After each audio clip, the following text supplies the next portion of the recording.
Senate. Raise your hands. Raise The your call of hands. the Senate has been moved and properly sustained. Will the sergeants please close the doors? Although we don't, oh yeah, we have sergeants. Allow no senators to leave and return those who are absent from the chambers.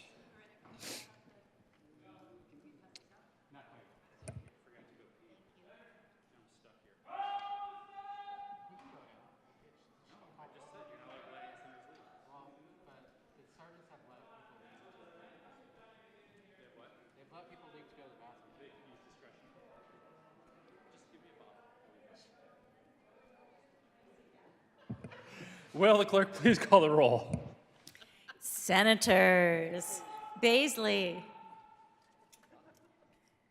Bridges, Buckner, Coleman, Cutter, Danielson, Exum, Fields, Gardner, Janal, Gonzalez, Hanson, Henriksen, Jaquez Lewis, Kirkmeyer, Kolker, Liston, Lundeen, Marchman, Moreno, Mullica, Pelton B, Pelton R,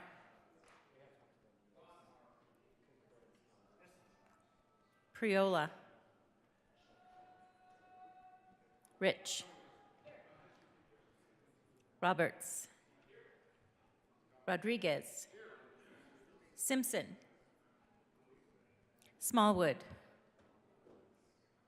Sullivan,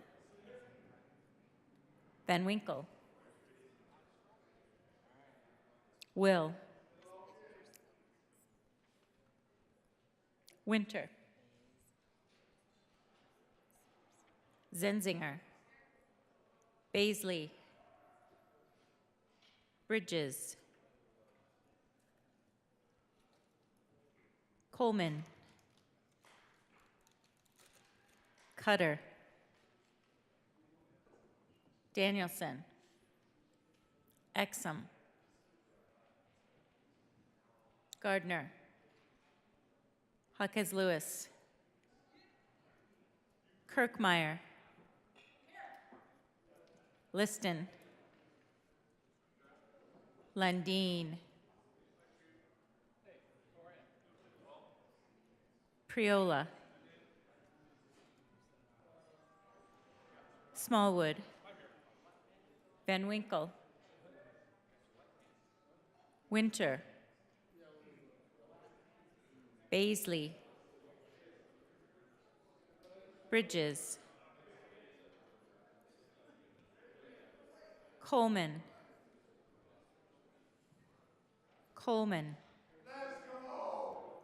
Cutter, Danielson, Exum, Gardner, Jaquez Lewis, Liston, Lundeen, Priola, Van Winkle, Winter, Baisley, Bridges, Cutter, Exum, Jaquez Lewis, Lundeen,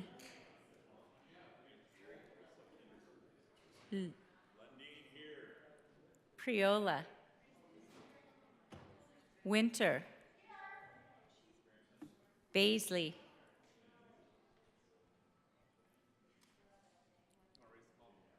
Cutter,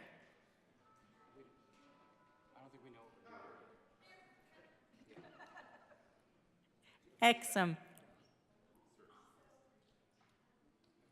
Priola. Baisley. Exum. Priola. Baisley. Exum. Priola. Baisley. Exum. Priola. Baisley. Exum. Priola. Baisley. Exum. Priola. Baisley. Exum.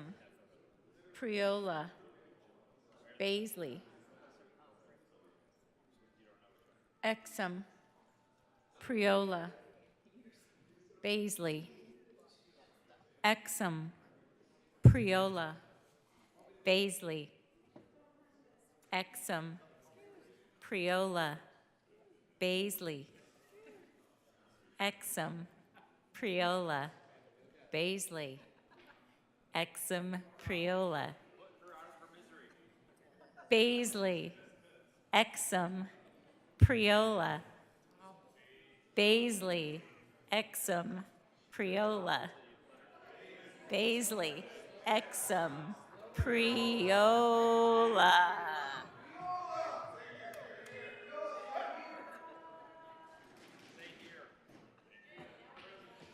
Baisley. Exum. Majority Leader Moreno. Thank you, Mr. President. I move the call be raised. The motion is to raise the call. Those in favor say aye. Aye. Opposed, no. The ayes have it. The call is raised. Majority Leader Moreno. Committee reports. Committee reports. May 7, 2023, the Committee on Appropriations, after consideration on the merits, the committee recommends the following: House Bill 1311 be referred to the Committee of the Whole with favorable recommendation. House Bill 1066 be postponed indefinitely. House Bill 1048 be referred to the Committee of the Whole with favorable recommendation, and with the recommendation it be placed on the consent calendar. Majority Leader Moreno. Thank you, Mr. President. Oh. I request a senatorial 5. The Senate will stand as senatorial 5.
Senators Danielson, Hawkes Lewis, and Kirkmeyer will be excused to allow them to participate in the conference committee meeting for House Bill 1216.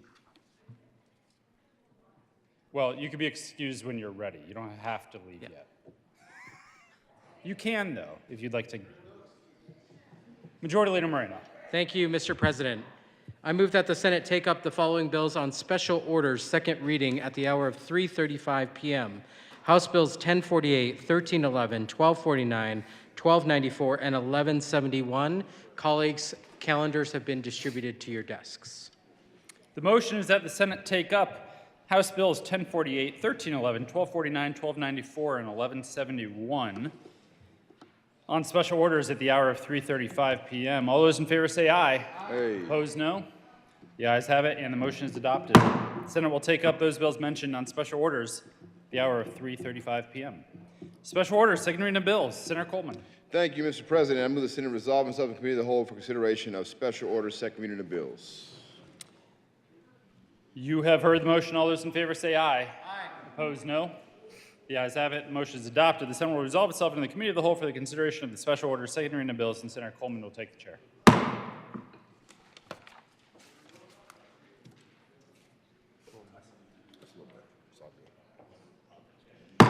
Committee will come to order and the court rules relax for everybody up in here. Will the clerk please read the title to House Bill 1048? House Bill 1048, Representatives Luck and Bazinacre, Senators Pelton, R., and Janal, concerning delineator posts on a two-lane state highway.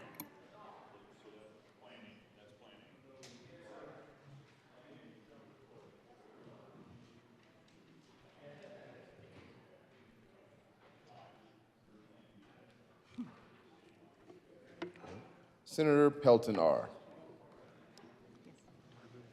They already did. Thank you, Mr. Chair. I'm here and delighted to have this wonderful senator from Fort Collins on this bill with me. This bill is a very exciting bill. It really impacts almost everybody in this room. You know, when you're driving your farm equipment with the big headers on it and your wide loads down the road, these steel delineator posts along the highway can be a safety hazard when you have to swerve out around them with oncoming traffic and such. So, you know, this is definitely a safety issue. What this bill does is out in rural Colorado on the two-lane highways, you have steel delineator posts every 1/10 of a mile. And on a two-lane road, they're about 35 feet apart. This farm equipment and some of these wide loads now enable to navigate them. They have to get out in the other lane of traffic, and that is a risk to the traveling public. So this bill gives CDOT direction to replace those steel delineator posts with flexible plastic posts and then stagger them so it's not near as much of an obstacle for them to maneuver around. So this is very much comes from rural Colorado for safety reasons, and I encourage a yes vote on this bill. Senator Janal. Thank you, Mr. Chair. I also encourage an aye vote on House Bill 1048. It is a bill for rural Colorado, and it also helps agriculture. So please support House Bill 1048. Senator Pelton R. Thank you. One other thing I forgot to mention. Whenever a piece of equipment hits these delineator poles, there's damage that's done, both to the pole but to the farm equipment. Some of this equipment is very, very expensive anymore, so it's a safety issue. Plus, it just is easier on the equipment if they happen to hit it. So I'd encourage yes vote. Seeing no further discussion, the motion is the adoption of House Bill 1048. All those in favor say aye. Aye. Opposed, no. The ayes have it. House Bill 1048 is adopted. Will the clerk please read the title, Mr. Majority Leader? Thank you, Mr. Chair. I move the committee proceed out of order for consideration of House Bill 1294. The motion is to proceed out of order for consideration of House Bill 1294. All those in favor say aye. Aye. Opposed, no. The ayes have it. We'll proceed out of order to hear House Bill 1294. Will the clerk please read the title of House Bill 1294? House Bill 1294, Representatives Bacon and Wilford, Senators Winter, F. and Gonzalez, concerning measures to protect communities from pollution and in connection therewith, making an appropriation. Senator Winter. Thank you, Mr. Chair. I move for the adoption of House Bill 1294. Seeing no further discussion, the motion is the adoption. Oh, there is discussion. There is an amendment.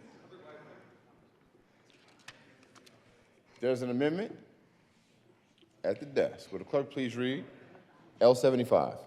Amendment L075 by Senator Winter, F. Amend Ray and Gross Bill, page 8, strike lines 17 through 19, and substitute legislative session. The Senator committee shall. Gonzalez. Thank you, thank you, Mr. Chair. We move House L75 to 1294. To the amendment, Senator Gonzalez. Senator Winter. Thank you, Mr. Chair. This, we are doing an interim committee in this. We are striking the drafting authority because we believe that the members on the committee will be able to draft the adequate number of bills. We are making sure that in complaints, we are adding that complaints that are frivolous or trivial are not part of this, which is very important, and that there is evidence unless the evidence on his face is falsified. And we include this language throughout the bill, and I encourage us to vote. The motion is the adoption of Mr. Minority Leader. Thank you very much, Mr. Chair. Want to be clear about the amendment here. L075 anticipated that we would be dealing with Amendment L076 that had 4 meaningful components to it, so I think a senatorial 5 might be beneficial. Senatorial 5 has been requested and granted.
Senator Gonzalez. Thank you, Mr. Chair. Apologies, I move to withdraw Amendment 75. Amendment 75 is withdrawn.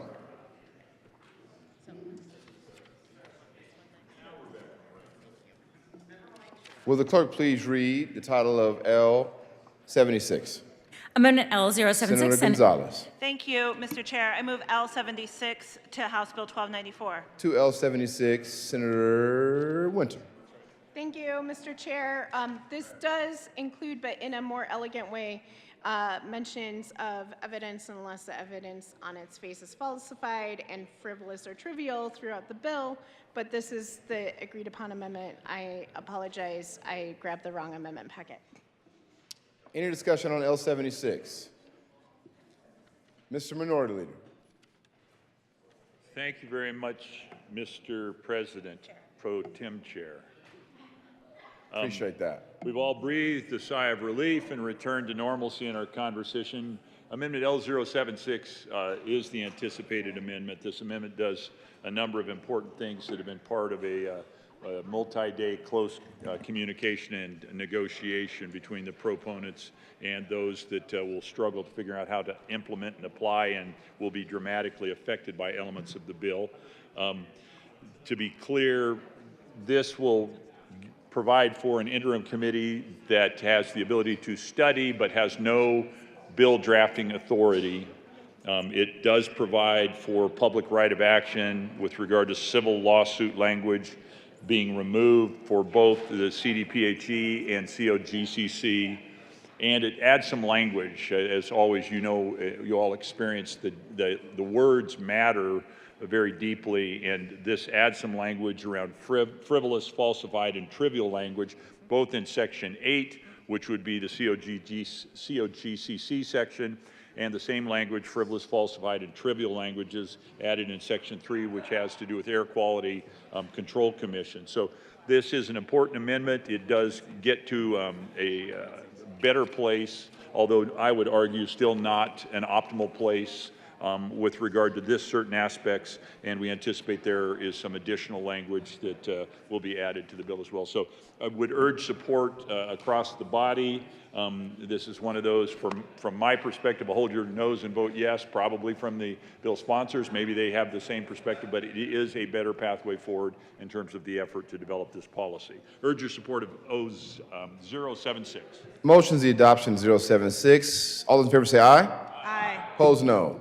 The ayes have it, and L076 to 1294 is adopted. There's a member of the desk. Would the clerk please read L079? Amendment L079 by Senator Senator Gonzalez. Thank you, Mr. Chair. I move L79 to 1294. Proper motion to the amendment. Senator Winter. Thank you, Mr. Chair. What this does is the original bill had the definition of cumulative impacts in the bill. We decided that there should be more stakeholding and a rulemaking instead of putting the definition in the bill. But in this definition, it's important to note that the commission shall provide resources to support community engagement in the process from affected communities, including translation, outreach, and others, and then they have to take in the impacts to climate and public health. And we look forward to this rulemaking on actually working towards how we solve cumulative impacts in Colorado. Seeing no further discussion, the motion is the Mr. Minority Leader. Thank you very much, Mr. President Pro Chairton. There we go. I think we all ought to use that language, maybe, perhaps. This is, again, is a piece of the language, and part of the most challenging piece of writing legislation that intersects with regulations that are already being developed, the apparatus of state government already in momentum, in motion, trying to attain goals as set by policy initiatives from this chamber. They're underway, and then we step in and say, hey, and by the way, do this too, or do that, and it can be disruptive and actually destructive to the ends that we had previously agreed we would seek to achieve. This amendment seeks to narrow and clarify the language to get to a supportive position of what would support what's happening in the agencies with regard to some of these elements of CI, as it's commonly referred to, or cumulative impact of elements that affect the air we breathe, quite frankly, and we are seeking to get to a better place. This language will help give the state government, as it's operating already, and industry that is affected by this, to be able to move forward and all to working together to pursue cleaner and better air. And it's technical in nature, but it's very beneficial and important that we have this language added into the bill as well. I urge support of Amendment L079 and thank the sponsors for receiving it. The motion is the adoption of L079. All those in favor say aye. Aye. Opposed, no. The ayes have it, 079 is adopted. Seeing no further discussion, the motion is the adoption of House Bill 1294. Mr. Minority Leader. Thank you very much. I rise, and ultimately I'll be a no vote on the bill, but I do acknowledge the desires of the sponsors. And I want to call out, as I was just saying in the description of the previous amendment, that when we have, we'll call it the ship of state, already is at sale, is underway, is moving in a direction towards a point that we have as the body policy, or the body that gathers together and makes the policy. We've said that's where we want to go. And then we step in and we say, but we want you to go faster, or maybe we would like you to go around this island. I mean, I'm torturing the metaphor, I realize that. But it creates complications. It quite frankly can disrupt and delay that voyage that we're on together to achieve or get to the endpoint we're seeking to get to. The endpoint we're seeking to get to with regard to the policies in place that would be affected by 1294 are cleaner air in Colorado, and quite frankly, a contribution to the cleaner air that everyone on the planet breathes. And we are doing that work now in a meaningful way. We have, by virtue of year after year, regulation after regulation, been constraining, confining, and controlling what happens. I think at the end of the day, this bill, even as amended, is probably more disruptive than beneficial. My perspective, not everyone will share that perspective. And so I will remain in opposition to and oppose and vote against 1294 as a marker for conversations where we can, in a collaborative way, get to the policy outcomes we'd all like to get to before bringing what seem to some, those who actually are required to produce the steel we need for the rails we run on in America, for those who, in fact, produce the energy in many different ways for the power that we need in America, that we get to a better place in a collaborative discussion before we bring what are perceived to be incendiary bills. So having said that, I'm appreciative for the willingness to make adjustments in the bill at this point. Would have made bigger adjustments myself, or quite frankly, would have preferred the bill not have been introduced at this time, and so will remain in opposition. But want to acknowledge the work the sponsors have done on House Bill 1294. Senator Winter. Thank you, Mr. Chair. And just briefly, running for election this last year, the number one thing that, as I went door to door, was I am worried about our air pollution. I am worried about the ozone alerts that we have. We knew that we are out in severe non-attainment for ozone, and ozone can cause heart defects, it can cause lung problems, causes a lot of health issues. And not doing anything wasn't an option. This bill has changed many times throughout the process, and ultimately, at some point, we have to make sure that we are addressing air quality and ozone issues in a way that makes sense, and this is an important step forward. And I want to thank the community and the environmental justice community that came forward and talked about their lived experiences. We wouldn't have gotten here without you, and making sure that we are doing an interim committee that's really going to address these issues is going to be important, and I look forward to that work and working alongside you. Seeing no further discussion, the motion is the adoption of House Bill 1294. All those in favor say aye. Aye. Opposed, no. No. The ayes have it. 1294 is adopted. Senator 05.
next one is up is 13, right?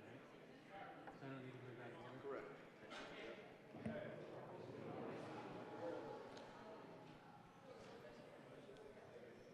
Senate will come back to order, and we are hearing House Bill 1311. Will the clerk please read the title of House Bill 1311?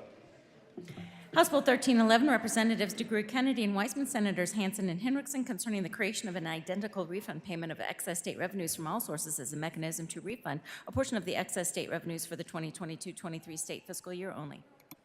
Senator Hansen. Thank you, Mr. Chair. I move House Bill 1311 on second reading. Seeing no further discussion, please, Senator Hansen. Thank you so much, Mr. Chair. Members, just a quick summary of the legislation. We just had a great chance to discuss this in Senate Appropriations. The bill really has two very straightforward provisions. Number one, take the Tabor refund amount, divide it evenly between all of the eligible taxpayers, and send them a check that is equal across the board. The second concept is that will come into effect if the voters approve Proposition HH in November. That is the summary of the bill. You know, in short, I believe this is important. One, because it really helps address the regressivity of the current refund mechanism. The sales tax system is relatively regressive because, of course, lower income families pay more on sales tax than higher income families. And this is a great way to help the families in Colorado who need it most. This also is an important piece of the overall package that we are presenting to voters in November with HH. There's a great kind of puzzle piece fitting here between what you're seeing in 1311 and the proposal that we looked at earlier with Senate Bill 303. And we hope to put a very compelling offering in front of the taxpayers of Colorado. And with that, I urge an aye vote on 1311. Senator Henriksen. Thank you, Mr. Chair. If you are a homeowner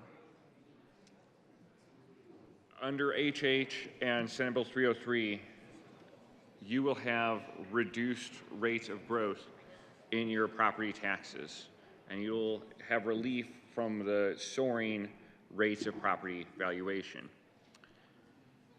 Under House Bill 1311, if you are a renter who will not get the benefits that I just mentioned in SB 303, you will get relief from the soaring rent that you're facing that's partially tied to the raising rates of property taxes that are passed on to renters in the form of this bill and the passage of HH.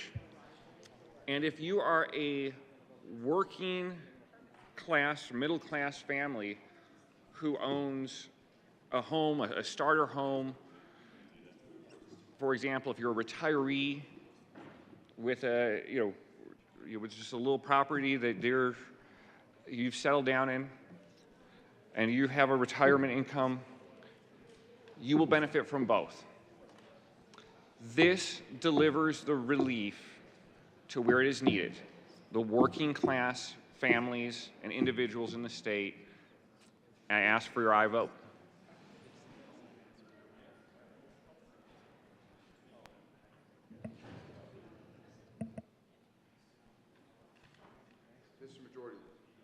Mr. Majority Leader. Thank you, Mr. President. I move to lay over the balance of the calendar until later today. The motion is laid over the balance of the calendar until later today. All in favor say aye. Aye. Opposed, no. The ayes have it, and we'll lay over the balance of the calendar later today. Mr. Majority Leader. Thank you, Mr. President. I move the committee rise and report. The motion is the committee rise and report. All those in favor say aye. Opposed, no. The ayes have it, and the committee will rise and report. I was supposed to be on the conference.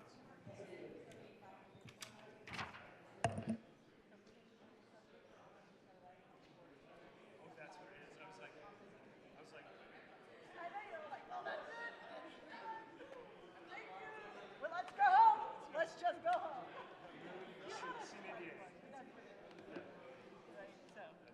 Sorry. The Senate will come to order. Senator Coleman. Thank you, Mr. President. The committee has met and had a number of bills in consideration. Will the clerk please read the report? Mr. President, your committee of the whole begs leave to report it has had under consideration the following attached bills, being the second reading thereof, and makes the following recommendations thereon. House Bill 1048, House Bill 1294 is amended, passed on second reading, and ordered, revised, and placed on the calendar for third reading and final passage. House Bills 1311, 1249 as amended, and 1171 laid over until later in the day and retaining their place on the calendar. Senator Coleman. Thank you, Mr. President. I move for the adoption of the report. Motion is the adoption of the Committee of the Whole report. Are there any no votes?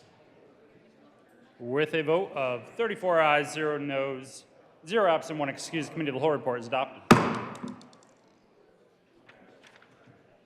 House Bill 1048 and 1294 is amended, passed on second reading, and ordered revised, and placed on the calendar for third reading and final passage. House Bills 1311, 1249 is amended, 1171 laid over until May 7th, retaining their place on the calendar. Will the clerk please add Senator Buckner to the roll? Senator Pelton B. will replace Senator Kirkmeyer as a conferee on House Bill 1216, along with Senators Danielson as the chair and Hawk as Lewis.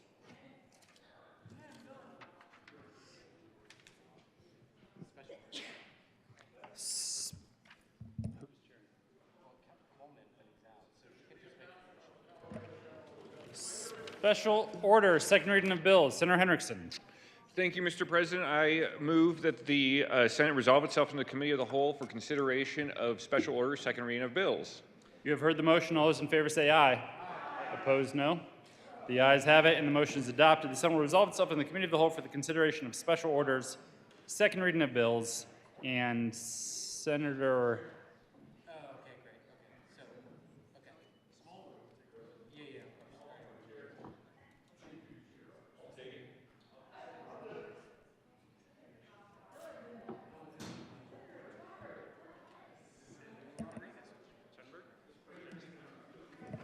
Rodriguez will take the chair. No?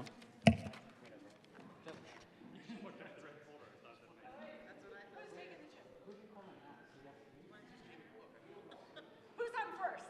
What's on second? I don't know if the conference committee. Dylan can do it. I'm just trying to help.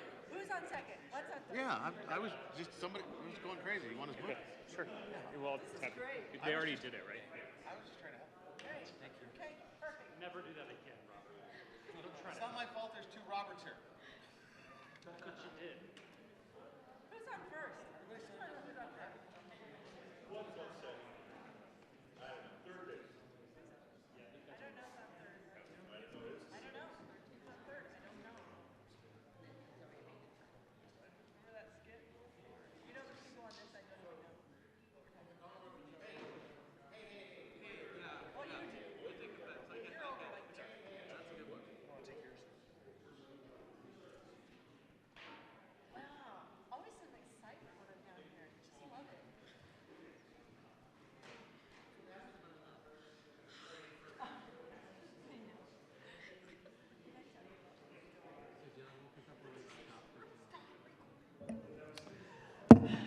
The committee will come to order, and the court rule is relaxed. Will the clerk please read the title of House Bill 1311? House Bill 1311, Representatives DeGray, Kennedy, and Weisman, Senators Hansen and Henriksen, concerning the creation of an identical refund payment of excess state revenues from all sources as a mechanism to refund a portion of the excess state revenues for the 2022-23 state fiscal year only. Senator Henriksen. Thank you, Mr. Chair. I move House Bill 23-1311. To the bill. Senator Kirkmeyer. Thank you, Mr. Chair. Thank you to the Senate Majority Leader for all that excitement. That's always fun. There's so much fun when I come down to the well. You just gotta love it. All right, members. Here we go. Having had the opportunity to hear this bill in appropriations just a few short minutes ago, it seems like, happy to be here and talk about 1311. And let you know what we heard in appropriations and kind of walk you through the fiscal notes so we all get a really pretty good idea of what's actually going on with regard to 1311. And I think probably a lot of us, just like myself, are thinking, why did we really need 1311?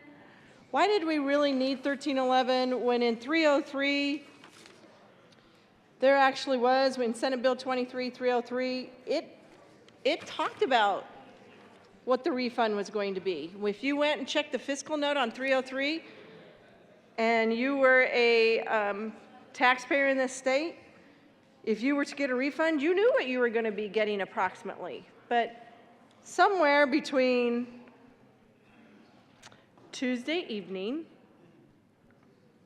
and Thursday, it was decided that there was a problem. That, oh my gosh, somewhere between my I Love Renters amendment and when they got over to the House, they figured out, renters. Wouldn't be a very good tagline to say, renters, you don't get any refund. You're not getting any property tax relief. And the reality is you're probably not going to get any refund, or they're cutting into your refund. So then we came back with 1311. And what I heard what I heard today in appropriations is, now I'm going to kind of connect some dots here from what I heard, but this was from the sponsors. First of all, I heard that we needed this because, well, the 6-tier approach is much mechanism that we have in statute is out of date, on the sales tax mechanism. So if you go through and you read and you look at the fiscal note, it's very informational.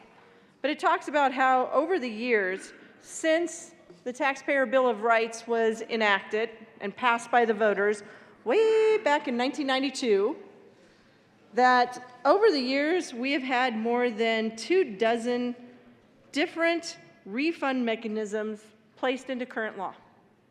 And we have a couple in there and right now in current law that apparently,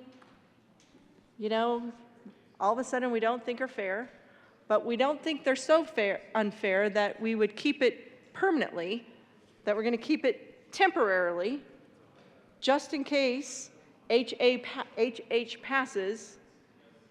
We need a new mechanism that will only be there temporarily and only if HH passes. So again, what we heard was there's this 6-tier mechanism. It's out of date, it's permanent, and it's in the statutes. So that's out of date. And no, we're not going to update that. Maybe at some point we might think about it, but we're not going to update that. And when asked a question about why, one of the sponsors said, well, because now renters will receive a refund. And I'm sitting there thinking to myself, well, I had this amendment. Remember, I keep referring to it as I Love Renters Amendment that failed on a 17-17 vote. And I'm thinking, well, if we thought renters needed a refund or needed funding from the so-called property tax relief bill, because remember I pointed out renters don't pay property tax, and how you all have loved landlords so much, I'm sure that any decrease in their increase of property taxes, that I'm sure they would pass that decrease to the increase of their property taxes along to renters, and that's why I had that amendment that would have put from the excess, from the difference between Ref C cap and Proposition HH cap that's going into this fund. Remember that from 303? That instead of, just saying that we were going to attempt to try and protect local governments and reimburse local governments so that we could grow government and continue government spending, preserving our government spending levels. And then the next one, where it flows into, if we don't use all the money up there, which we won't after the next couple of years if we do it all, which has local governments, in a frenzy and having issues with now 303. But then remember the second mechanism was that it goes into the state education fund. So essentially I was saying, well, look, 303 is not really about property tax relief. It's about taking your Tabor refunds and putting it in the state education fund. So it's really about just trying to dismantle Tabor, because a few years ago we figured out how to dismantle and repeal Gallagher. So now we're still on this projection of where we're trying to figure out how to dismantle Tabor. So remember I was talking about all that, and I said, but here we could insert this other mechanism And again, that was that amendment I had, that I Love Renters amendment, that said we could put in an additional fund, have it administered by the Department of Local Affairs, the Division of Housing. They have a housing grant. And the answer was no. So that was on Tuesday evening. But by Wednesday, apparently we came up with a fix, because now the reason we need to do this is so that renters will now receive a refund, because they're not getting any property tax reduction. And remember, that's what 303 was supposed to be about, was property tax reduction. But again, just to remind everybody, Proposition HH is really not about property tax relief. Because if it was, you would be getting more than just a decrease in your increase. You would not be receiving an increase in your property tax requirements, but you will. You'll still have to pay more property tax. So we were told, well, part of the reason we need to do 1311, House Bill 1311, is so that renters will now receive a refund. Even though Proposition HH is about property tax relief, we want to make sure renters get a refund. Good thing we didn't have a ruling on whether my I Love Renters amendment fit under the title. But anyways, so we were asked then why make it temporary? I mean, if this is about ensuring that renters and our refund mechanism is equal for every taxpayer, because that was one of the other things we heard, why we need this, is so that it's equal for every taxpayer. Well, then if that's the case, then why is this temporary? Why is this mechanism only temporary, and why is it only tied to if they vote for Proposition HH? So we're not going to have an equal for every taxpayer, everyone who files an income tax form, files with the state of Colorado, unless you vote for 303. Unless you vote for Proposition HH, apparently we don't believe that we should have equal for every taxpayer when we're talking about our Colorado Tabor refund, Colorado Taxpayer Bill of Rights refund. So, you know, it was kind of a little confusing, because I'm hearing, well, we need 1311, so renters will now receive a refund. So I get that. I understand what's going on there. I think we all do. I'm not sure if the public does yet, but I'm sure by November they will. But then we say, but we want renters to receive a refund, and then the sponsor said that, you know, well, we want equal for every taxpayer. And so I'm wondering, so then essentially what we're saying is, if you vote for Proposition HH, then we only want that temporary. We only want it if you're willing to give up your Tabor refund in the first place. But after that, if there is an opportunity for any Tabor refund, which I'm thinking pretty much it won't be, but if there was, then we're going to neglect renters at that point, or I guess we would have to come back to another vote and have another bill passed. One of the other reasons we said, the sponsor said, that we need at 1311, again, back to, you know, equal for every taxpayer,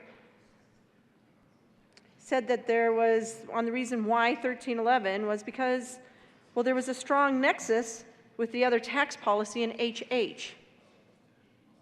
I'm thinking, well, my amendment failed.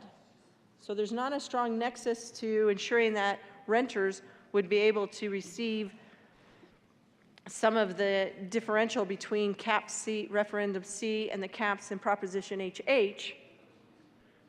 And everything I read about the press conference last Monday, which was only 6 days ago, was about property tax relief.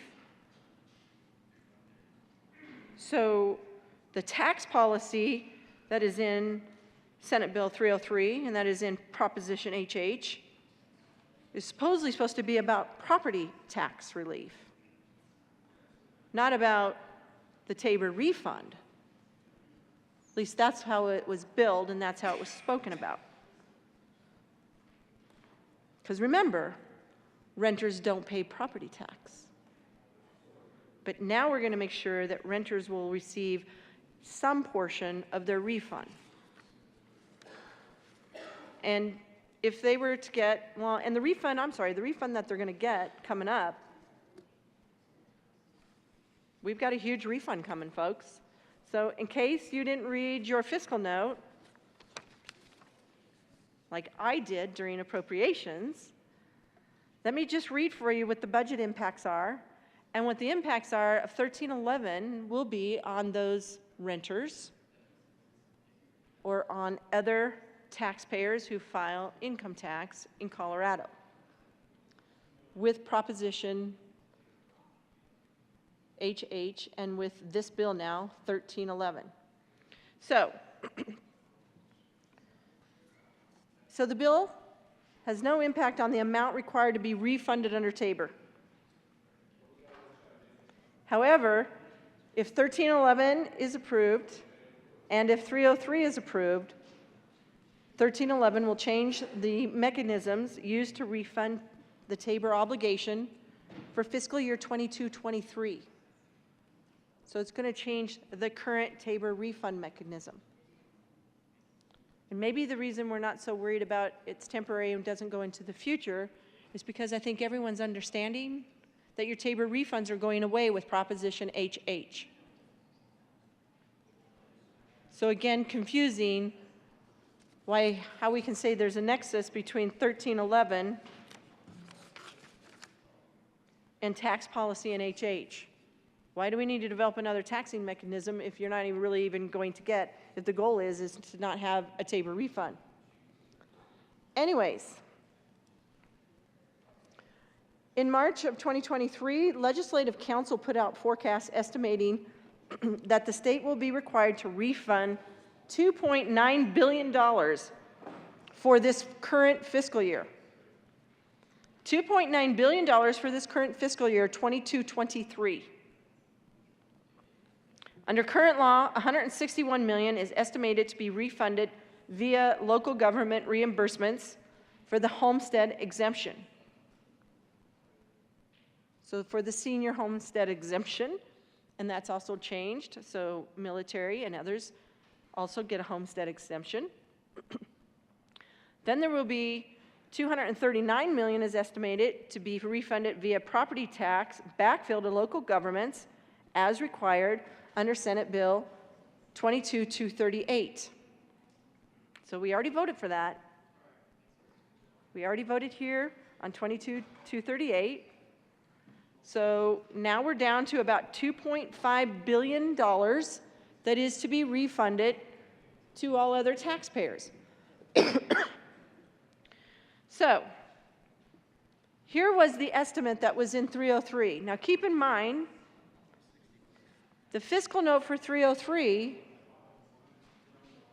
had been figured out and was out there certainly by Monday when the bill was introduced.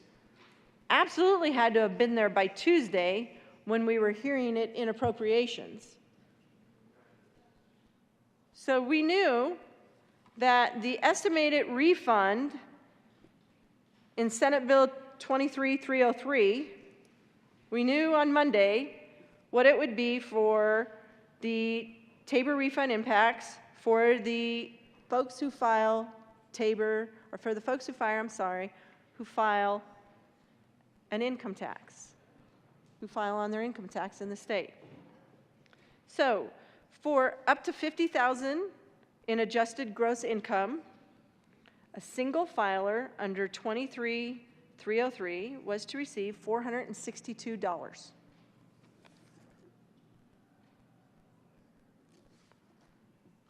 A single filer under, if they were between adjusted gross income, $50,000 to $100,000, was to receive $615. And it keeps going, $100,000, $101,000 to $157,000. Under 303, they're supposed to get $708. That would be a single filer. Now, if 1311 passes, a single filer up to $50,000 would get $672. So an increase of $210 on their Tabor refund. If you're between 50 and 100,000, their 23,303 refund would have been 615. And if 23,1311 passes, their refund goes up to $672 because it's going to be the same for every group. Now, every taxpayer who files single will get $672.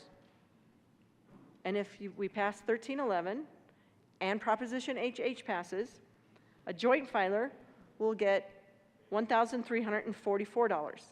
That's not changing.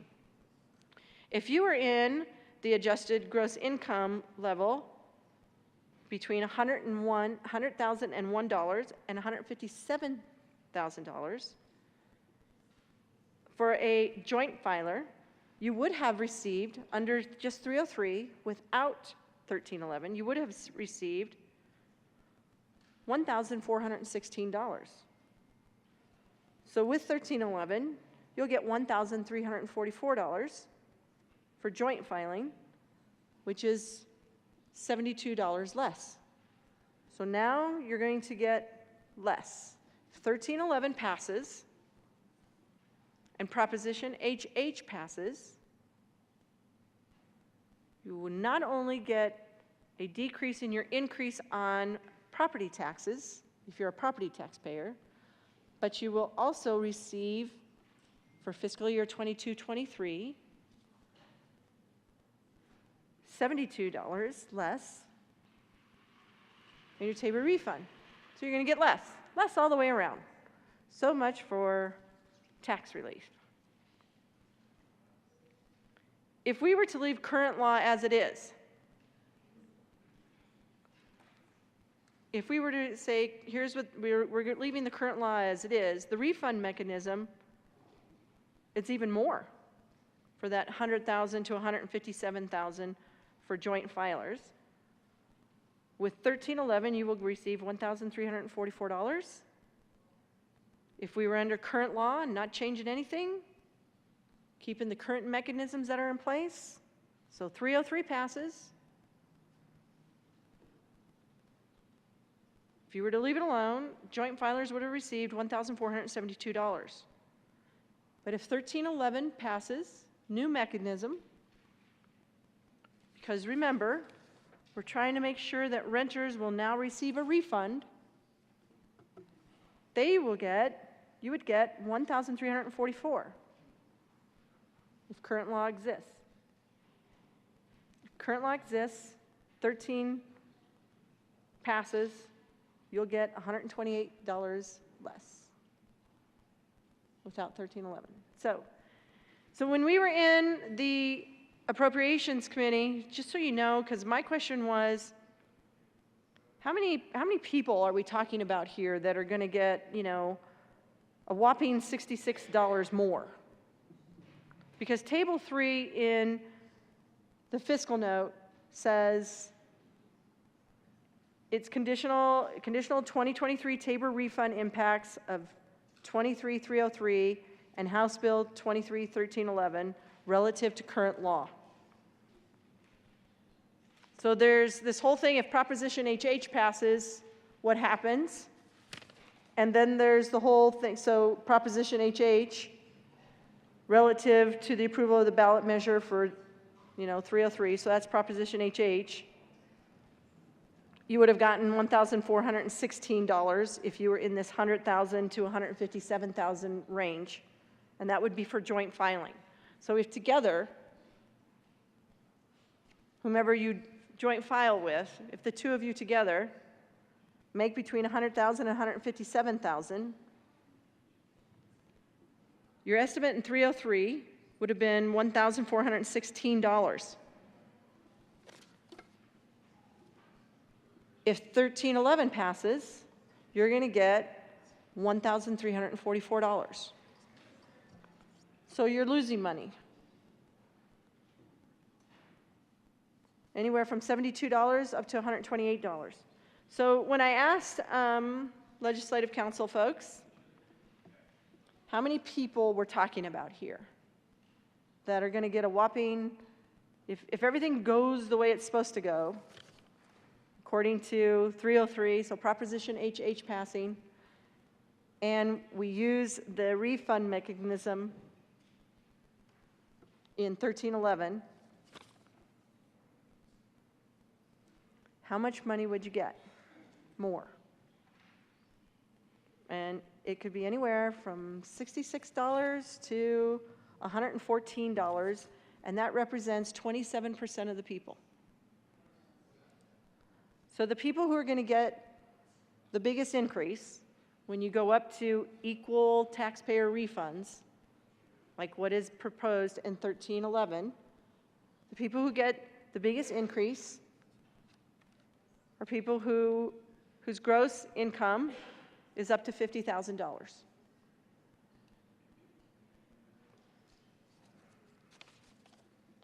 They could get up to $420 extra.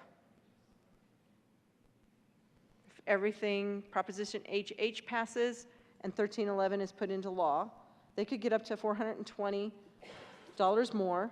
That represents 35% of the people who file jointly. If you're filing single, Proposition HH passes, and 1311 is put into place, you will get $192 more. So if you're a renter, Proposition HH passes, 1311 is in place, and you're a renter, you will not get any property tax relief, but you will have the opportunity, based on your 22-23 filings, you will have the opportunity to receive $192 more. And then for the next 10 years, essentially not receive, or the next 9 years, essentially probably not receive any more TABOR refunds at all. They go away. So it's kind of like we're going through a lot of work here, I guess, to try and make a few people a little bit happier, maybe give them a few more dollars into their pocket, while at the same time not letting them know that in the future we're going to take away their TABOR refund totally. So Proposition HH, again, it decreases your increase in property taxes. It'll basically eliminate your TABOR refunds in the future. It'll give government more money to spend. Local governments, we tried to make some amendments in 303. Those didn't pan out, so now local governments are pretty upset, especially the fire districts. They're very upset. They realized that when we didn't change the base year from which to calculate the increase of their assessed value, that they're probably going to hit that 20% ineligible clause pretty quickly. They'll be lucky they get any protection, any reimbursements from Proposition HH. And as individuals, however, I don't think firefighters make less than $50,000 a year, but if you do, maybe they do. The ones we pay here at the state do not. But if you make less than $50,000, you could get a whopping $192 more individually from your income tax return. So as we went through this and we were listening to some of the folks who were speaking, we had a young woman who spoke about, and she was from Colorado Fiscal Institute, I believe is what she said the name of her non-for-profit was. And I thought she made a really good point. She talked about how the legislature over the years, so since 1992, because TABOR was passed, this version of TABOR was passed in 1992. Because remember, there were a couple of other versions of TABOR. It took 3 times to get TABOR passed. So it was passed in 1992, took effect in 1993.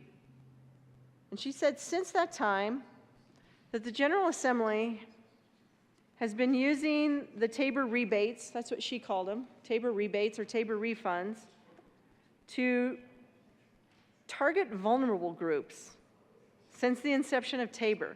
We've been using it as a policy, a way to target vulnerable groups, to get them to vote for things. And I asked her to give some examples of that, and she talked about the senior homestead exemption. And then remember, we had the one with the military exemption. And she identified those as vulnerable groups. And I don't think she said it very explicitly, but to me it was implied that now we are using Tabor rebate, Tabor refund policy, tax policy in our legislation to target renters. We're trying to say you're going to get some money back, more money back this year because of this change in 1311, and the more money is probably going to be less than $200. Less than 200 bucks. And for that, you still got to vote for Proposition HH. You get 1311, that has to pass. It's all contingent.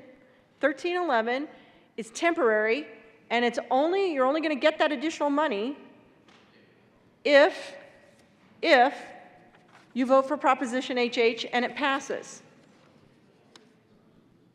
Otherwise, current law says you will get $480, not $672, $480. So for $192, you vote for Proposition HH, you give up your Tabor refunds. So this young woman was correct. Apparently we are using policy, tax policy, through 1311 to target vulnerable groups. And the reason I'm saying renters are vulnerable groups is because of all the laws that have been passed down here that have been saying renters are vulnerable. Renters need more assistance. We passed in the Joint Budget Committee through a supplemental and what we had to bring to the floor here, an additional $14 million. $14 million to provide for rental assistance to fulfill kind of our promise that was made during the pandemic and during the public health emergency and the federal funds that we received, where we provided rental assistance to a bunch of folks. But just this year, just that quick, $14 million. So it kind of makes you wonder why we couldn't pass an amendment the other night that would have put maybe up to $50 million into rental assistance. But we couldn't do that. But here we are just a couple days later saying, renters, we think you need to receive a refund, that you need it. And your refund, while it would have been $480 under current law, if you vote for Proposition HH and those legislators down there at the Capitol vote for House Bill 231311, we're going to give you $192 more. What a deal. What a deal. Man, that should get you to vote for Proposition HH right there. That should do it. I mean, $192? And for $192 more, and give up the possibility of getting $500 a month or $500 a year in your Tabor refunds every annual for the next 10 years, maybe more? You know, I heard this media talk show host who puts out tweets every now and then, put out a tweet I found really interesting. I heard it like very early in the morning.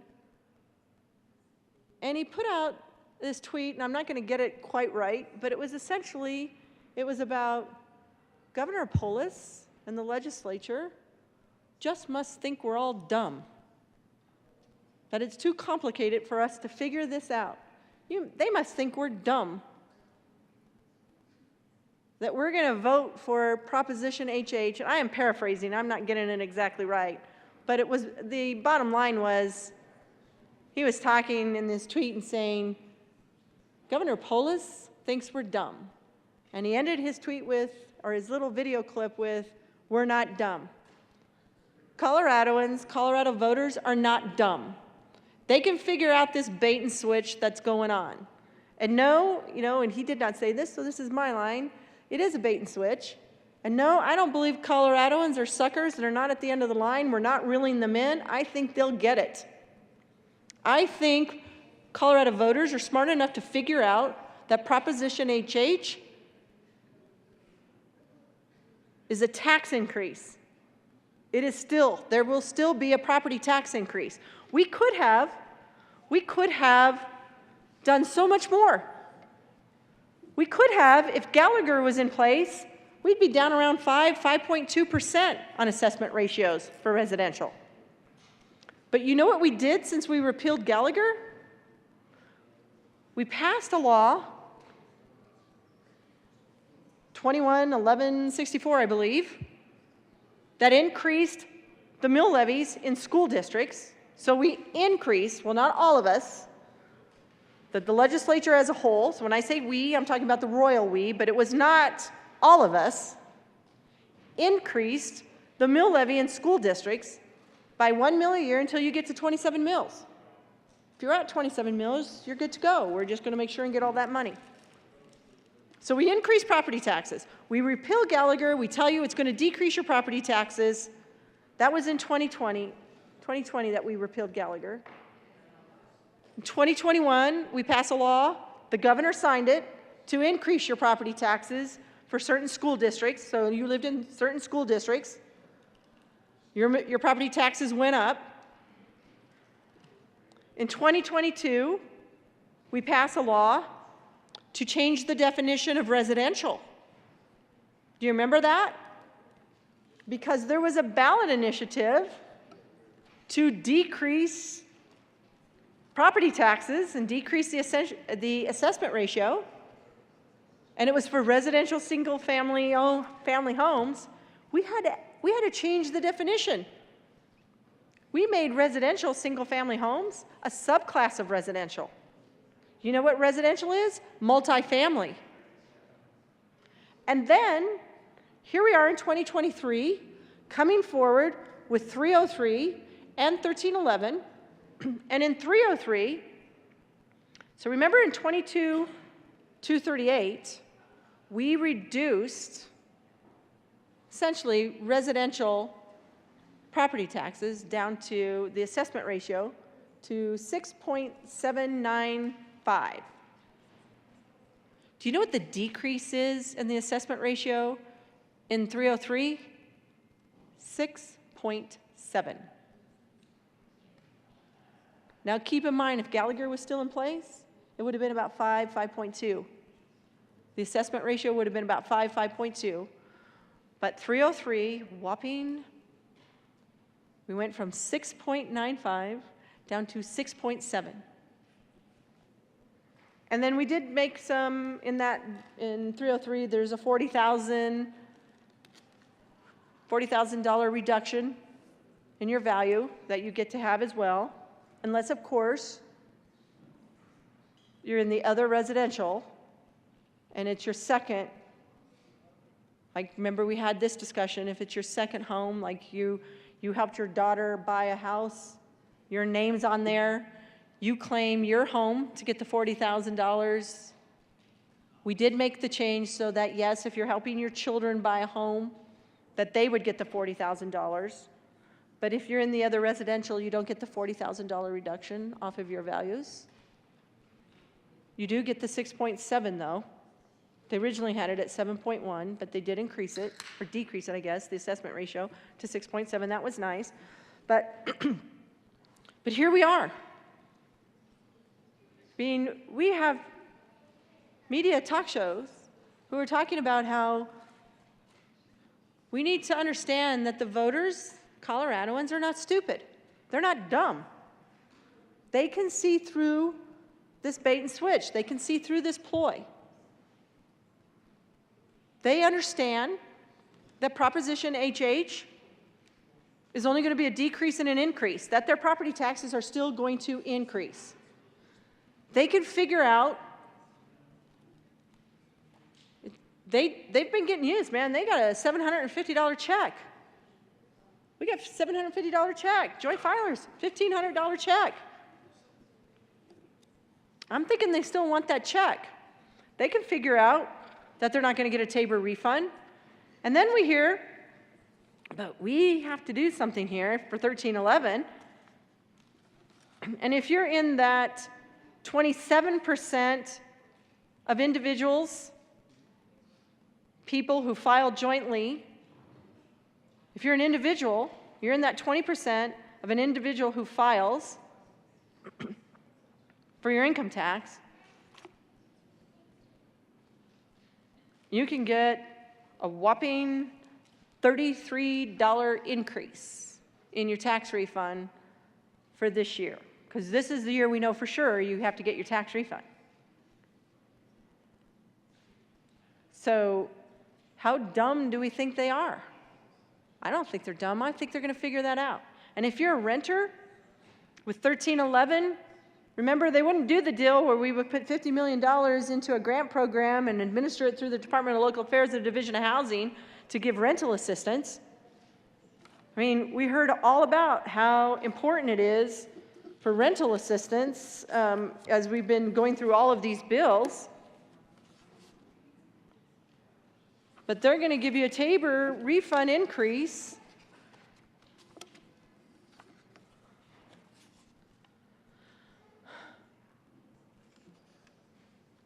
anywhere from $192 to $210. I think it'll be actually without 1311 would be $210.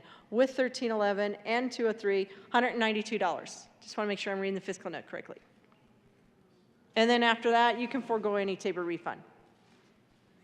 So if you vote for Proposition HH this year, you'll get an increase of $192.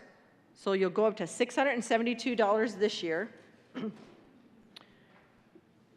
And then say goodbye to it next year or the following year, because you're not going to get it. Because we will have to exceed the new Proposition HH cap for there to be a Tabor refund. And if I have to, I can come back later and go over that form for y'all again to demonstrate how the reality of Tabor refunds is going away. You're not going to get a Tabor refund. We could go through that one again if we need to later. If somebody wants to say that I'm wrong, I'm more than happy to go through the forecast and explain how you get a Tabor refund when you exceed the cap. And the difference between the caps, between the Ref C cap and the Proposition HH cap, should that pass, and I hope you all know to vote no. The difference is going to go into a fund, and remember, this is statutory. This is a statutory proposition. So the legislature can change it. And maybe they don't change it the first year or even the second year. But remember what happened with Amendment 23? This is why school districts are nervous, why they don't want to come out and say, yeah, we love Proposition HH. Because remember what happened Proposition 23, Amendment 23 that said we were supposed to increase by inflation? And during a Republican governor's administration, we did. We did exactly what we believe the voters thought they were voting for, which was increased funding to education. And then in 2008, 2009 time period, we were like, whoa, wait a minute. We can figure out how to work around the Constitution and put in that budget stabilization factor, the negative factor. And we can say, we think we're going to fund education this much in the long bill. We think we're going to fund it this much, but we're going to have to go back and look and make sure we get all of our other pet projects, all of our other government spending put into the long bill, into the budget. And then we'll come back and balance the budget on the backs of students and education. Remember? And do you remember what we were told in 3.3, why we need to have Proposition HH and that we need to increase the cap, the Tabor cap? It's for education funding. Voters aren't dumb. When we let them know and we keep telling them that we are sitting on over $4.6 billion in fund balances and reserves, but we need your Tabor refund, we need to increase the cap so that you'll never see another Tabor refund? Why would anyone buy that? Why would anyone agree to that? Well, just like that TV talk show host, I don't think voters are dumb either. I think they'll figure this out. 303 and 1311, they're trying to appease renters. Let's pay everybody equally. Let's make sure everybody gets an equal tax refund. So some people get increases, other people get decreases with 1311. So if 303 and 1311 pass, if both are adopted, if Proposition HH passes and 1311 passes, 62% of the people who file will receive a slight increase in their Tabor refund, 1 year, a slight increase. If you file singly and you are up to $50,000, you will get an increase from $480 to $672, which is a $192 increase. If you are a single filer and you're earning between $50,000 and $100,000, you will go from $639 up to $672, so you'll get a $33 increase. That's how dumb they think you are. They think you'll bite. They think you'll go for that. And this is only a temporary mechanism. So it won't be there in perpetuity. We can change it in any year by passing yet another bill similar to 1311. So when we're hearing from folks from the Colorado Fiscal Institute who says that we are using Tabor refunds and our Tabor tax policy to target vulnerable groups, kind of lays it out for you. I think we're trying to use 1311, our Tabor refunds, to try and encourage renters, who is a vulnerable group,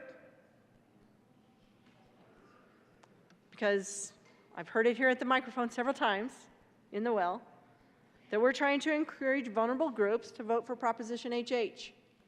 And the bait and switch is, while you might get a little bit more this year, you vote for Proposition HH, you're going to do away with that Tabor refund. That possible $672 or $500 a year, you're going to do away with that, just so you can get a little bit more this year.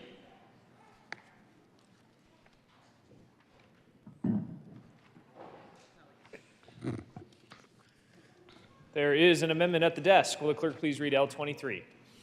Amendment L023 by Senator Kirkmeyer, amend reading Gross Bill, page 3, strike lines 25 through 27, page 4, strike lines 1 through 8, renumber Senator 16. Kirkmeyer.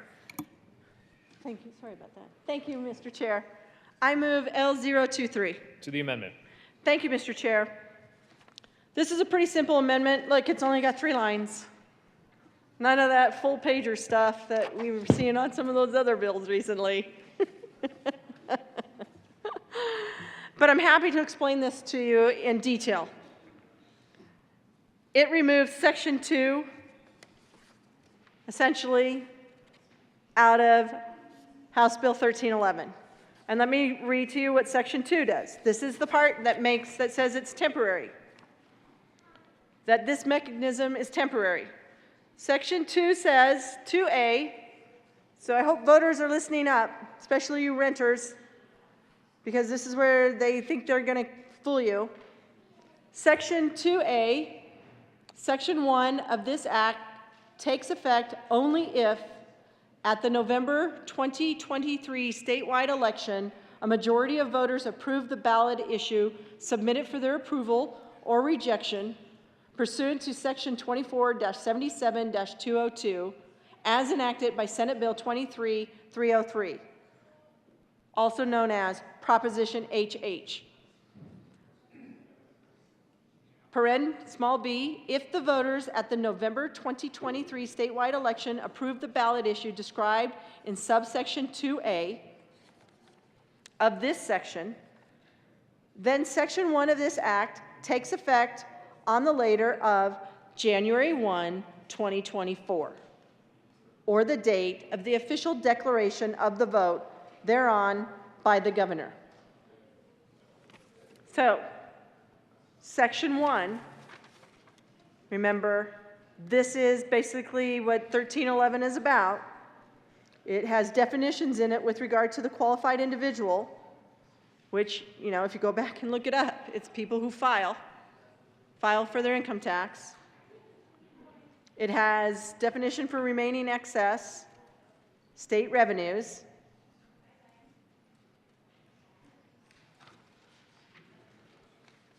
I'm trying to find where it says it's the temporary part, but in here it does say, oh, the temporary part, I'm sorry, is in Section 2 because Section 2 only takes effect. 1311 only takes effect. We only have this mechanism, this equal for every taxpayer mechanism. We'll only have it in place temporarily unless you vote for Amendment 23, which would remove Section 2. And effectively what would happen is this mechanism would be left in statute. It would not be temporary. We wouldn't have to go through this again. We could choose to use this if we wanted to. Or we could update the 6-tier sales tax. But again, what this amendment does, takes out Section 2, which takes out the part that says this mechanism is temporary. I urge an aye vote on L023. Further discussion on the amendment, Senator Baisley. Thank you, Mr. Chairman. I think that this is a brilliant amendment because I was just talking with the drafter about coming up with exactly that same amendment. So for the obvious reason that, hey, if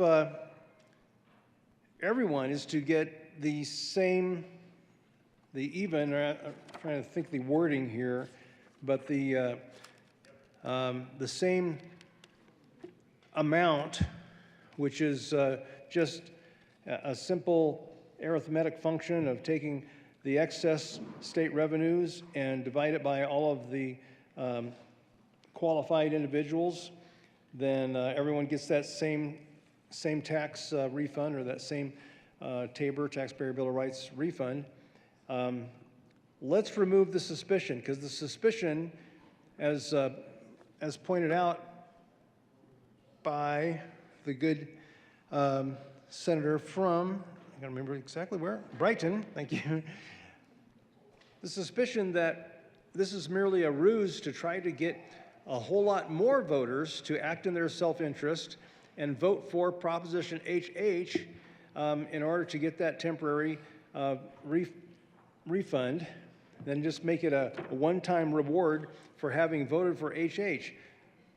That's a pretty rough thing to believe about the folks who are supporting Senate Bill 303, that they would actually do such a sneaky, underhanded thing and say, let's get these people to vote for Proposition HH by rewarding them financially. That's how it sounds, but this would relieve that. This Senator Baisley, that settles it. I'm sorry? Let's stay away from impugning motives of sponsors or anything like Thank that. you, Mr. Senator. I think I did walk up to the edge of the line on that one, so I apologize. But let's remove that suspicion. Let's make it not even a question by passing this amendment. I think this is a really smart idea. I hope it's received as a friendly amendment.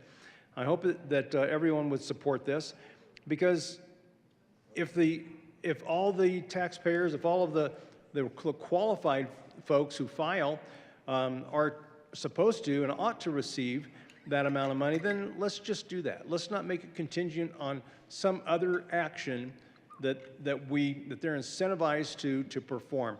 That's just, yeah. Anyway, I ask everyone to positively receive this amendment as a smart idea, and let's vote yes on this amendment. Further discussion? Mr. Minority Leader.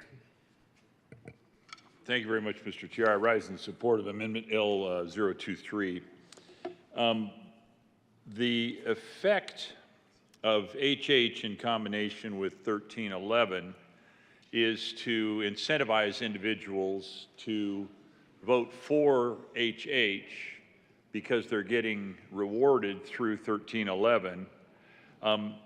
But the HH calculus eliminates over the course of time the refund that, if it were allowed to persist in 1311, HH basically will make that money disappear. The access to the excess revenues is going to be pinched. It's going to be diminished, and I haven't completely run the complete math on it, but it will eliminate it over time. So this amendment simply says let's not make it temporary, not just the one-year incentive to vote yes on HH, but make it permanent. So I think that is just the ethical way to do it. If you're going to offer up the refund in this mechanism, then allow it to persist. The challenge that I offer, and there's not a condemnation of the amendment, it's a condemnation of HH, if you will, is the money available to fund the 1311 incentive plan is going to be diminished over time to the point of extinction. So I guess I'm offering up a complicated argument against the bill as presented by the potential invested in the amendment. Wow, does that sound like a Sunday afternoon complicated argument or what? Save it for Tuesday. I have a great idea. Let's come to a compromise. Let's save the bill for Tuesday. So I urge your support of 23. It just is straight up makes perfect sense that if you're going to offer people a method of getting out a refund, then let it persist. But also, the footnote to the whole conversation is the cash available to pay these refunds will disappear in fairly short order by virtue of the expanding line that growth of government will be allowed to partake in under HH should it advance, should it pass. Thank you, Mr. Chair. Senator Liston. Thank you, Mr. Chairman. Members, I rise in support also of Amendment L023. I've done a little some calculations, and it's been mentioned that that part of the purpose of 1311 is to encourage people, especially that might make less than, I'll say, $100,000, because that's where the breakout of some of the numbers go. And if you look at this, to speak in real dollars, for people who make less than $50,000, their refund, the carrot, is to have an extra $192 a year for that 1 year in the refund. $192 one time for that refund. And as has been mentioned before, the amount of dollars are going to go down. So if you take that per month, that's a whopping $16 a month that they're dangling this carrot. It's about that big, a $16 a month carrot, that big, for people to bite on. I don't want to say that they're selling their souls, but if you'll vote for this, we're going to give you $16 a month. That's, members, that's not even 50 cents a day. Now then, The next group, the group that adjusted gross income 50,000 to 100,000, they get an even better deal, tongue in cheek. They get a whopping $33 extra for their refund, or $2.75 extra that you can sell your soul. We'll give you $2.75 a month extra if you will vote for this convoluted property tax refund increase that was rammed through the legislature in all of this in less than 5 days with a lot of the groups that are against it. Let me put a little more context on this because I know in the House, and I think, Mr. Chair, we were told we'd be given some latitude as to how 1311 relates to Senate Bill 303, which we just heard. So I've got some fresh numbers.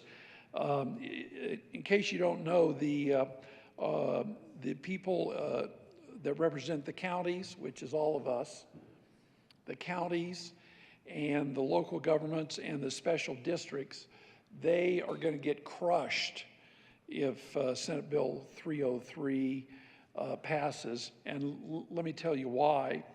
Senator Liston, can I ask if this is 2L023? Yes, it is, because it's talking about the permanence or lack of permanence thereof. So, yes, there is a nexus, Mr. Chairman. To get right down to the heart of it, 303 on the latest Senate version, the various counties and special districts for this year and the backfill, they're going to lose about 36 million because all of the backfill isn't going to be backfilled, only 78%. But next year, it craters, the backfill craters from 78% down to 30%. That's all they get. 30% backfill, or to put it in dollar amounts, $357 million. I want to repeat that, $357 million. Now, even up here, I think that the good people in the Joint Budget Committee would admit that $357 million is real money. But members, it gets even worse. Apparently, last night there was a new updated fiscal note, and because of amendments on 303, the going forward after 24-25, that 30% shrinks down to 9%, a whopping backfill of 9%, or to put it in real dollars, because 9%, what does that mean? Well, it means $556 million. $556 million that the counties and the special districts, think of the special districts as your fire districts, your water districts, your other unique special districts that are going to be, they're going to be eviscerated. They're going to be gutted. And it only gets worse because if there's any appreciation of more than 20%, which more than likely will happen, that the special districts, once again, and the counties are going to be shortchanged by hundreds of millions of dollars. Remember that, voters, hundreds of millions of dollars. So back to Amendment 023, I just wanted to give you some perspective on what it means to the voters out there, for those voters. Oh, by the way, so for the people that have worked really hard, sacrificed, worked hard, educated, and so forth, if you're in the top bracket, you're going to, instead of getting an extra $16 or $2.75 a month, is that if you happen to be fortunate enough and like say you've worked hard, you're educated, you've got a business, or you're a doctor or a professional or whatever you've done, you're going to give up a negative $70 a month, a negative $70 a month, or 55% of your refund that would be in place under the current law. And if you're in the next lower bracket, you give up 28% of your refund, which is still hundreds of dollars. So with all that in mind, members, I would certainly urge a yes vote on Amendment L023. And for the people in the audience, which I hope there in this case there won't be millions listening, but if there are hundreds or thousands of you listening, is that please don't fall for the bait and switch on HH, because it's going to cost you far more in the long run. For the few of you, or for a number of you, because there's more than a few, that you'll get an extra $16 a month, or a lot of you that will just get $2.75 a month. It's a bait and switch. So we're going to be voting yes on this amendment to try and make things a little bit more permanent. A lot of us will be voting no on 1311, but a lot of us will be encouraging you to vote no on referendum HH. Thank you. Further discussion on the amendment, Senator Hansen. Thank you very much, Mr. Chair. And members, just to be clear, the amendment is focused on removing Section 2 of the bill. Section 2 basically is the relationship between this bill and HH. Also, obviously we're putting this in front of you, and hope to put it in front of the voters as a coherent package. There's no bait and switch. It's going to be very clear in the Blue Book. That's what the Blue Book is for. Make sure the voters know exactly what they're voting on. And if we pass 1311, this would obviously be added to that analysis. The other thing, just to remind everyone, the title of this bill is concerning the 22-23 fiscal year. And so, adopting this amendment basically would put us outside the title. So just wanted you to keep that in mind. This has been put in front of you and then hopefully in front of the voters as a package, and I urge a no vote on the amendment. Further discussion on L023. Seeing none, the question before us is the adoption of L023. All those in favor say aye. Aye. Those opposed, no. No. The noes have it. L023 fails. There is an amendment at the desk. Will the clerk please read L022? Amendment L022 by Senator Kirkmeyer. Thank you, Mr. Chair. You're going to love this amendment. I just know it. I love this amendment. You're going to love it, because here's the thing. Do you want to move the amendment first? Yes, I do. All right. I move L022. All right, to L022. Thank you. Because here's the thing about Amendment L022. Most of you in this room have already voted for this. You've already said you like this idea, and you voted for it in Senate Bill 296. So basically, Senate Bill 296, for those of you who don't remember, but I'm sure the president does, it was his bill on elections. And he put this in his bill. It then referred to, like clerks and recorders and the Secretary of State. So I just broadened it and put it in here. And what it reads is, an elected official shall not use any appropriation of state or federal money to pay for advertising expenses that prominently feature a person's name, the seal of the state of Colorado, or state of Colorado letterhead in materials that discuss the refunds set forth pursuant to this section. For purposes of this section, advertising does not include official notices or communications that are authorized or required by law, ongoing and routine communications such as maintaining or publishing content on a web page. So do you all remember what happened back in 2022? July 7th, 2022. This letter went out. And gosh, that's an official letterhead. And it has the state of Colorado on it. And it says, Colorado, Governor Jared Polis. Who's that? Do you remember we're here? Let me just read the letter to you again. Remember, because we had a lot of discussion about what was going on when the refunds were going to get sent out.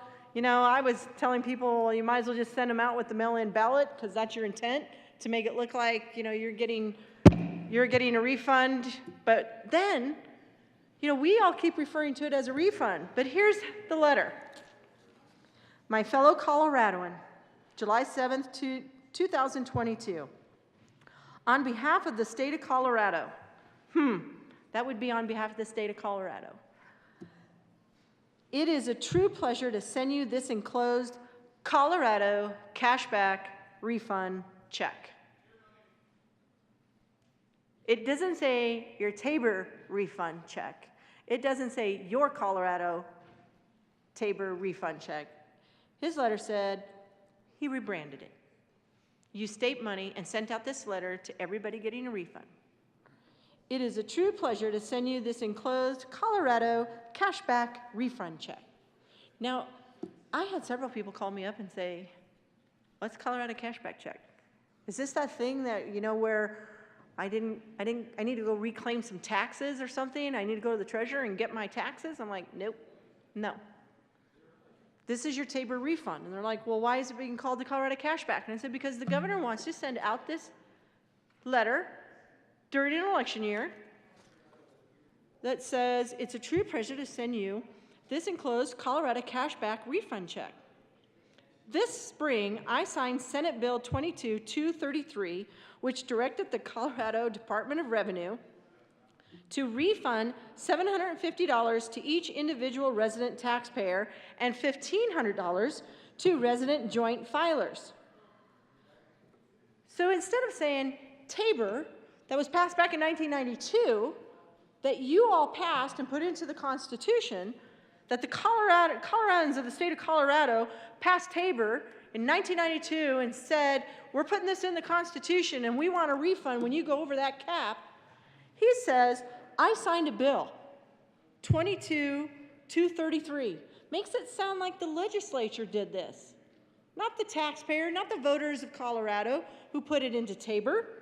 Makes it sound like he signed off on this bill that was passed by the Colorado legislature because we're such great people down here, which directed the Colorado Department of Revenue to refund. Colorado Department of Revenue to refund. Doesn't mention Tabor in here. Doesn't say taxpayer bill of rights. He's doing everything he can not to say that. But in the meantime, he's getting his name out there on our dime. So, to refund $750 to each individual resident taxpayer and $1,500 to resident joint filers. This refund is being paid to you because you are a Colorado resident taxpayer. Lucky you. Your taxes went up thanks to Jared Polis, and now you're getting some money back in our great Colorado cash fund. Lucky you. You're a resident taxpayer and a property taxpayer in this state probably too. This refund is being paid to you because you are a Colorado resident taxpayer. Colorado law limits how much the state can spend each year, and thanks to Colorado's strong economic growth and our successful work to close special interest loopholes, no mention about how great the taxpayers are for voting for Tabor and putting this in our Constitution. It's all about the governor. It's all about the strong economic growth that we've had and our successful work to close special interest tax loopholes. Remember, this is when inflation was going up too. Just thought I'd point that out. To close special interest tax loopholes. We are able to put even more of your hard-earned money back in your pocket. I'm thinking, why'd you take it out of my pocket in the first place? But I guess I should be very thankful that the governor is going to put more hard-earned money back in my pocket, only with Proposition HH to take it out of one pocket and pay me my refund out of the other pocket. Anyways, we're doing it well ahead of schedule. In fact, just in time before the mail-in ballots go out, you're going to get your refund. It doesn't say that in here, but it should have. At a time when inflation is causing increases in the cost of everyday items, we are committed to getting this money to you as quickly as possible. And then it says, for questions about your Colorado cash back payment, visit our website at, and it gives the website, or you can call this number. And then it's signed by, yes, you guessed it, the governor of the state of Colorado, Jared Polis. So if we're going to go and pick on the Secretary of State, and I don't know that it's so much picking on her, but if we're going to go make sure that the Secretary of State understands that she should not be using any state or federal money to pay to get herself out there and get everybody to know who she is and essentially advertise or send out a letter of this nature that is a little bit not really forthcoming. But if we're going to go after the Secretary of State to not use our state money, not do it on our time, and put out advertising, which essentially this is, because no mention of Tabor in here. In fact, it's renamed the Colorado Cashback, and puts it prominently featuring a person, Colorado, right here, Governor Jared Polis. That's pretty prominent. It's right at the top. You couldn't miss it when you opened up the letter. And then it's right at the bottom again, his signature, and Governor Jared Polis. Yeah, right? He sent this out right before the mail-in ballots came out. We got our tax refunds at that time. But if we're going to tell the Secretary of State and county clerks and recorders that they can't be doing this kind of stuff, then I think we should be telling the governor he can't do it either, or the state treasurer for that matter. So this says this says an elected official shall not use any appropriation of state or federal money to pay for advertising expenses that prominently feature a person's name, the seal of the state of Colorado, or the state of Colorado letterhead in materials that discuss the refund set forth pursuant to this section. So I think you're all going to love this because most of you, the majority of you, essentially already voted for this language and said, county clerks and city clerks, you can't do this. Secretary of State, you don't get to do this either. And it was in Senate Bill 296. This language has got to look awfully familiar to some of you. And so I urge and I vote on L002. Fair is fair. If you're going to go after some elected officials, all elected officials need to be included in this. Senator Liston. Thank you, Mr. Chairman. Mr. Chairman, I rise in support of Amendment L022. I do have one question for the good senator from Brighton, Weld County.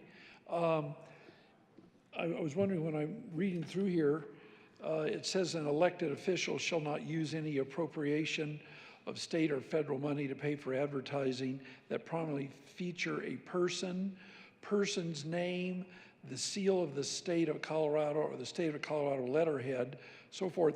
Does it say anything, or would it be appropriate to put in there what their elected office is?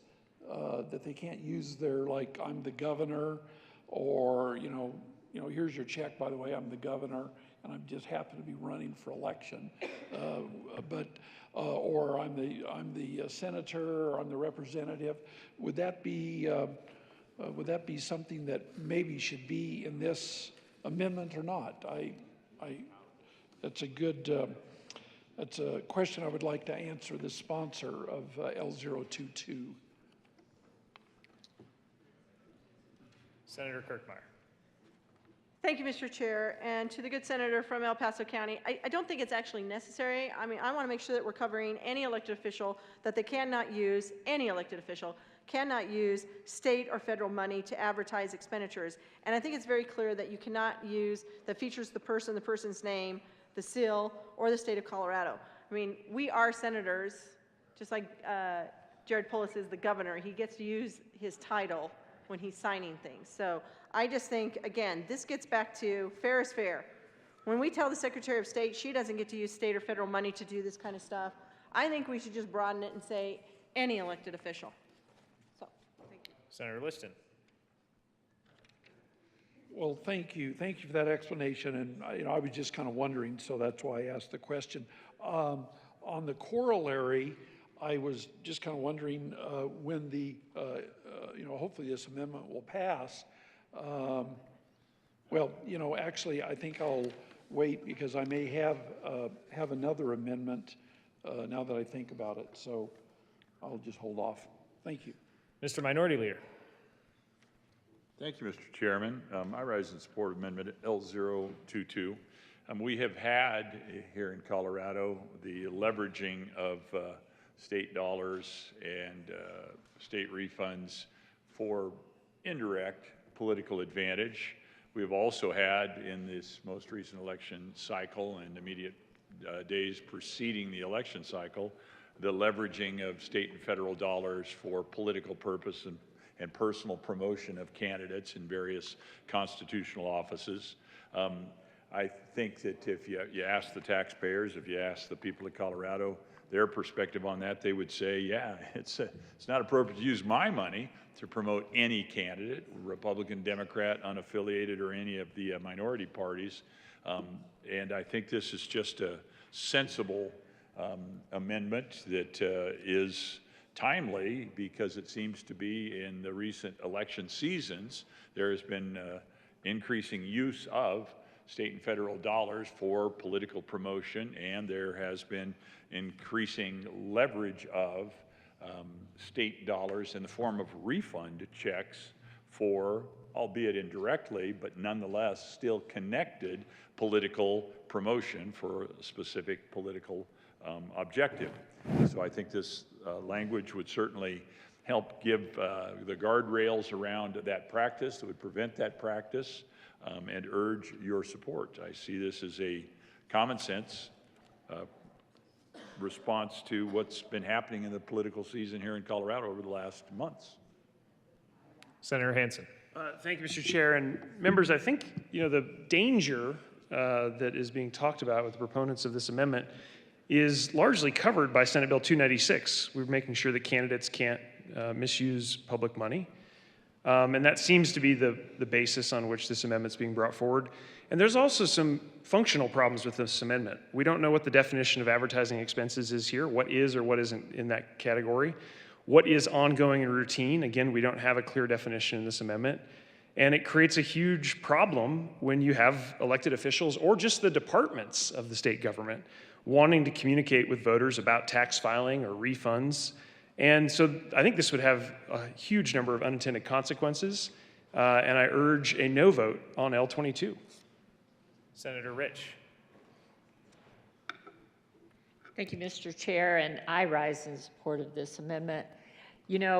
If you're on any of those mailers that, especially when there are press releases and how they use those ribbons that kind of look like their website, when they're promoting something, and then if you read down, and then at the bottom, it's all about fundraising there at the bottom. We've all seen those, and this is the kind of thing that I believe is unethical if you're going to use the seal of the state of Colorado on anything like that. And I know that in 296, it was about candidates, but the spirit of that should be that all elected officials should be held to a higher standard and not mislead people and make that look like it's something official. I urge and I vote on this. Further discussion on L22, Senator Kirkmeyer. Yes. Thank you, Mr. Chair. Sorry, I had to pull something up here. I find it very amusing that in Senate Bill 296, which is where I pulled this amendment from, almost explicitly the same, with the exception of who it affects. So in Senate Bill 296, this is how it read. A county clerk and recorder or a designated election official who is administering an election and the Department of State shall not use any appropriation, here we go, shall not use any appropriation of state or federal money to pay for advertising expenses that prominently feature a person who is declared candidate for a federal, state, or local office for a future election. So I just changed it up and used the same words, that you can't use an appropriation of state or federal money to pay for advertising expenditures.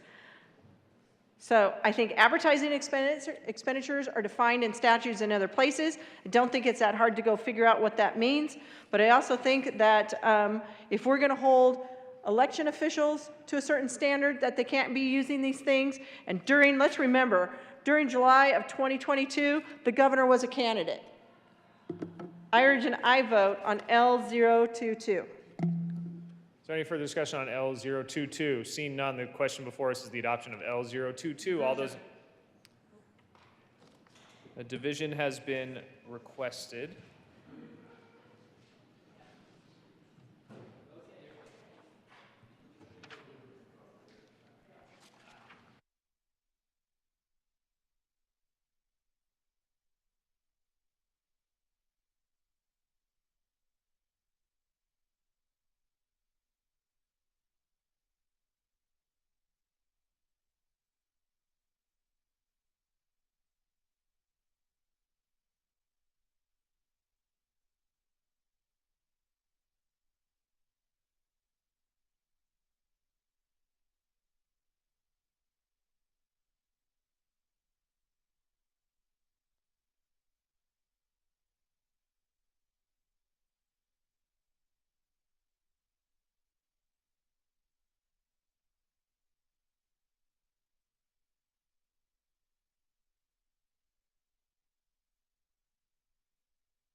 A division has been requested. All those in the chamber not entitled to vote, please be seated. The motion before the body is the adoption of L022 to House Bill 1311. All those in favor, please stand.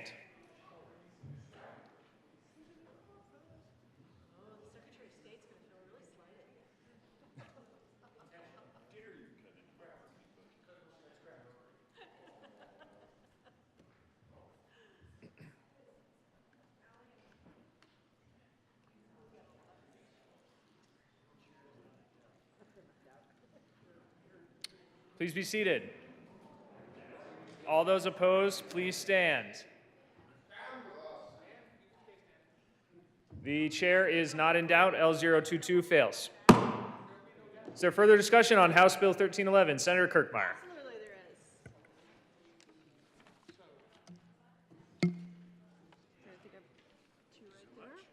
There is an amendment at the desk. Will the clerk please read L024?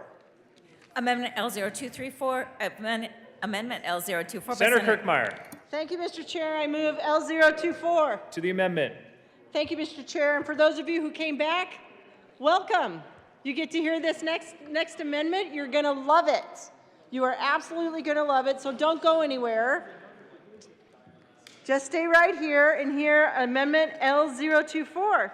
So this amendment says, it's a new section, it's a new number 4 on page 3 after line 23 that says, the executive director, so that would be the executive director of the Department of Revenue, shall issue each refund required by this section on an instrument that includes the phrase, your Colorado Tabor refund. Your Colorado Tabor refund. So for those of you who missed it because you were out, I don't know, getting a late lunch or something, or, well, no, the Derby's not today. That was yesterday. I missed it. For those of you who missed it, I'm sure you all recall because you all file income tax.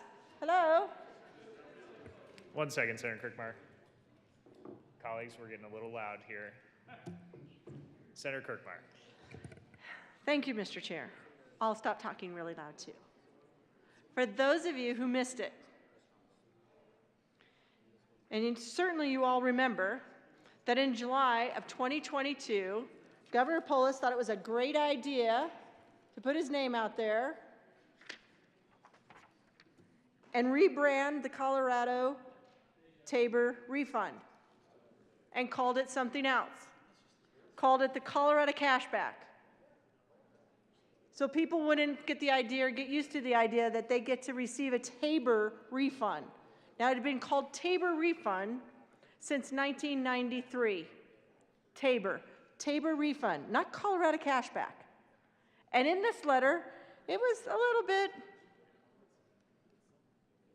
disingenuous, the way it was presented, where the governor talks about in his letter that it's a pleasure to send you this enclosed Colorado Cashback refund check. And as I stated earlier, man, I had people calling me up asking what the heck, did they forget to file taxes or something? Were they getting something back new from the treasurer in the county? Like what was going on? What new program was passed that we're getting a Colorado Cashback? And I said, that is your Tabor refund check. How disappointing, how truly disappointing that the governor found a way on our dime, on the taxpayer's dime, to put out a letter that features his name prominently, that isn't normal operations, a normal letter that he should be sending out. This is not an official notice or communication that he needs to send out. It wasn't required or authorized by law. He decided to essentially advertise a new program that he was trying to fool everybody, because remember the year before this or two, he tried to get rid of Tabor, and he puts out a letter that says, it's a true pleasure to send you this enclosed Colorado Cashback refund check. In fact, nowhere in this letter does it say Tabor. Does it say Taxpayer Bill of Rights? Nowhere in this letter does it say that. It goes on to talk about how, because of a bill that was passed, 22-233, which I'm sure pretty much 99.99% of the people in this state don't have a clue about 22-233, what that was. He says, I signed taking credit again, I signed Senate Bill 22-233, which directed the Colorado Department of Revenue to refund you $750. Not the Constitution requires that when we exceed a cap, you said you can't, government, we don't want you going out of control and spending money all over the place. We want our money back. We want a refund. Nothing about Tabor. This says, which directed the Colorado Department of Revenue to refund you a $750 check for each individual resident taxpayer or $1,500 for resident joint tax filers. And then it says this is being paid to you because you are a Colorado resident taxpayer. Talks about Colorado law limits. We're trying to get kind of close here, kinda. Colorado law, in case some of you, I think some of you were probably not old enough to even vote for Tabor in 1992. I'm not sure some of you were even born in 1992. I know there are several of you, like me, that were born, and was he? Was he 2? You were 2? So see, point made. Good senator from Commerce City, our majority leader, was 2 years old in 1992. Born in 1990. Oh, you were 7? Oh, the chair, the good chair was 7. The good senator from Avon was 7. God. Oh my gosh. Anyways, so who's going to even know when it says Colorado law? Most people aren't even going to understand. Colorado law means the Constitution, the Tabor Amendment that was passed in 1992 that said limit how much the state can spend each year. But then he goes on to take more credit. We closed loopholes. That's why you're getting a refund. We closed loopholes. Nothing in here about Tabor. Taxpayer Bill of Rights, nothing. But goes on to take more credit, able to put more of your hard-earned money back into your pocket. Boy, that makes me feel good. I'm thinking get your hand out of my pocket in the first place. But goes on, nothing again in this letter, renames it, in fact, the website. For questions about your Colorado cashback payment, visit our website at tax.colorado.gov cashback. That would be advertising, basically, just so we understand. This letter, advertising, using the Colorado letterhead, his name's prominently featured, doesn't tell you what it's actually, where your refund's coming from, rebrands it, calls it the Colorado Cashback. Everybody thought it was a new program that they're getting $750 because the Colorado Cashback that the governor signed into law. That is deceiving to the public.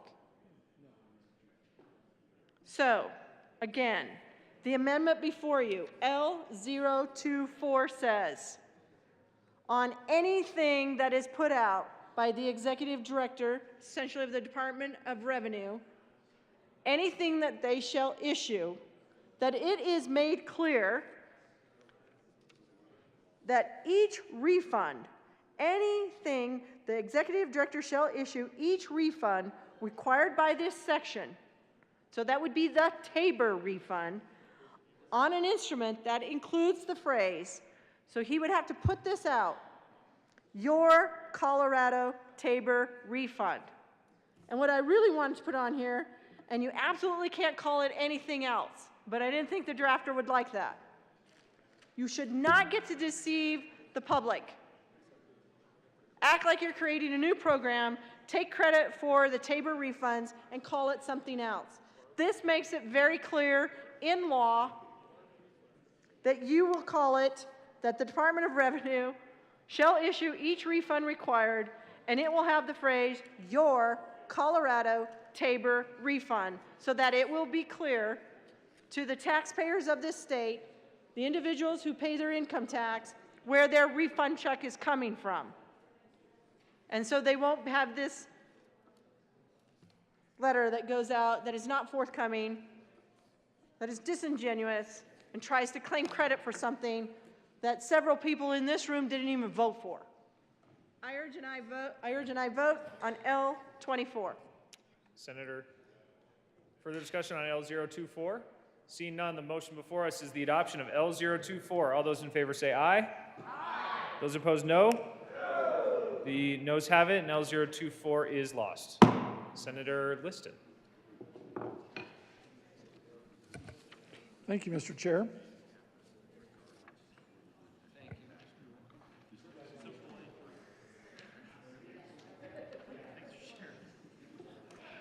Thank you, Mr. Chair. Members, a little while ago, I was speaking about the amount of the refunds under current law and what people will get if House Bill 231311 should pass. And I would like to refresh, I'll just go down the various categories. If your adjusted gross income is up to $50,000 under current law, if nothing happens, you're still going to get a refund. Actually, you do pretty well. $480 if you're a single filer, and $960 if you're a joint filer. If 1311 should pass, then your refund would go to $672 as a single filer and $1,344 as a joint. And from 50 to 100,000 under current law, and this is all public information, it's $639 and $1,278. But if this passes, then your refund would go to $672, and if you're a joint filer, $1,344. As I reminded you a little while ago, for the people in the $50,000 to $100,000 adjusted gross income, that's $33 a month, or excuse me, $33 a year, or $2.75 a month. Now then, for those people who are fortunate enough to make between $100,000 and $157,000 under current law, if you're a single filer, it's $736, and if you're a joint filer, it's $1,472. Now that if this bill should pass, then your refund would be $672, and your joint filer, $1,344. Oh, I hate to disappoint you, but you no longer get more, you get less. So you get $64 less as a single filer and $128 less as a joint filer. Now then, for those people who are working extra hard and they make $157,000 to $219,000, under current law, you get $875 refund or $1,750 as a joint filer. Sorry to disappoint you, but if this bill passes, your refund will still be $672 as a single filer and $1,344 as a joint filer. Oh, bummer, real bummer. Your refund now goes down to goes down by an additional $203, or if you're a joint filer, $406. For those of you who can't do math, 2 times 203 is 406.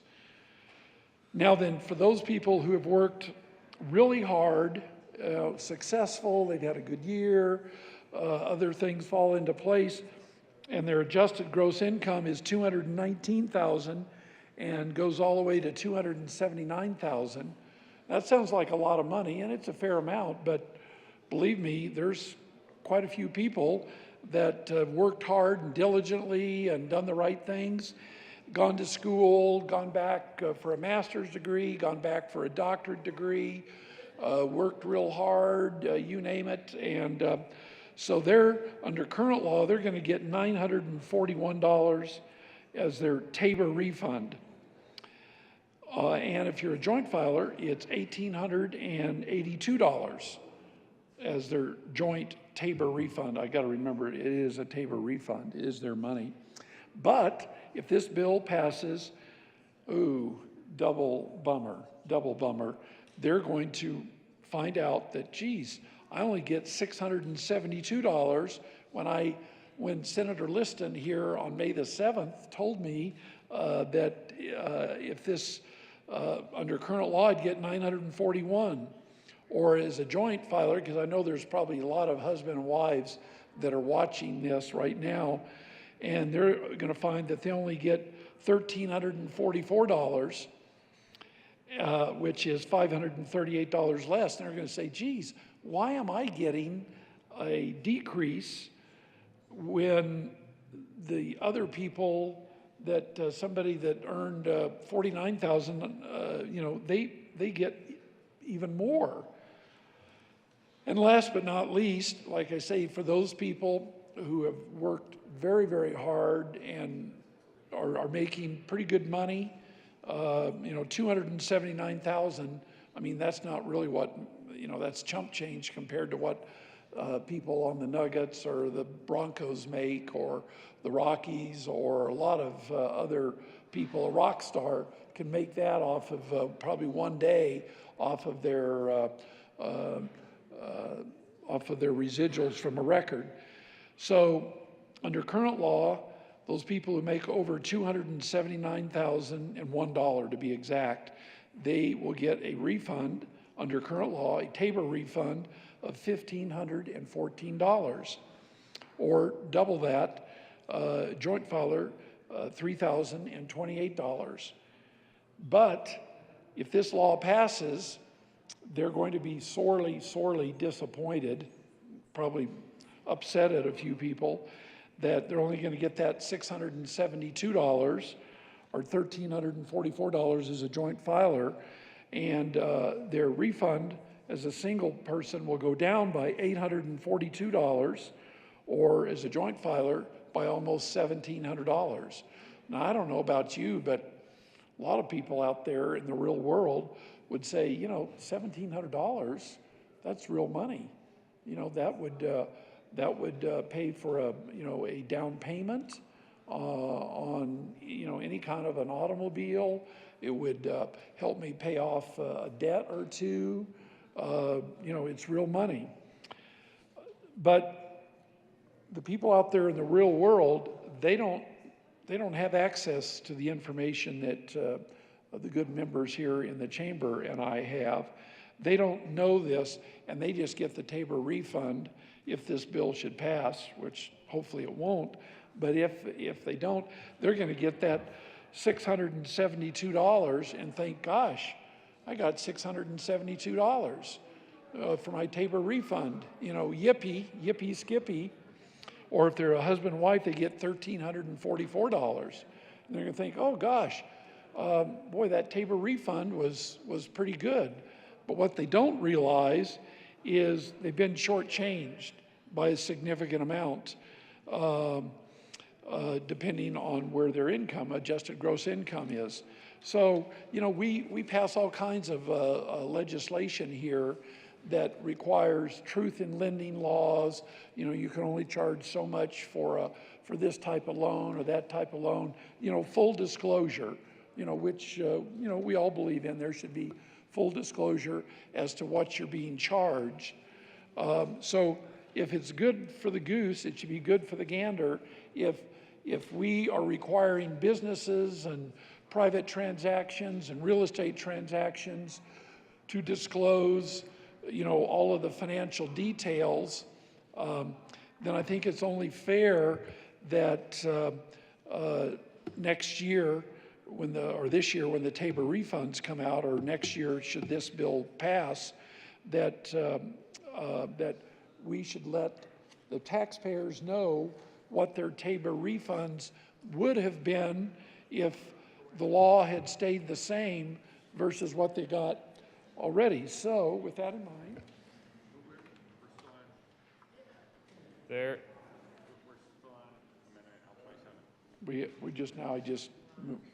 there is an amendment at the desk. Will the clerk please read L027? Amendment L02. Senator Liston. thank you, Mr. Chairman. I move Amendment L027 to House Bill 1311. To the amendment.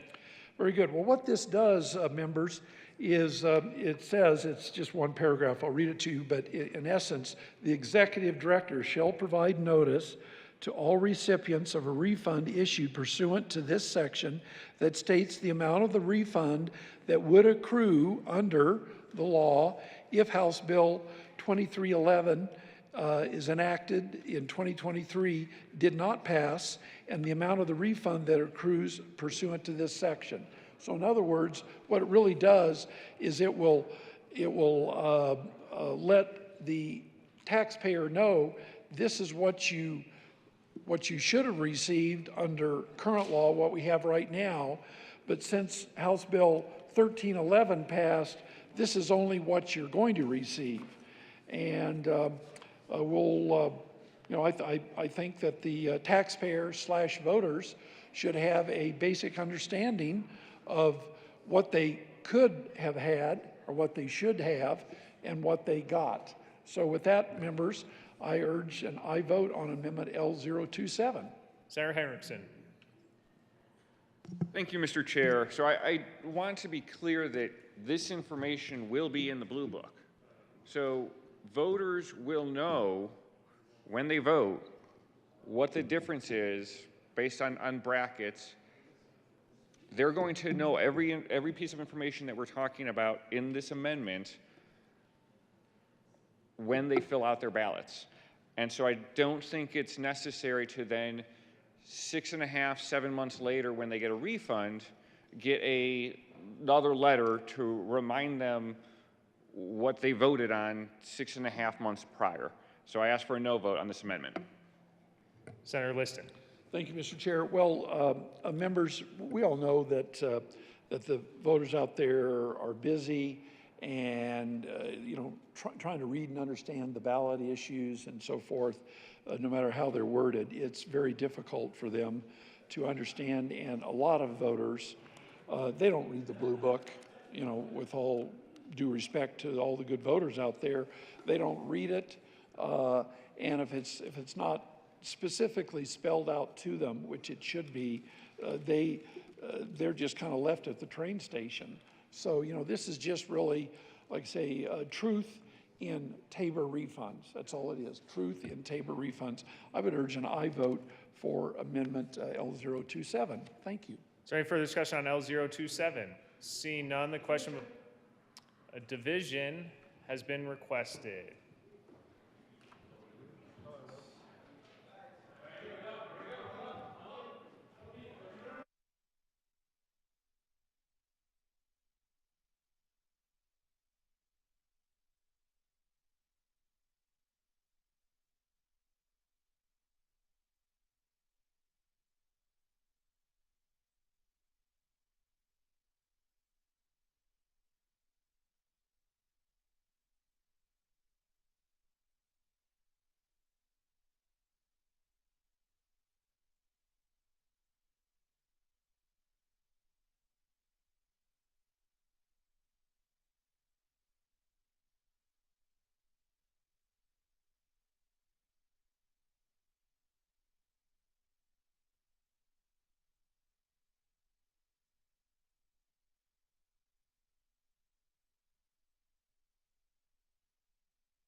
has been requested. All those in the chamber not entitled to vote, please be seated. The motion before the body is the adoption of L027 to House Bill 1311. All those in favor, please stand.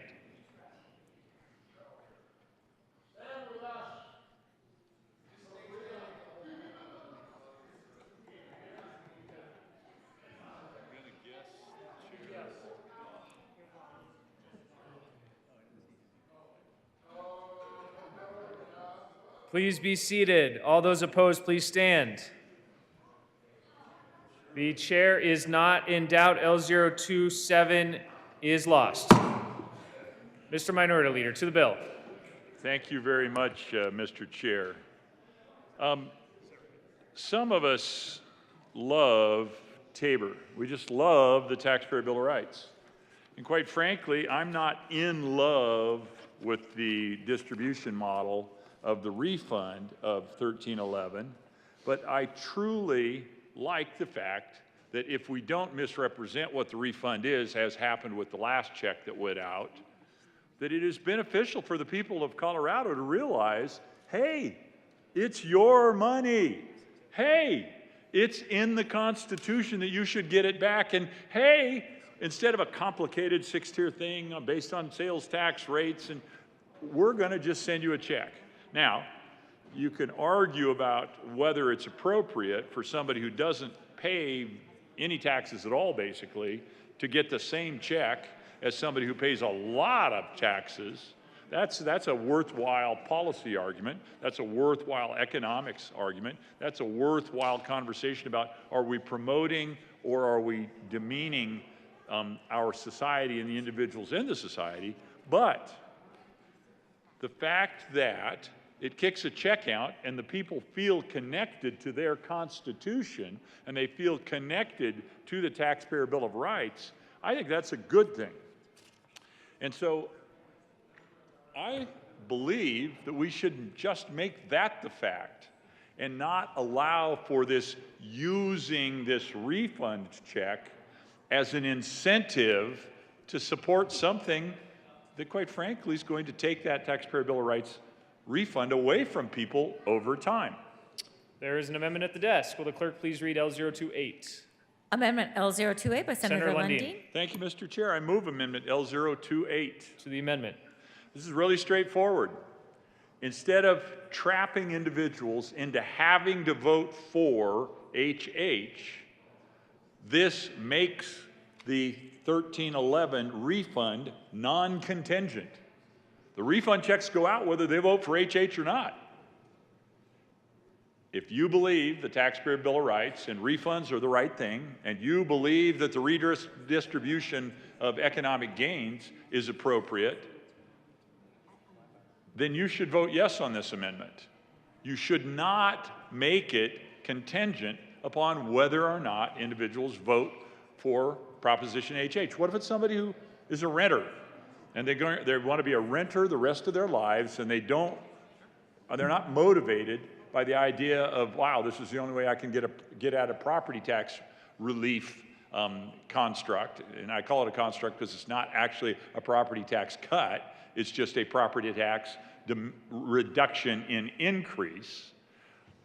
If we really have people in our society that have rights to a portion of the Taxpayer Bill of Rights refund, and this check is the way to do it, we should not make them have to vote in favor of something that, one, will reduce the Taxpayer Bill of Rights refund over time, and two, cause them to vote for something that they may disagree with because they're renters and they really don't believe that property tax relief is that important to them. So I urge your support of Amendment L028 if you really want to get that refund check back in the hands of the people without having to make them trip through the HH tripwire that you're causing them to have to walk through the way the bill is currently drafted. Thank you, Mr. Chair. Senator Hansen. Thank you very much, Mr. Chair. And just a question for the sponsor, my friend and colleague from Monument. It would appear that L28 is identical to L23, which was previously offered and was not successful. I just wondered, was your intent to have the same amendment twice? Mr. Minority Leader. Thank you very much. The reality is in the Senate there's no settled matters, so process we're in a good spot. The reality further is, yes, as I was presenting this, I realized, although presented in a different way with a different intention, that this means that the refund check is not contingent upon a vote for HH. The way to get at that ends up being exactly the same way as the amendment was offered earlier, and it is the exact same amendment as I've discovered as I've walked through this. It was presented as something to make the refund permanent. This makes it non-contingent is the way that I've argued it. So touche would be the correct answer. That's right. But at the same time, I still argue on behalf of the amendment. Senator Hansen. Thank you, Mr. Chair. Yeah, both reasonable questions. Should it be contingent? And whether you like or don't like the contingency, should it be permanent? Both great questions that we can continue to debate. But I would again ask, as I did with L23, for a no vote on L28. Is there any further discussion on L028? Seeing none, the question before us is the adoption of L028. All those in favor say aye. Those opposed, no. The noes have it, and L028 is lost. Mr. Minority Leader. Thank you very much, Mr. Chair. I'm not certain whether there's further amendments to be offered or not, but I step into the gap here in this moment to discuss the bill itself, House Bill 1311, and strenuously object to this bill. I picked up a copy of the bill earlier today, and I got ink stains all over my Wranglers, and that really bummed me out. Why did you get ink stains all over your Wranglers, you're asking? It's because the bill had just come off the press. It was still wet with ink, and I got some of that ink on my Wranglers.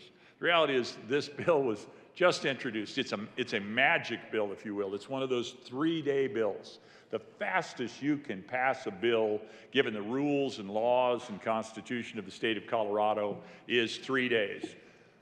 Typically, that is reserved for crisis bills. I remember we came into session a few years back, and we had a challenge with our nursing compact. And we were in a nursing crisis. We needed nurses into the state. And there was a bipartisan agreement that we need to deal with this, and we need to deal with this now. And we did. We ran a bill through the General Assembly in 3 days in order to deal with that crisis that we all agreed, as a matter of the good of the people of Colorado, as a matter of statewide concern, on behalf of the people of Colorado, we want to move this bill through in a collaborative and bipartisan way, and we did. This bill, fundamentally different. This bill has no Republican support. None, zero, nada, zip. It is, in fact, a construct, and I will not impugn motives, but I will say you can certainly see the effect of this bill is to provide an incentive for individuals to vote for another Democratic initiative, Democrat Party initiative, the HH initiative as embedded in Senate Bill 303. And so when you've got one bill being trotted out as a $2.7 billion incentive to support another bill, you've got a basic moral construct I don't agree with. I think that's absolutely wrong. We shouldn't be using the people of Colorado's money to convince them to do one thing or another. We should simply be, under the Constitution, under the law of Colorado, refunding to them the money that is, in fact, their money under the Constitution and rules of law. So I oppose this amendment, or this, not the amendment, but the bill 1311 for that reason. I also oppose it based on the reason that, forbearance, I'd like to grab my iPad, Mr. Chair.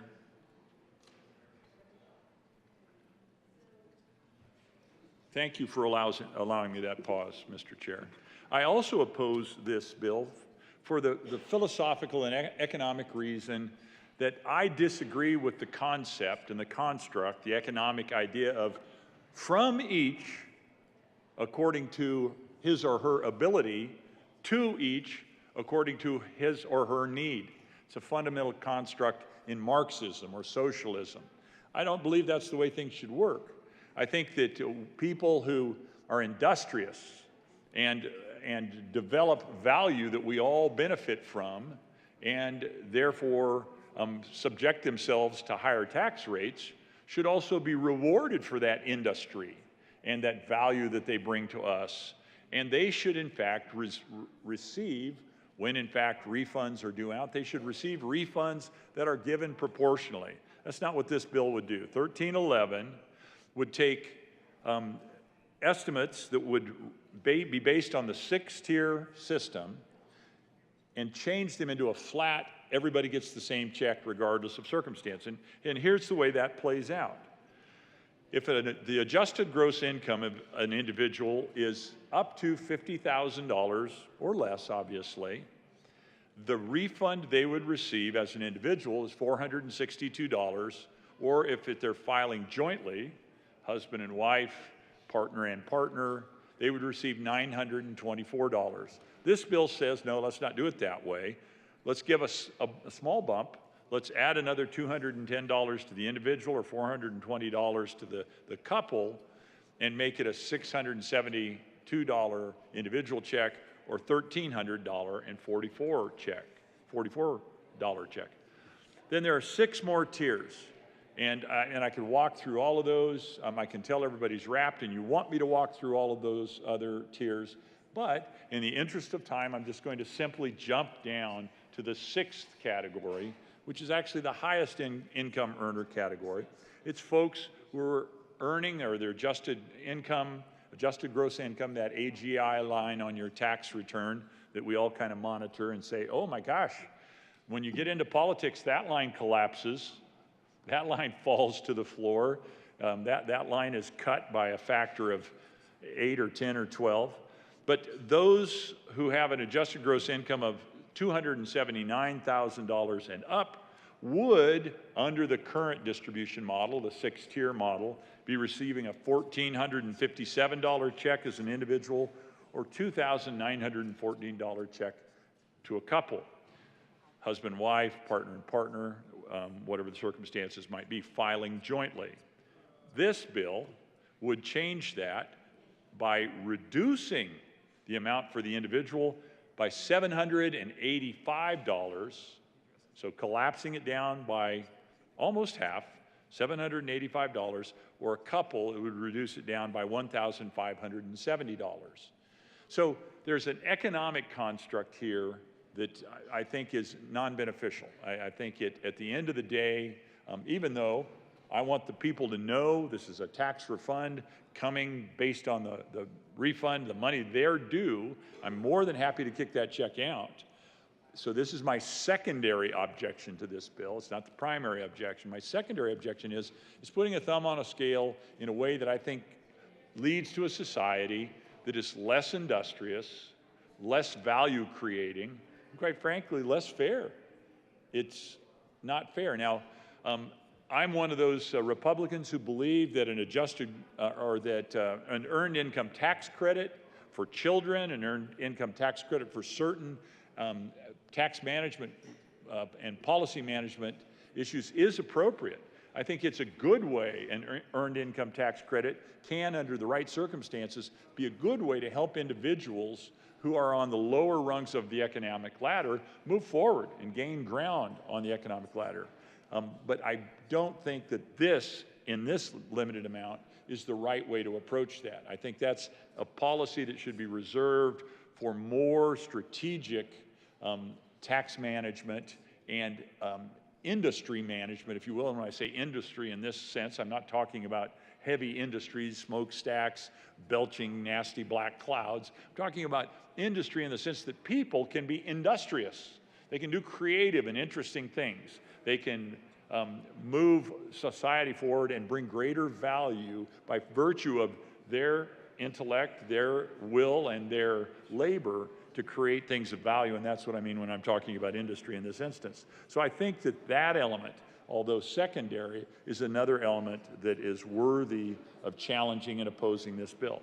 But I want to go back and make it clear, my primary objection to this bill, and I could spend some time making the process foul argument. I'm not going to make that argument. I simply made a joke of it, saying I got the ink from the newly printed bill on my Wranglers because it was still wet. It's that moving that fast. I'll let that go at that and won't spend a bunch of time on that argument. But my primary argument of this is that, in fact, it's an inappropriate use of the taxpayers' money to incent them to essentially, it's not coercion. They could certainly say no, but you're incentivizing them to vote against their own self-interest and take a step that will kill over time the taxpayer Bill of Rights refunds that this very bill purports to give to them in a meaningful way, yet temporary way. So I urge your opposition to House Bill 1311. Thank you, Mr. Chair. Senator Smallwood.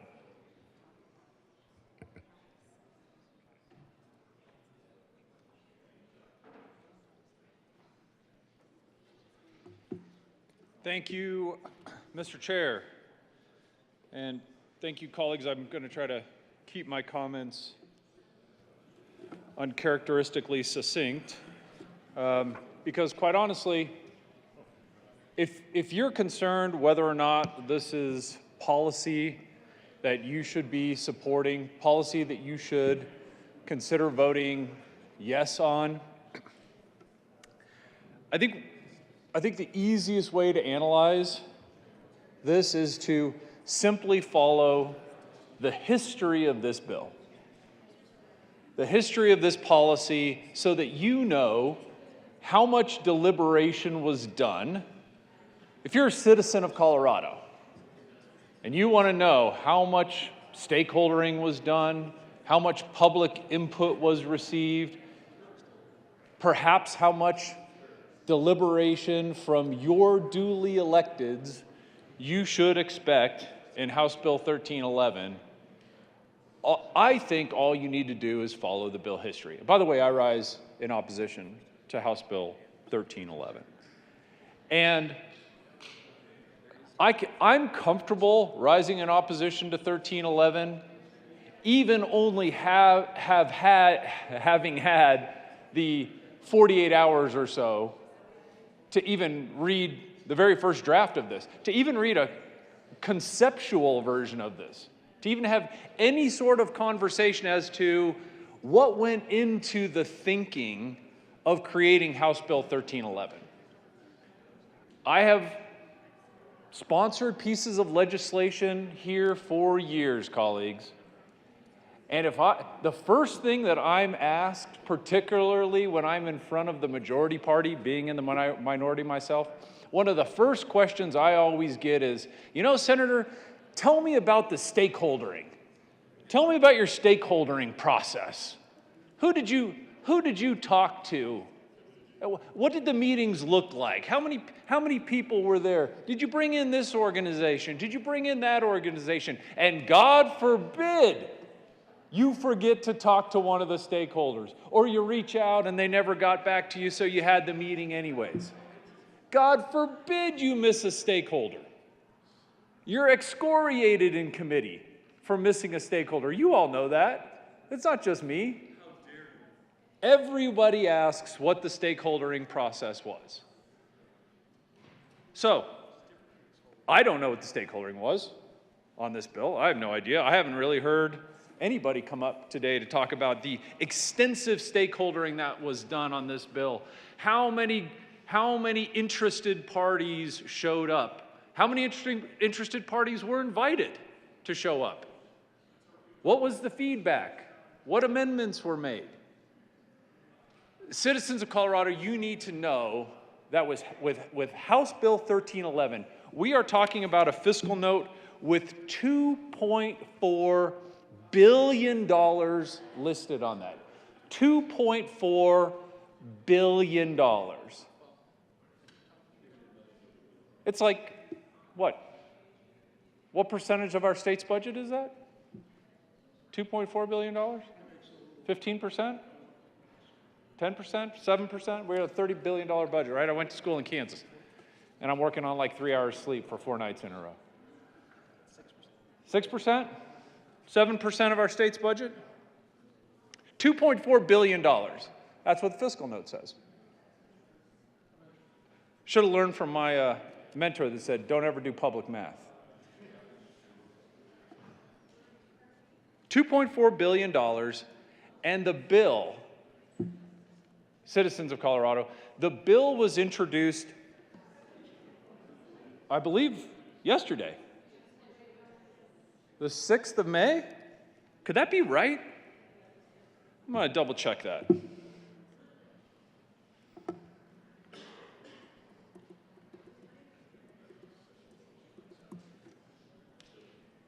So when I look at the bill history, I see that this $2.4 billion expenditure, or refund, I mean, it's not really expenditure, $2.4 billion of taxpayer money came to be in a bill that was introduced in the House of Representatives here in the great state of Colorado on the 6th of May.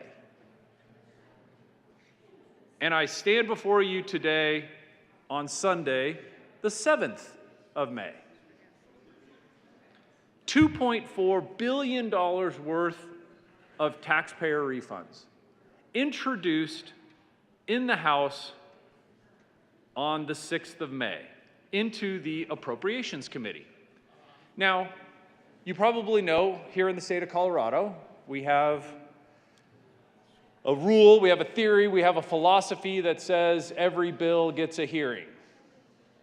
And the public is entitled to come and testify on that bill, give their opinions, be heard. Now, granted, sometimes it's only for 3 minutes, sometimes it's for 2 minutes. If we're really falling far behind, it's only 1 minute. But everyone in our state, I think we roundly agree as your elected officials, every bill should get a hearing and every voice should be heard.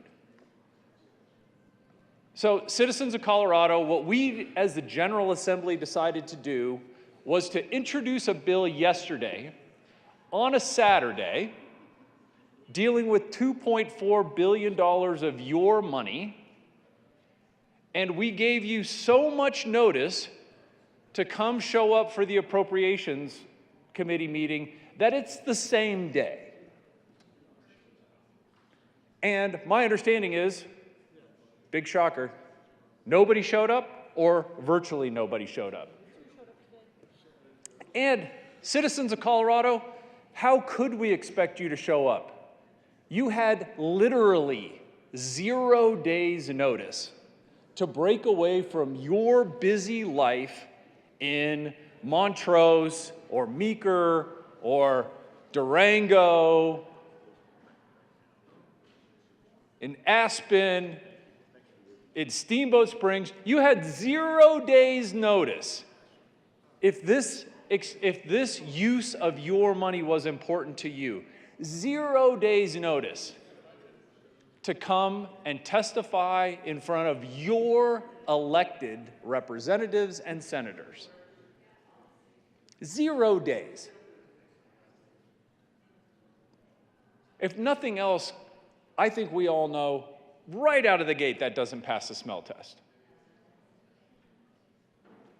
Heard in Appropriations Committee. And here's the thing, this bill was so perfectly crafted, even with no public input in the committee meeting, or virtually none. I don't know, I wasn't there. I'm assuming if 0 people showed up, there's probably roughly 0 minutes or hours of public testimony. But the bill was so perfectly crafted, according to the Colorado Legislature website, that no amendments were added.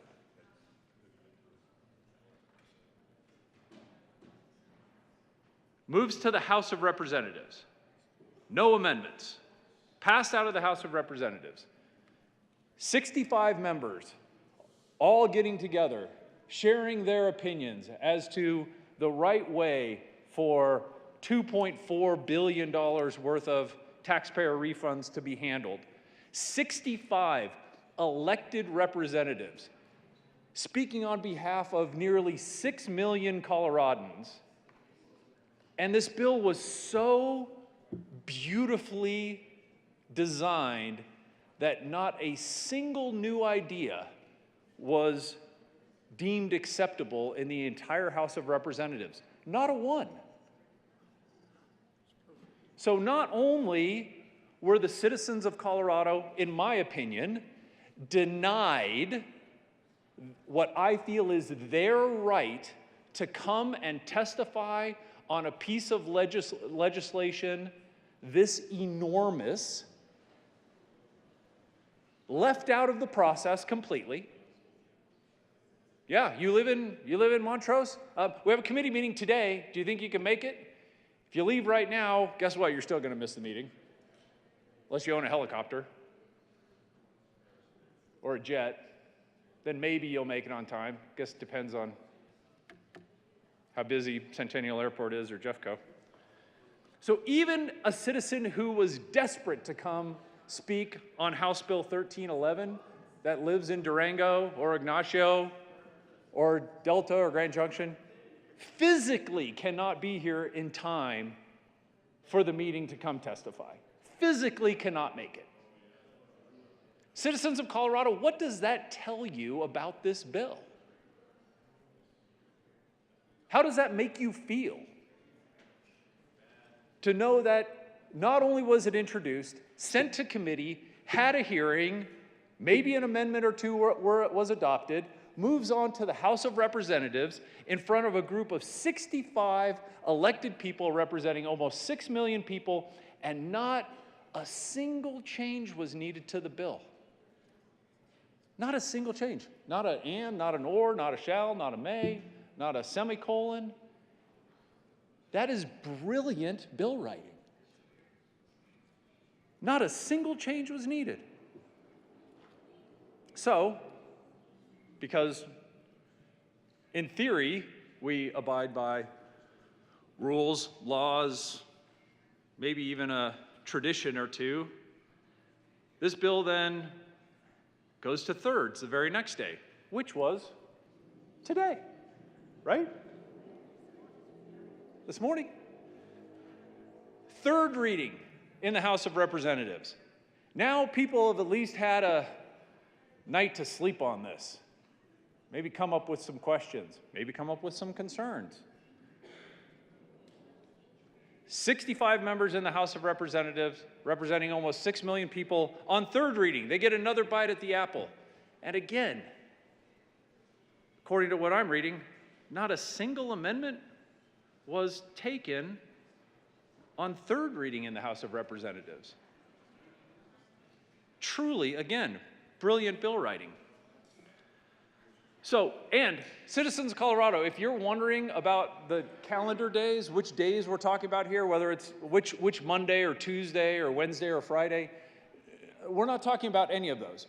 We're talking about a bill being introduced on a Saturday that even if you work in the building, you may or may not used to be working this diligently. This is a weekend. This is a Saturday. Obviously, I was here. My colleagues were here. But if you're a citizen that's not literally spending every waking moment following statewide politics in the state of Colorado, how could you even know that this bill was introduced?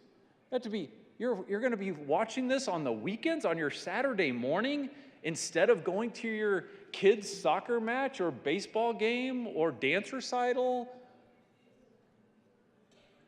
Not even to mention your amazing golf game, citizens of Colorado. Hopefully you weren't doing any of that, because if you were, you missed everything that happened on Saturday as this bill was making its way through the House, only to show up here in the Colorado State Senate on the Sabbath, showing up on Sunday. No better way to celebrate the Sabbath than with a bill coming over into the Senate. And again, what are the odds that a citizen in our state is paying this close attention to a bill, even if they knew that it might be introduced on a Saturday? What are the odds that they thought it would end up in committee again the very next day on a Sunday? I've tracked thousands of pieces of legislation in this building. I think I can count on one hand how many times a bill anywhere close to this substantial has gone through this building this fast over a weekend. Over a weekend. So here we are. Here we are on Sunday. 24, 36 hours after the introduction of this bill. Here we are on a Sunday at 6:30 p.m. offering amendments. 35 of us, representing nearly 6 million Coloradans. And I'm starting to see what might have happened in the House is that amendments were offered. The 35 members representing virtually every citizen in our state are offering amendments. And some of them, candidly, seem pretty common sense and pretty innocuous. Like, government officials shouldn't be using official seals for advertising purposes or campaign purposes. I don't know. This is just an anecdotal senator poll. If we were to ask 100 citizens out there how they feel about elected officials using taxpayer money and their own official logos and seals and signatures and everything like that for this type of purpose. I mean, maybe that's why they elected us, because I don't think they would have supported amendments like that getting voted down. Have any amendments been accepted today? Not a one. So, 65 members of the House of Representatives, not a single amendment accepted. 35 state senators, not a single amendment being accepted on a bill that was introduced, colleagues, yesterday. $2.4 billion of the taxpayers' own money that I'm not going to go on record saying that they were denied the ability to have their voices heard. We didn't deny them. We didn't lock the door. If you own a helicopter and live in Durango, you might have made it. But practically speaking, it feels like we denied the citizens the right to come speak on this. And I'm grateful to the chair. I'm grateful to the bill sponsors that at least we get to talk about it. At least we're given that opportunity here to reach out to the citizens that elected me, to put me here, to say, I don't think you had a voice in this process. And I want you to know that that is exactly how I feel, and that's why I'm taking time right now to make sure that everybody knows I don't feel like your voice was being heard on this piece of legislation, on how your $2.4 billion should be handled. And I think it's very peculiar that a bill with what feels like this little stakeholdering and what feels like this little public testimony from the citizens across our state can be so perfectly crafted out of the gate that not a single amendment on either the House floor or the Senate floor was deemed worthy enough for consideration. We amend bills here, I don't want to say every time. Certainly, it seems like a lot of the time, many times, maybe most times, depending on the bill. And again, these are not massive policy changes in most of these amendments. Most of these seem fairly nuanced and pretty simple. And that's what I want the citizens to know. We will adjourn tomorrow, more than likely at midnight, for our constitutionally required 120-day session. And this is literally the bang that we are going out with, citizens of Colorado. The bang we're going out with is $2.4 billion. That is with a B, in case these microphones aren't working perfectly. $2.4 billion with a B of your dollars that has zipped through on a weekend through both chambers with nary an amendment, be voted on, approved, and sent to the governor for the governor's signature. And I've confessed far too many times from this podium, the governor's way smarter than me, and my guess is he'll probably take a glance at some of the details of the language in this bill. And even somebody as smart as the governor, I can't have money. I've got a strong feeling that not even the governor himself with that IQ level is going to find a single word in this bill that needs to be changed. Not a single amendment, not a single shall or may, not a single period or semicolon that needs to be changed. And I feel pretty strongly that this will end up getting signed into law after being introduced on a Saturday, heard in committee on a Saturday, brought to the second chamber on a Sunday, passing on a Sunday, and ending up being sent to the governors. By the time people wake up on Monday morning, sorry, citizens of Colorado, you'll have missed the whole shebang. My colleagues, I think, already did a great job going through the details of their concern around the real substance of this bill, the real substance of this policy. You've heard them talk about this. You've heard their concerns. You've seen their amendments. I don't know that I would have needed to hear anything if I was a citizen of our state.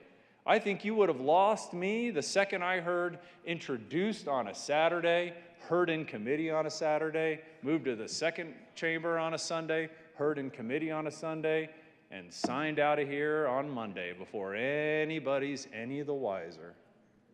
That alone, colleagues, is enough to have me not only be a no vote on House Bill 1311, but to encourage anyone who I feel respects just the process, things passing the smell test. This is not it. This is not it. And again, I would urge a no vote on House Bill 1311. Senator Liston. Thank you, Madam Chair. Members, I've tried to offer a couple of logical amendments. I heard the bill today, as the good senator from Parker was saying. Boy, I didn't even realize that the bill was going to be over here. I heard the bill this morning in appropriations, and I'm just amazed how fast things can happen. I did want to share with you, the good senator from Parker was mentioning that there was little or no testimony. Well, actually, there were two witnesses for the audience out there. There were two witnesses for the entire state of Colorado. One was for it, and one was against it. And the witness who was against it was representing the Chamber of Commerce's from Northern Colorado, which would include the chambers from Fort Collins, Longmont, Loveland, and I think maybe one or two others, but those three specifically, that they are opposed to this bill, not just because of what's in the bill, but because of the process.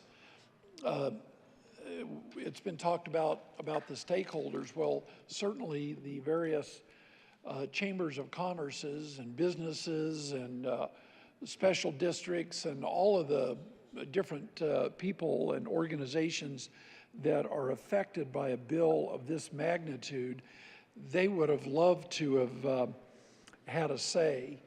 And, you know, when we started hearing the bill, it was about noon when a lot of people were just barely getting up or getting the Sunday paper or getting home from church or, you know, getting done with mowing their lawn or playing golf or whatever. You know, it's just really, it's a sad commentary, and quite frankly, shame on the process, shame on us for ramming something of this magnitude through. But I did want to let my colleagues who do represent the communities of Longmont and Loveland and Fort Collins and probably other chamber areas of northern Colorado that if you're voting for this piece of legislation, you're really voting against your own chambers and your own people. So you know, if you're voting just because you're being twisted or party discipline, that's the wrong reason to be voting for it. You should be thinking about the other organizations and citizens in your own district. So you're probably voting against your own constituents. I can't speak for El Paso County, which is where I am from, though I am anxious to hear, because there again, it's a Sunday, and the city council and the chambers and other organizations, I believe they don't normally meet on a Sunday. And it's probably a safe guess that they're not even, most of them are not even aware that this bill has progressed this far, gone this far, this fast in 48 hours or less. And that will be, unfortunately, sealed and delivered here over the next 30 hours or so. So I would venture to guess, though, if I was a betting man, that that my own chamber and my own county commissioners and my own city council will probably be opposed to this bill for a whole variety of reasons. Last but not least, I want to reflect from one of my own constituents that had contacted me.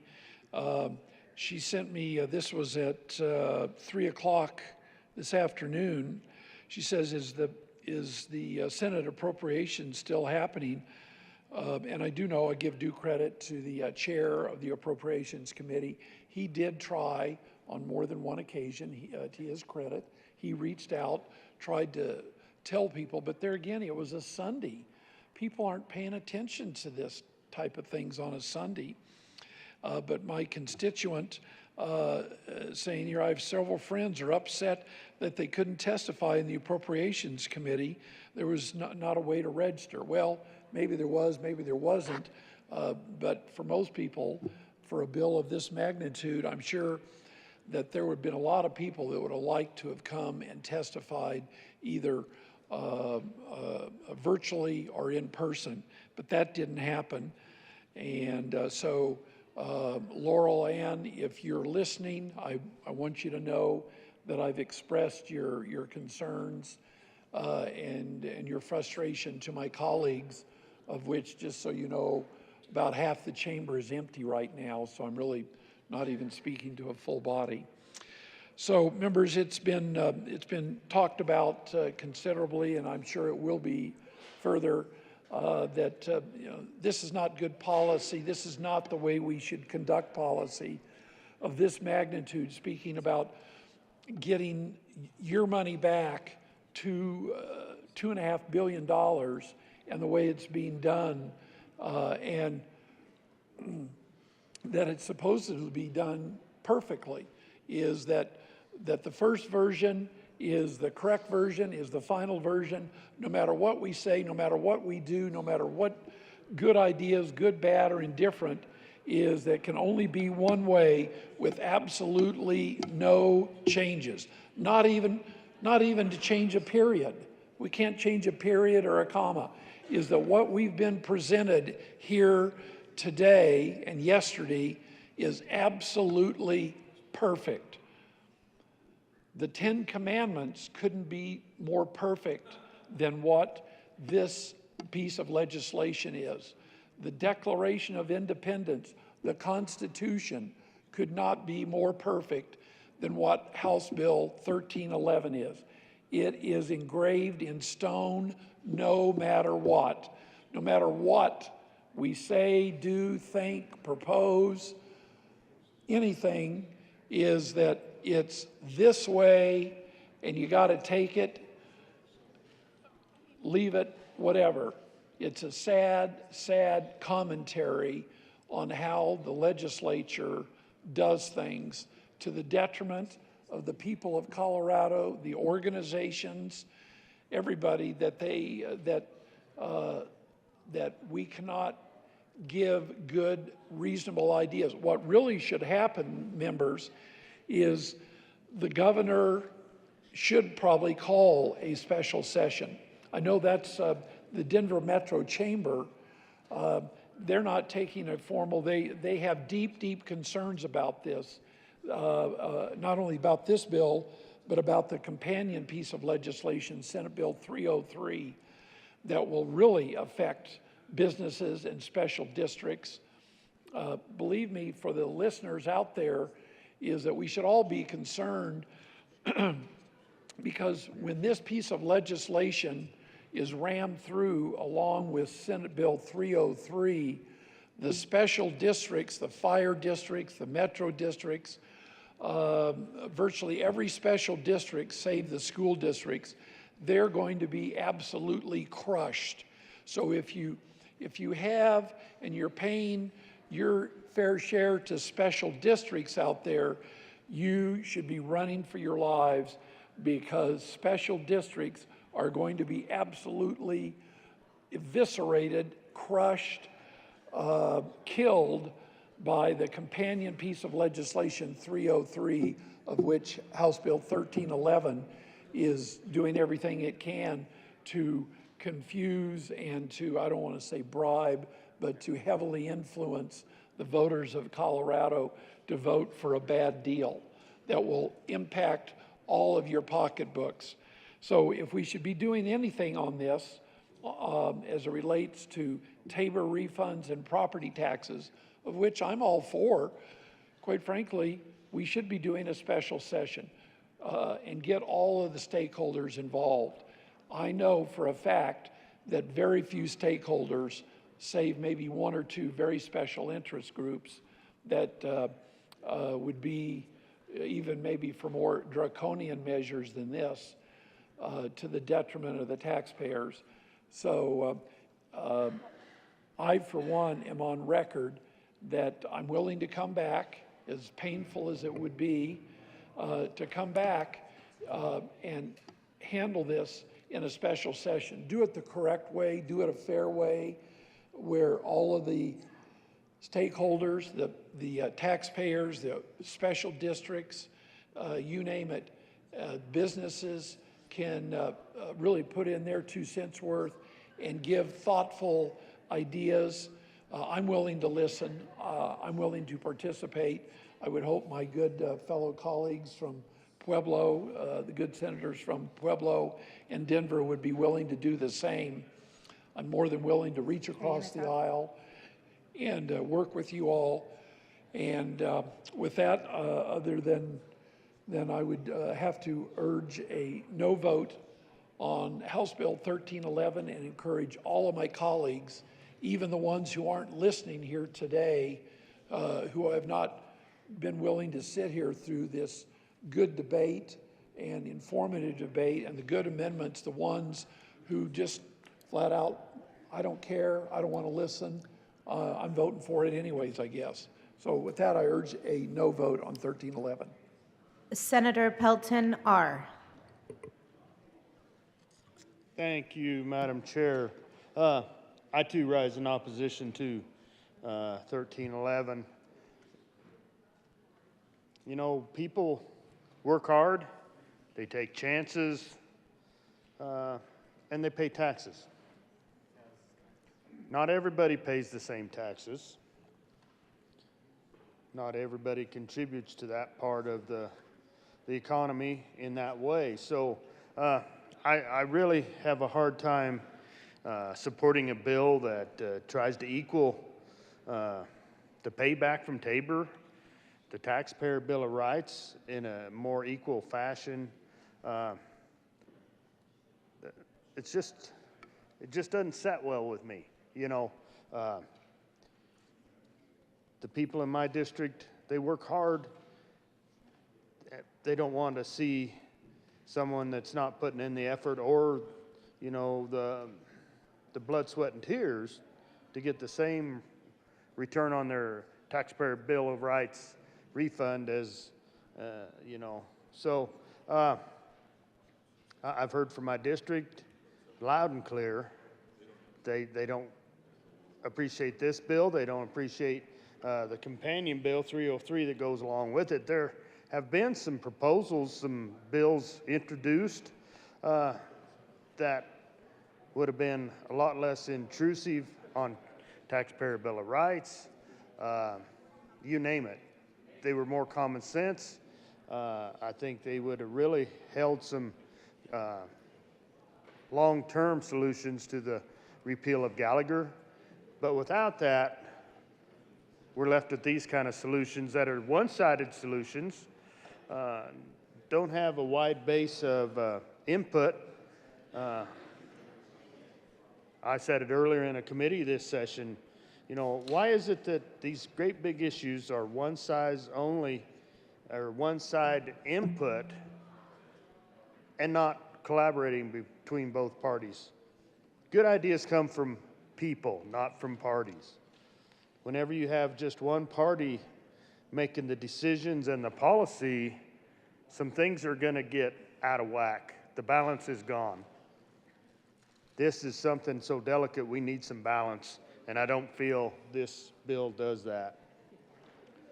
So with that, and with my citizens reaching out to me, voicing their opposition, I'm going to ask for a no vote on this bill and encourage you to do the same.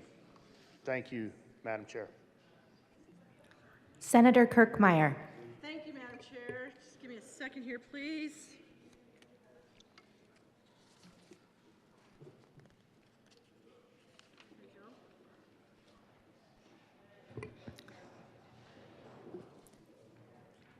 There is an amendment at the desk.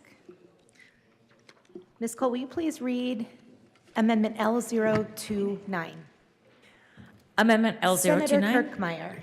Thank you, Madam Chair. I move L029. To the amendment. All right, thank you, Madam Chair. For those of you who have been in the room all day with me, thank you. Thank you for being here.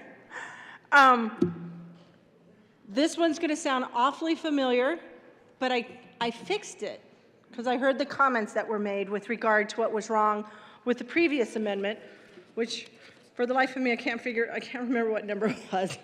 But anyways, what this amendment L09 does is it adds on page 3, after line 23, it inserts a new paragraph 4. Oh, this was L022 before. So now it's going to be L029, the new and improved L022. So what it does is this. It says an elected official shall not use any appropriation or of state or federal money to pay for advertising expenses that prominently feature a person's name, the seal of the state of Colorado, or state of Colorado letterhead in materials that discuss the refund set forth pursuant to this section. For purposes of this section, because you remember in 22, they said, we don't know what advertisement means. So I'm here to help. I'm here to help out. For purpose of this section, advertising includes the attempt by publication, dissemination, solicitation, or circulation, a visual, oral, or written notice or communication that is not an official, sorry, that is not an official notice or communication that is authorized or required by law. There we go. Now we know what advertisement means. And guess what? This letter dated July 7th, 2022, would be defined as advertising. This letter that was sent out on the taxpayer's dime, that attempted to take credit for our Colorado Tabor refund, this letter that is on letterhead, look, has this nice little state. This was a colored letter when we got it. Has a nice little logo of the state seal. It's not, doesn't actually have the seal on it, but the state seal is there on the letterhead. And look what it says. Governor, Colorado, Governor Jared Polis.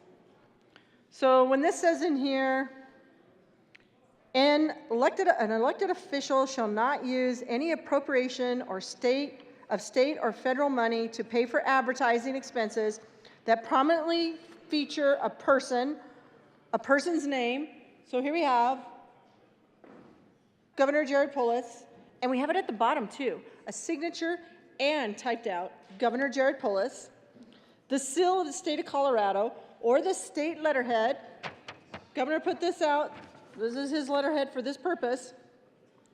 In materials that discuss the refund, he does have the word refund in here, even though he tried to rebrand it a different name, set forth pursuant to this section. So this would be considered advertising. For purpose of this section, advertising includes the attempt by publication, dissemination, this was mailed out, it was disseminated, or circulation, this was circulated to all the people who filed an income tax, state income tax. A visual, oral, or written notice or communication. I'm pretty sure, unless somebody needs me to do it, I can go define letter for you or communication, but a letter is a type of communication that is not an official notice or communication that is not authorized or required by law. This was not required by law because this does not say Tabor in it. It says, "It is my pleasure, on behalf of the state of Colorado, it is a true pleasure to send you this enclosed Colorado cashback refund check." Remember, July 7th, 2022, the governor was a candidate. He was a candidate for office, for governor. And here we are in July 7th, sending out a letter, taking credit for your Colorado Tabor refund. Got your name all over it. Directs the Department of Revenue to refund you $750, a bit disingenuous when it was supposed to be the Tabor refund. And remember, folks, for those of you who didn't hear it earlier, this language, except for the actual definition of advertising, but this language, a lot of it can be found in Senate Bill 296. That would be the president of the Senate's Bill 296 that had to deal with elections, where we made sure, or all of you who voted for that bill made sure, and I did vote for it, where we made sure that the Secretary of State and clerks and recorders, I'm just going to read you some of the language, where we put into law, as soon as it passes both houses and gets signed,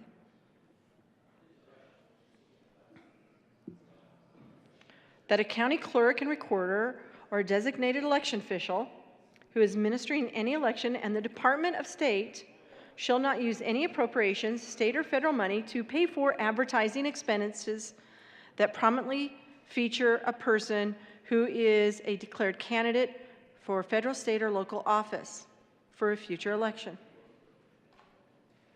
So that language, if we'd have mirrored it identically, because then we also did define in there, for purposes of this section, what advertising is not. So I just flipped the words around so that you would understand clearly what advertising is. So the language is all very, very, very, very similar. But we also, in 296, we said a candidate. And guess what? In July of 2022, the governor was a candidate.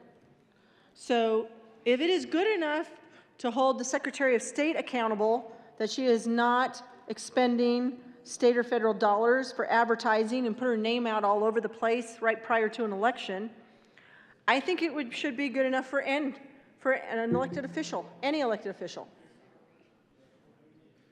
that they don't get to use state and federal money to put out these letters and call it advertising, do it on the taxpayer's dime, where you're trying to act like you're giving them the refund when really it's their Tabor refund. So I urge and I vote on L029. The motion before the body is the adoption of Senator Hansen. Thank you, Madam Chair. Appreciate it. I was a step slow there. Appreciate your patience. Members, I'd like to ask for a no vote on L29. 3 important reasons to share with you. One, the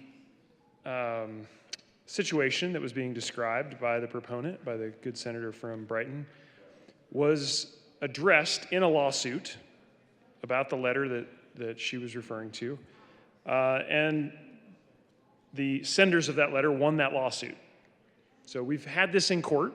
It's been looked at. The second thing to consider is that the supposed harm here has been thoroughly covered in Senate Bill 296, which this body passed, covering candidates, covering the situation that was described. And the third is there are potential unintended consequences from L29. Elected officials in their capacity as elected officials, now prohibited by active candidates, have to be able to communicate with constituents, have to be able to communicate about official parts of the actions we take here. And what are the unintended consequences of adopting L29?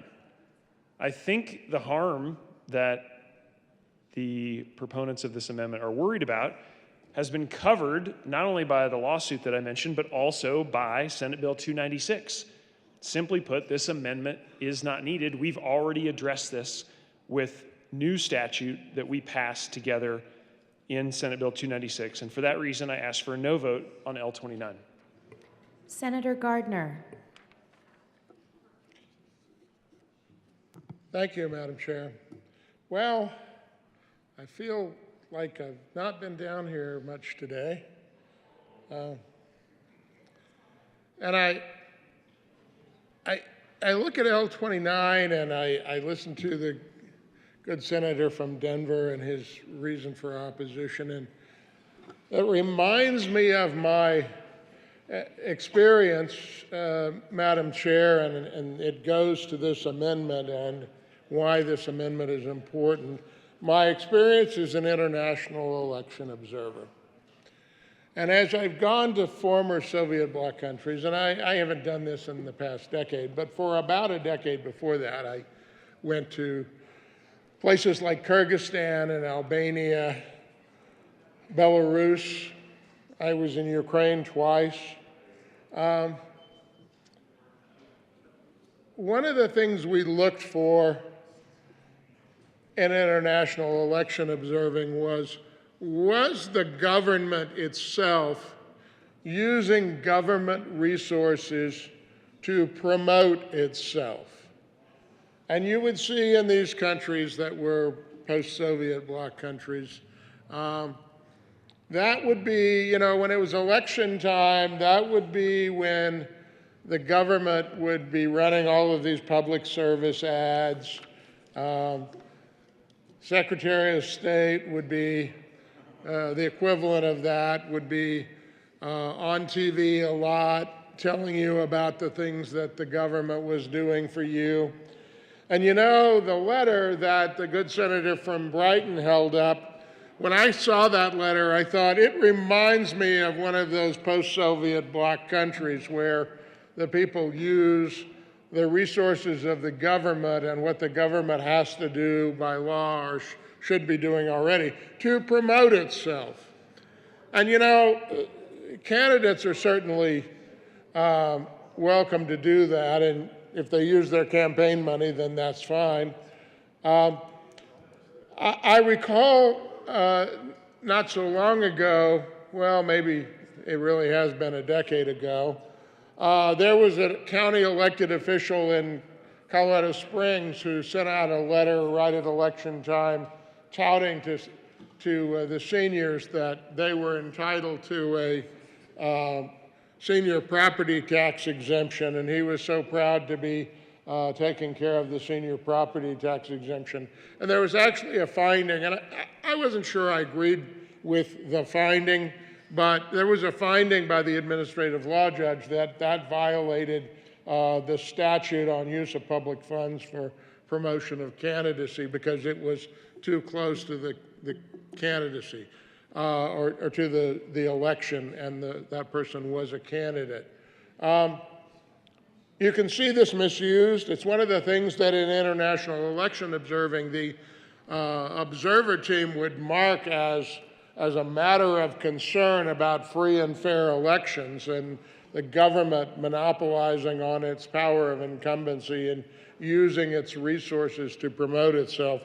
So when I read L029, it seems to be completely directed at this practice, this odious practice of using the government resources to promote one's candidacy or some particular issue.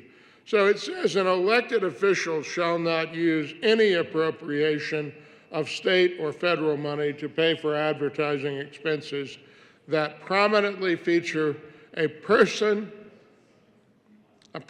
name, like the letter that the senator from Brighton held up here, the seal of the state of Colorado, as is on official letterhead, or the state of Colorado letterhead in materials that discuss the refund set forth pursuant to this section. For purposes of this section, advertising includes the attempt by publication, dissemination, solicitation, or circulation of visual, oral, or written notice or communication that is not an official notice or communication that is not authorized or required by law. Now, there was some implication that we'd already taken care of this in other legislation this session. I get that, but I think we've already seen an abuse. We've already seen an abuse of this. And without this statute, it's a close case.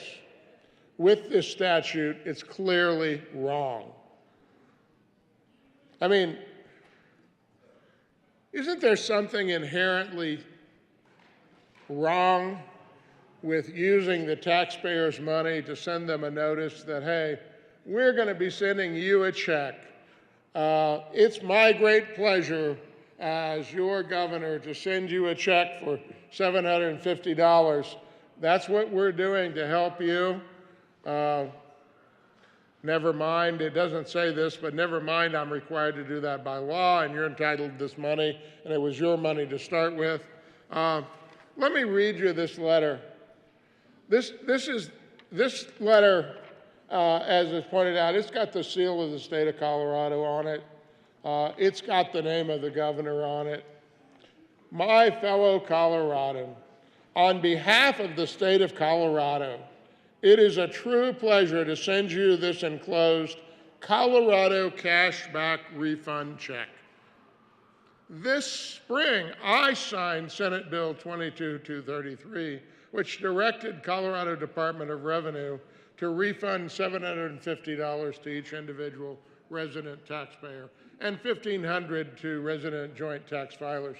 You know, that reminds me of communications that some of my clients get from time to time from scammers who imply to them that their corporate filing is late or it's due, and if you'll just send me $130, I'll get it filed for you, when all it costs is $10 if you do it yourself.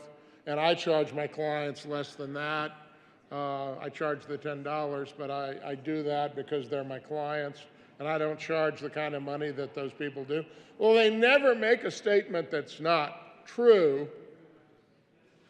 but the implication is very different. I mean, this is an implication that the governor is doing them a favor by mailing them a check, when in fact the Constitution of the state of Colorado required it in some form and in some way. It just happened to be that the legislature decided and the governor signed legislation to do that. But, you know, you didn't need this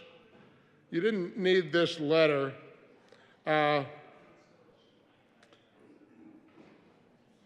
It just seems it finally gets around to Colorado limits how much the state can spend each year, and thanks to Colorado's strong economic growth and our successful work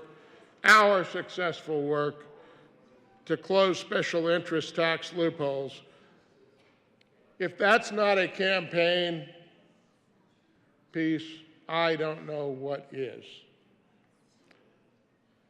So you can say, well, this isn't necessary and it's all been litigated. You know, it's absolutely necessary. It's absolutely necessary to prevent the kind of things that happen when governments are able to control the media or control the means of communicating with citizens, or have a budget that allows them to communicate, or that, I don't know, maybe the senator from Brighton might know off the top of her head. Of course, they had to mail the check anyway, but so they'd say, well, it didn't cost anything to send the letter, but then you're piggybacking off of the official communication or the check. You know, it'd be a little like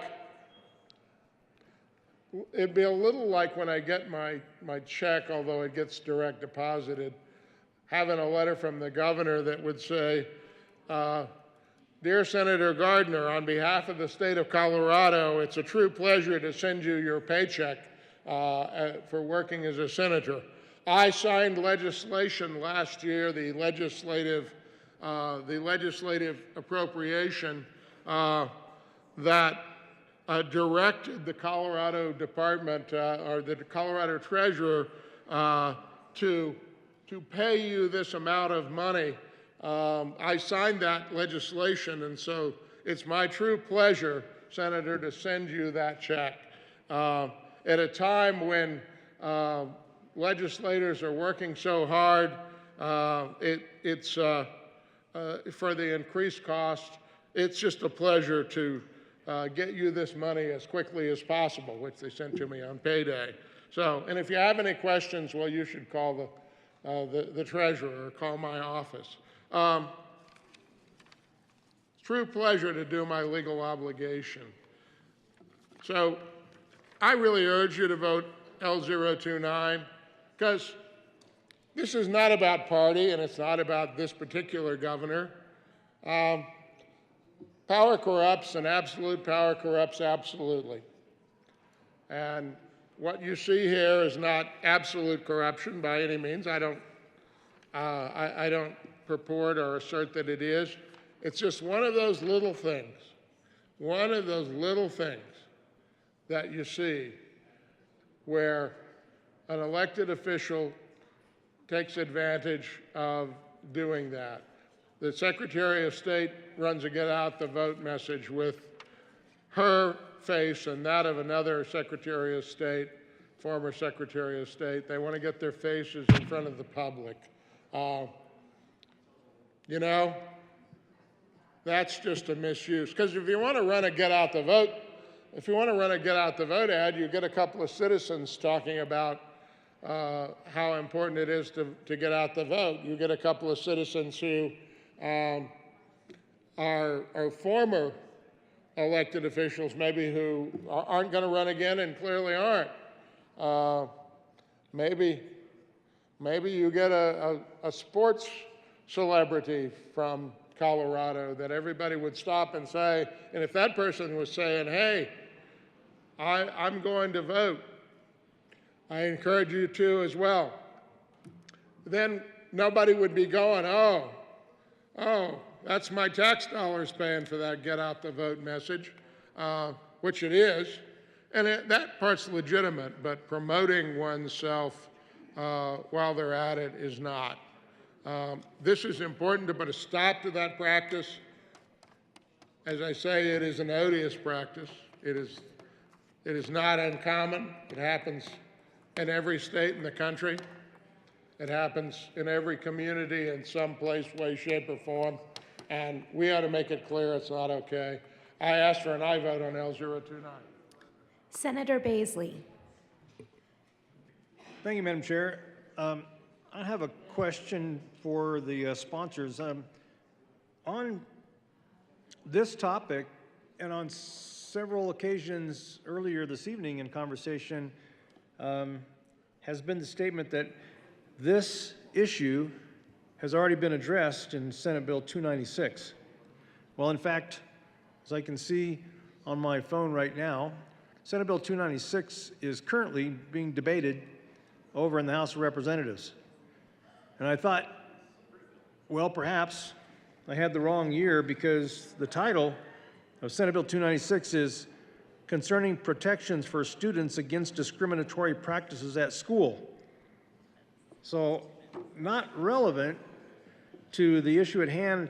I also thought, well, perhaps I have the wrong year, so I have looked back at Senate Bill 22-296 and 20-296 and 19-296, and Senate bills did not go that high in the past several years, so I'm wondering, what's the reality?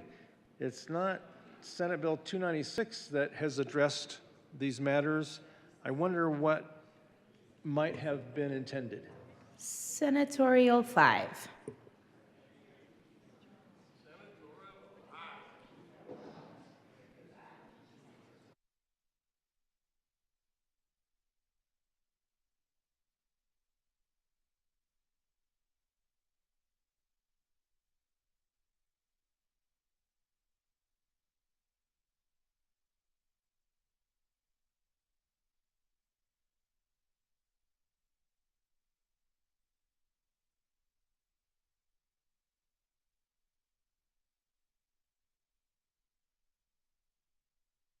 Thank you. Senator Henriksen. Thank you, Madam Chair. For clarification, the referenced bill is Senate Bill 23-276. Senator Baisley. I thank the good senator from the Pueblo area for making that clarification. Thank you. Senator Kirkmeyer. Thank you, Madam Chair. And thank you, the good senator from Teller County. I just say Teller County. That works. Thank you for clearing that up. I think I probably used the wrong number as well. So it is Senate Bill 276 was the elections bill that this information was in. So I'm going to urge an aye vote for L029. And here's why. So you were asked to vote no. First reason, it was addressed in a lawsuit, so it's been to court, so we shouldn't clarify in law. I think we should clarify in law. It's been addressed in a lawsuit. When the governor sent out this letter, we had to take it to court, spend more money, waste more taxpayer dollars because of this letter. So let's just clarify it in law. Let's just make it really clear. Let's make it very clear.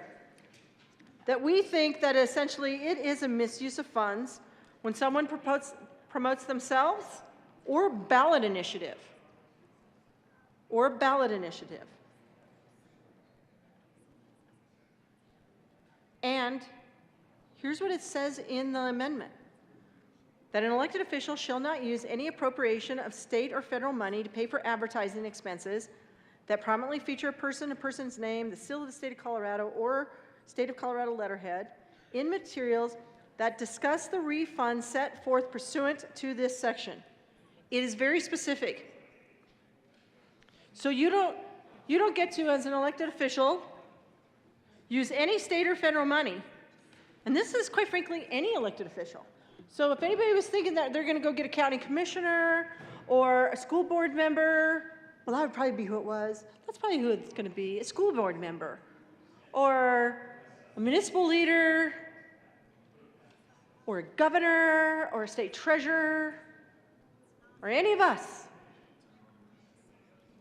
You cannot use any appropriation of state or federal money to put out a promotion to either promote yourself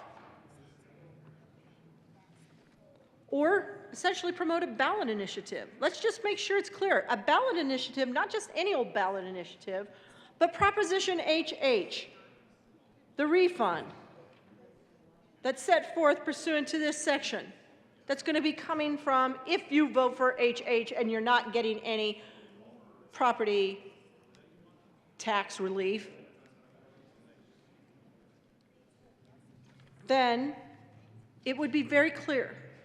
It would be very clear. So let's make sure it's clear, because I do not want to see a letter on the state letterhead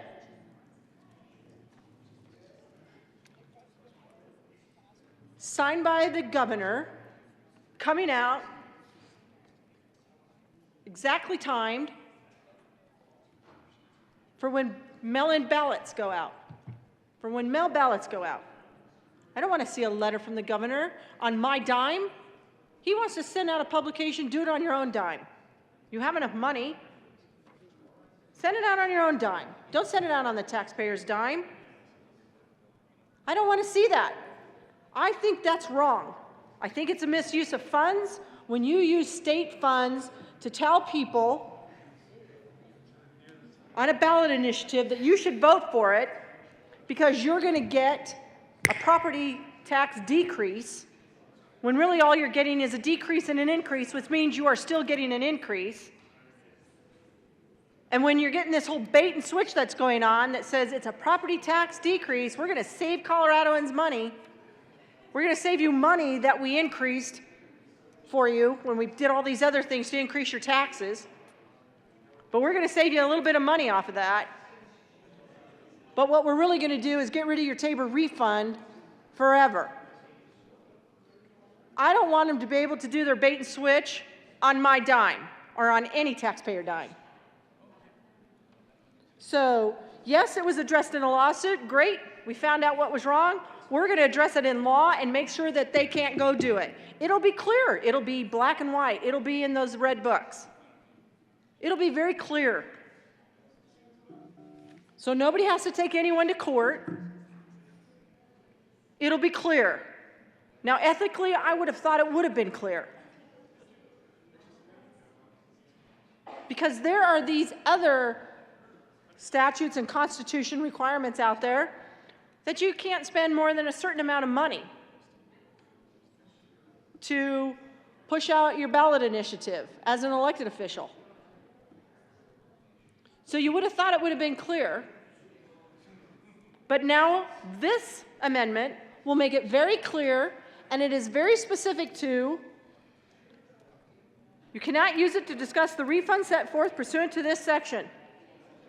At all, no way, no how, don't use my money, go use your own. You want to promote yourself, you want to promote your ballot initiative, where you're trying to fool the general public, where we have media hosts that are saying, you know, Governor, the people aren't dumb. Well, they aren't dumb. You fooled us once, you got away with it in July of 2022. I want to make darn sure that you don't get away with it now on my dime. The second reason that you should vote no, that this is already thoroughly covered. Well, let me go to 276, where this was inserted, and the majority of you, and myself included, voted for it. Where you went after the Secretary of State, county clerk and recorders, designated election officials, and said they couldn't do it. So it's not thoroughly covered. I know I said in 2022 that the governor was a candidate, which to me makes it even that much more unethical that you're using the public's tax dollars to put out a letter promoting yourself and saying what a great guy you are because you're going to give everybody a refund, implying that it's just all on you, renaming the Tabor refund the Colorado cashback. How disingenuous is that? So I want to make sure this is very clear, because it isn't thoroughly covered in 276, because in 276, it talks about a declared candidate for federal, state, or local office for a future election. A declared candidate is what's said in 276. So what 276, my interpretation of that was, we don't want an election official, a sitting city clerk or county clerk, or the Secretary of State, like she did during the last election, go out and promote themselves during an election when they are the candidate. You know, county clerks, and I don't know about city clerks for certain, but I'm sure they're the same, but you know county clerks go to great lengths to make sure that they cover their ethical responsibility during an election year, that they aren't out using county monies to promote themselves. They go to great lengths to do that. So I want to make sure that this governor has a very clear understanding that in this election about a ballot initiative called Proposition HH, he does not get to do it on my dime or your dime and use any state or federal monies to essentially promote a ballot initiative. That's what this amendment is about. And then, the third reason why you should vote no. Because the potential unintended consequence. The potential unintended consequences that an elected official would not have the ability to communicate with their constituents. Okay, so in 276, we said advertising does not include official notices or communications that are required or authorized by law. This amendment says advertising includes an attempt by publication, dissemination, solicitation, or circulation of visual, oral, or written notice or communication that is not an official notice or a communication that is not authorized by law. So let me just tell you what that means. It means that you can still communicate any official notice or communication that is authorized by law. So you still have the opportunity to communicate those things to conduct state business on the taxpayer dime as necessary. What it says, though, if you want to promote a ballot initiative, just to be clear how to interpret this, Governor, and any other election official who wants to go promote Proposition HH on my dime and the Colorado taxpayers' dime, what it says is you can still go communicate about the ballot initiative, but you'll do it on your dime. You'll do it at your cost.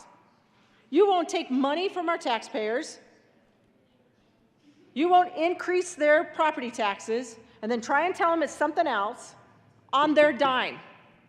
You won't take money out of one of their pockets, take money out of their wallet, I think is how it was explained, which I thought was pretty good. Take money out of their wallet to give them, put back in their pocket, and then communicate that to them on their dime. So that's what this is about. This is about making sure that, again, you want to communicate, Governor, about Proposition HH or an elected, any of us, or the state treasurer, you want to communicate and you want to promote a ballot initiative called Proposition HH, which is the refund that is set forth in this section, and you want to communicate about the Tabor refund, which is related to Proposition HH and this ballot initiative, you want to do that, you do it on your own dime. You don't do it on the taxpayer's dime. I urge and I vote on L029. Senator Pelton, R. Thank you, Madam Chair. I too like this amendment. The good senator from Brighton talked about how we're taking money from the guy's pocket, we're putting it in another pocket, but when it goes back in another pocket, there's not as much for most taxpayers as what came out of the first pocket. And so I'm afraid if this amendment doesn't go on the bill, there could be some taxpayer dollars and some government officials that may be out there promoting not necessarily a falsehood, but maybe not the full truth.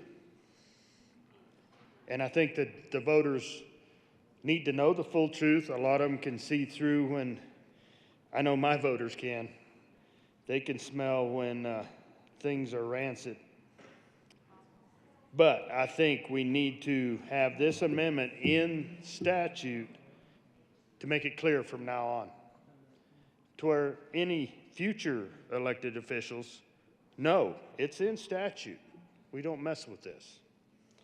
So, for those reasons and many more, I urge strong support for 029. Seeing no further discussion, the motion before the body is the adoption of L029. All those in favor say aye. Aye. Opposed, no. No. The noes have it. The amendment is lost. To the bill, Senator Rich. Thank you, Madam Chair, and I just wanted to come back up here because I received a text from a good friend of mine in Grand Junction who attempted to testify today during appropriations and was unable to. And it seems odd to me that there was one in favor and one opposed, and that's all that got to testify.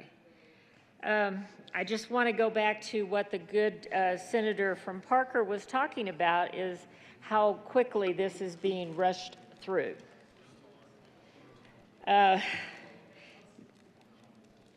It's being rushed through, introducing such a bill that's going to have so much impact, and it refuses to give due process to the people of Colorado by refusing to give adequate review time before public testimony, let alone not even allowing someone to testify.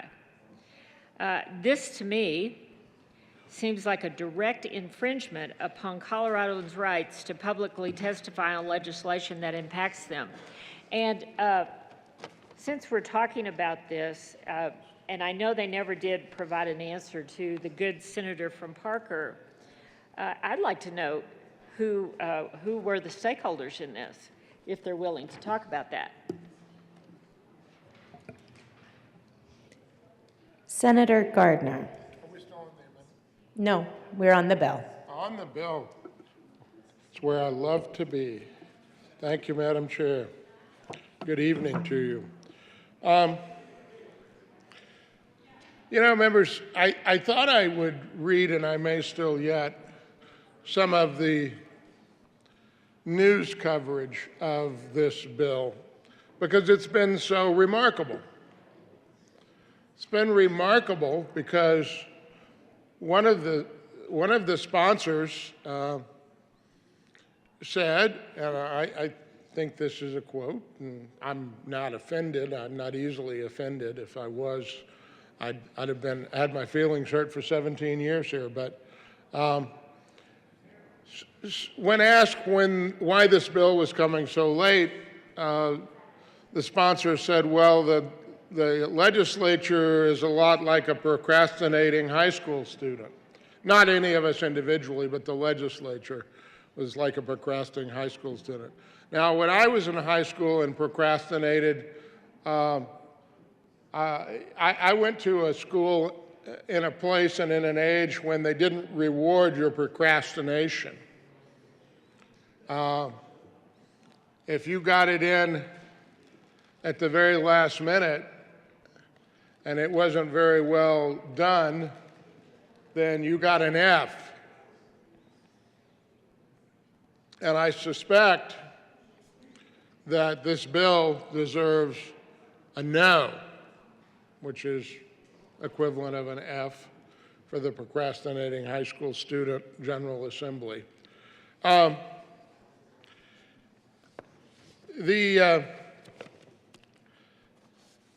The bill itself, it wouldn't take, if I said please read it at length, it wouldn't take 2 minutes for Ms. Cole to do.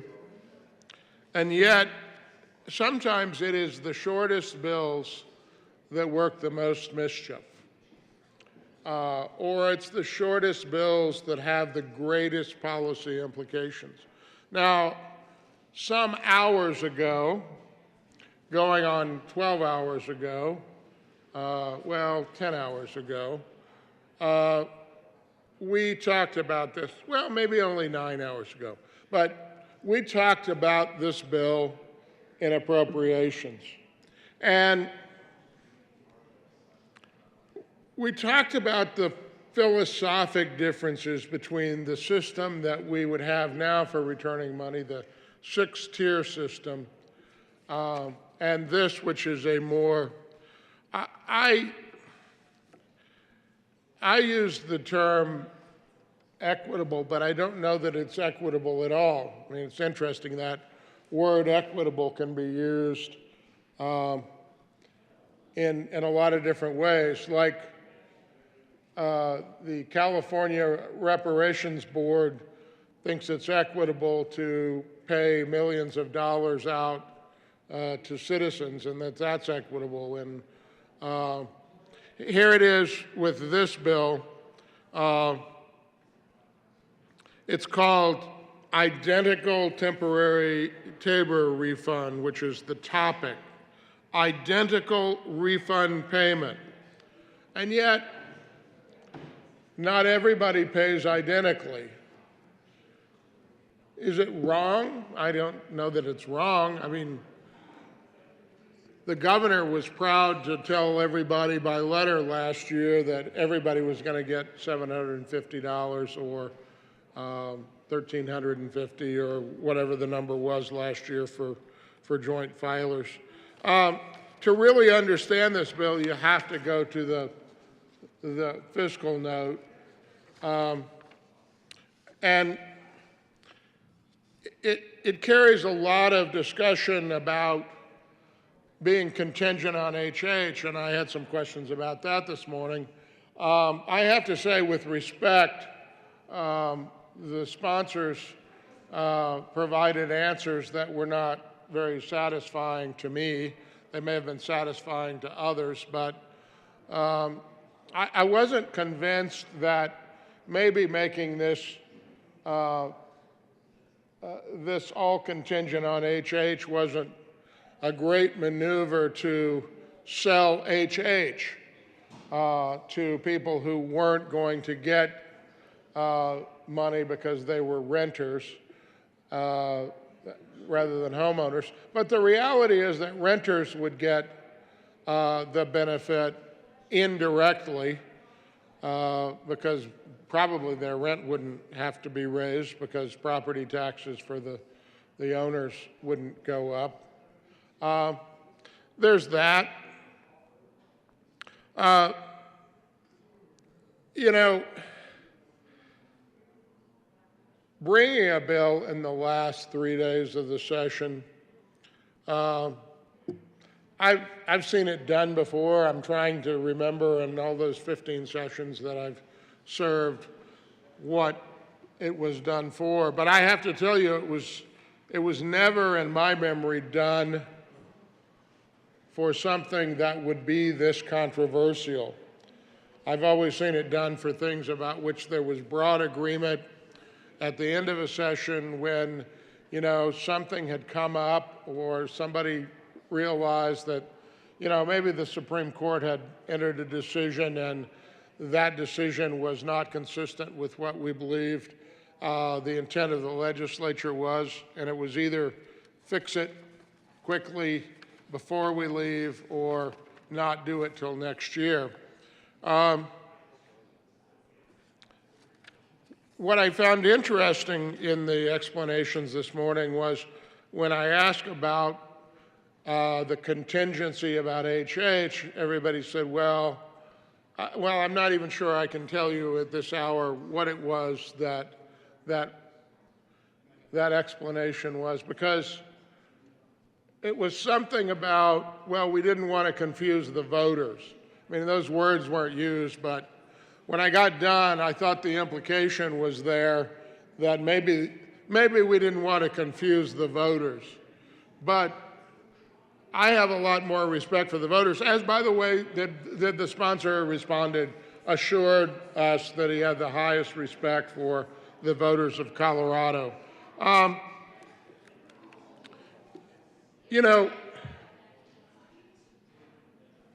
This is an important policy. I think the sponsors would agree that this is an important policy. It is one with respect to HH that the Constitution requires that we ask the voters, can we keep your 1% and then give it back to you for your property taxes? That's the thing about 1311.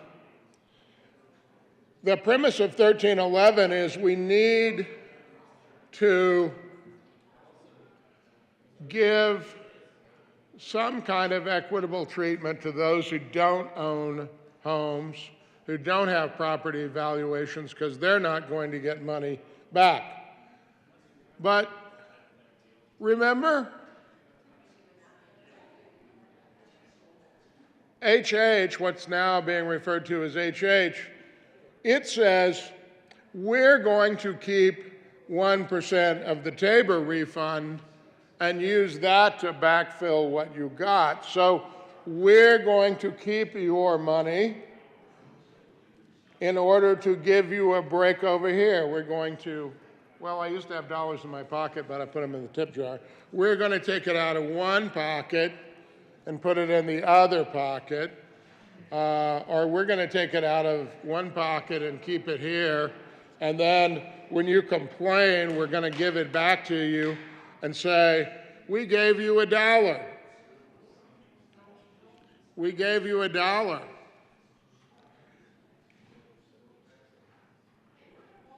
It's like I reached in your pocket and took your money, and when I complained about it and you give it back to me and I start to walk away, you say, well, the least you could do is say thank you. And now 1311 is to somehow restore equity. Well,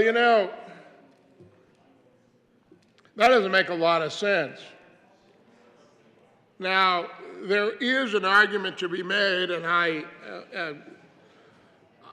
think there are pros and cons to this argument, and with respect to the philosophy.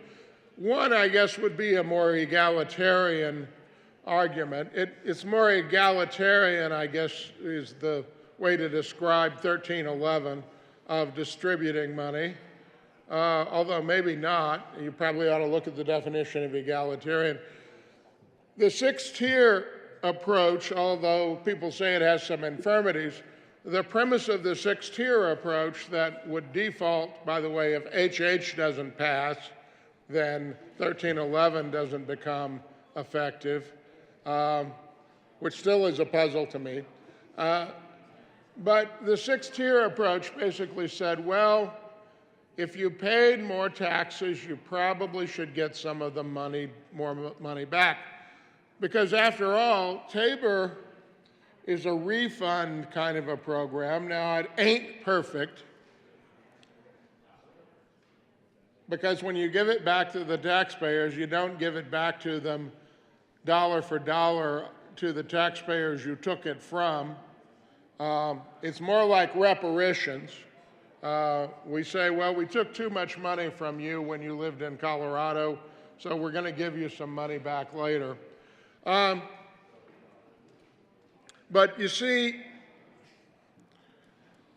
there is logic to the idea that if you paid more, if Tabor is a refund of tax money over collection,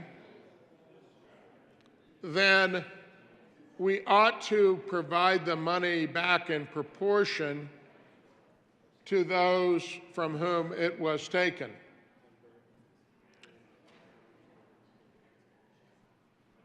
Instead, what Tabor has become and what Tabor would be under 1311 is wealth redistribution.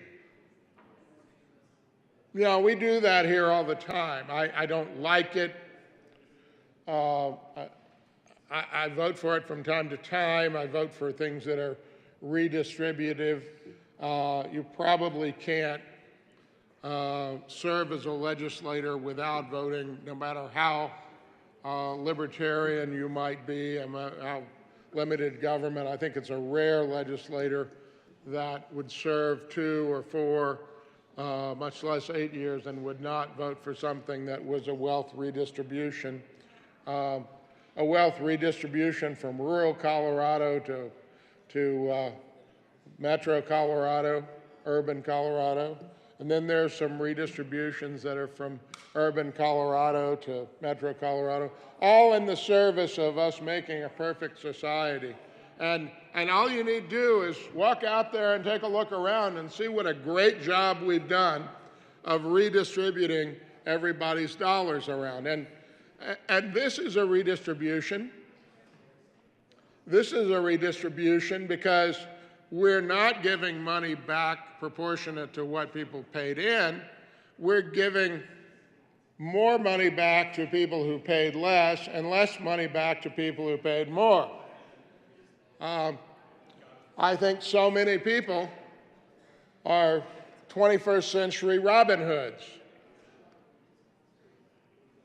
And, you know, I wonder how much the story of Robin Hood has influenced the thinking of so many children of robbing from the rich and giving to the poor. Well, this is, we robbed from everybody, not strictly as a crime, but in the figurative sense. We took it from everybody under force of law. And the law said, well, you can't take more than increase in population plus rate of inflation over last year's budget, except if there's Ref C, and they voted on that, and except for HH, which will take another 1%. And if people do that to themselves, I guess then they ought to have it taken from them. But I wonder if there's not a better way, if we're going to do this, that we ought to do.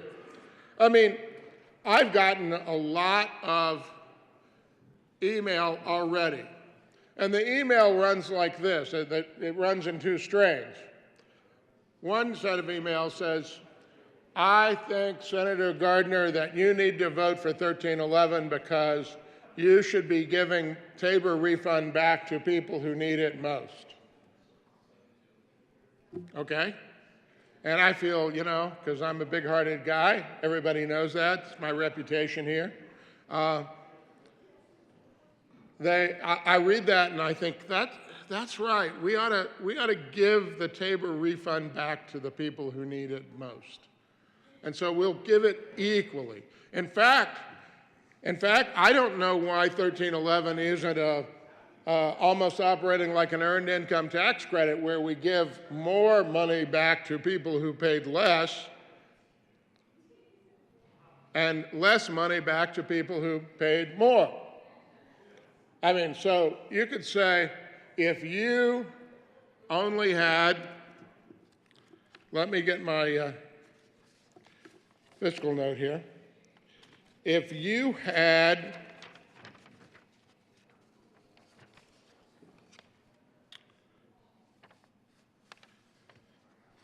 $279,001 and up, then 1311 would say that you got nothing or $1. Maybe if we have to give people something back in the TABOR refund, although I think there's not any limitation to speak of as to how we give TABOR refund back. I'll talk more about that in an hour or so. And if you made $50,000 or less, we'll give you like $1,800 or $3,000. I mean, right now, if you made $280,000 and you were a joint filer, you'd get a little over $3,000. Again, on the premise that you paid a good deal more in. But we could reverse that. Now, the interesting thing is the power of numbers would make that pretty expensive. You couldn't do that. And the reason you couldn't do that is because if you gave $3,000 to people who made up to $50,000, you'd run out of TABOR refund a lot faster, because it turns out that there are a lot more people who make $50,000 or less than there are people who make $280,000 or more. That's about the distribution of wealth and numbers.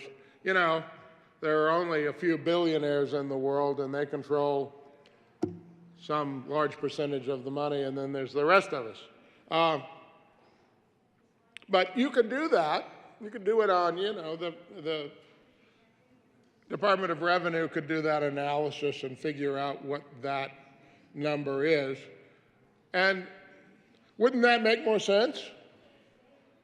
I mean, if you subscribe to this notion that the people who are earning less are being hit by the tax code more. After all, the sales tax is very regressive, our state sales tax. Really wealthy people don't, you know, they buy the same groceries. They only eat so much a year, just like you and me. Maybe they eat a little better, maybe they eat a little more. Or maybe they don't. Maybe they're on a vegetarian diet, you know, they could be doing that. So it's regressive. And proportionately to their income, the less well-to-do people with lower incomes are paying a higher percentage of their income for food, groceries, and after we get done with this session, a good deal more for heating their homes. But they don't pay sales tax on that, but nevertheless, they're bearing all sorts of costs associated with that. So you could do that. Now, that's some of the email I get. And then I've got another strain of email, and it says, "This is an outrage, Senator Gardner. People who, TABOR is a refund. It's called the TABOR refund, not the TABOR wealth redistribution. And so people who pay in more ought to receive proportionately more. It's a refund." And I listen to them, and being a very logical guy, then I'm not thinking with my heart, thinking with my head, I go, well, that makes sense, because it's a TABOR refund. We're giving back money to the taxpayers that was excess collection over and above what was permitted under law. Well, then maybe the six-tier method is not perfect, because it's, you know, it's happened for a while and it doesn't conform with the tax code, the current tax collections and all that. But I'm sure, as long as you weren't, well, I started to say as long as you weren't introducing it in the last 3 days, but I'm told in news reports that the sponsors have been thinking about this all session. All session. So I'm sure they would have been able to find a different six-tier method if they had wanted to do that. So the fallacy of, well, the six-tier method, it just doesn't work anymore. There is some way to align tiers, you know, whether it's 6 or 5 or 4 or where the breakpoints are. You could do that, and there's been plenty of time in the session, if that's what we've been doing, to do that. So I don't know. When I ask about why is this contingent, again, I got a sort of what was to me, and only to me, might have been quite satisfying to my colleagues, but a pretty unsatisfying answer about not burdening the voters or something. It didn't make sense to me. What I think we ought to do here is remove the contingency and also ask the voters, because there's a major policy split, judging by my email out there. I mean, even in my district, from zip codes that are, I know to be wealthier zip codes, some of those people have said we ought to do the more egalitarian method, and some of those people have said we should do the more, I don't know, maybe that is more equitable to give money, more money. More fair with respect to refund, because it's a refund, not a redistribution. It's a refund. It's not an earned income tax credit. It's a refund of what you paid in. And that would be fair for the people who paid in more to have more refunded to them. So I began to think about an amendment, and what would that amendment look like? And what it would look like, it would be on a white piece of paper, and it wouldn't be very long. And what it would do, it would be, There is an amendment at the desk. Ms. Cole, will you please read L025? L025. Senator Gardner. Thank you, Madam Chair. I move L025. To the amendment. So what the amendment would look like is it would say HB 1311, and it would have an underscore L.025, and it would have amendment number over there, but we don't do that except when we're doing the long bill. And it would say there was a Senate floor amendment for second reading, and we would amend the re-engrossed bill at page 3. So I don't know if I have a copy of the re-engrossed bill.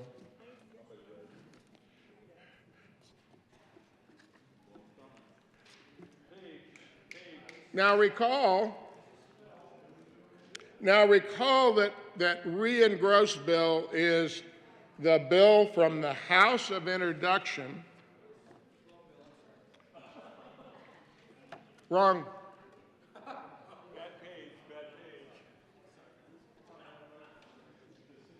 So recall that the re-engrossed bill,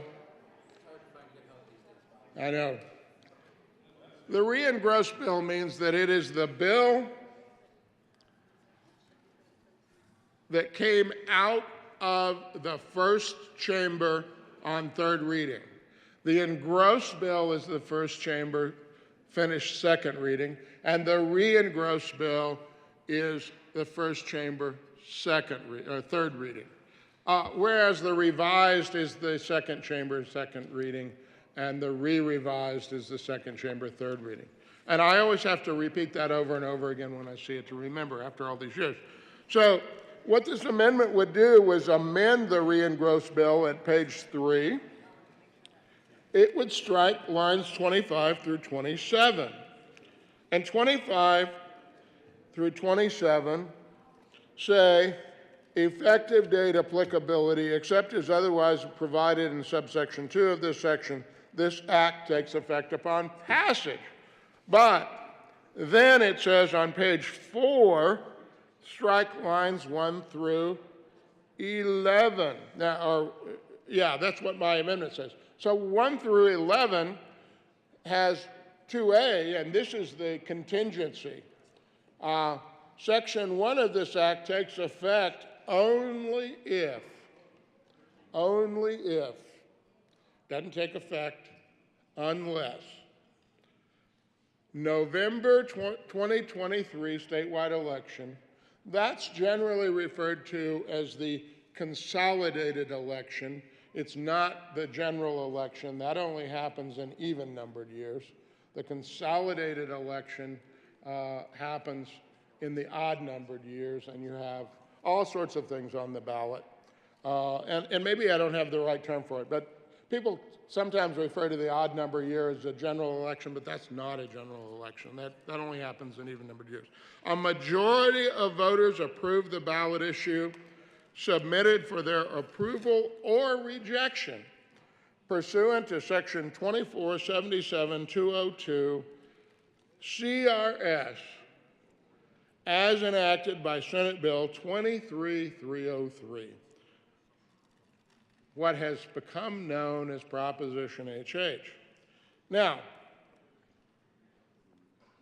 it goes on to say that if the voters at the November 2023 statewide election approve the ballot issue described in Section 2A of this section, then Section 1 of this action takes effect on the later, mind you, of January 1, 2024, or the date of official declaration of the vote thereon by the governor, which will probably be a little time after January 1, 2024. But, and it also, my amendment, L025, also strikes the safety clause.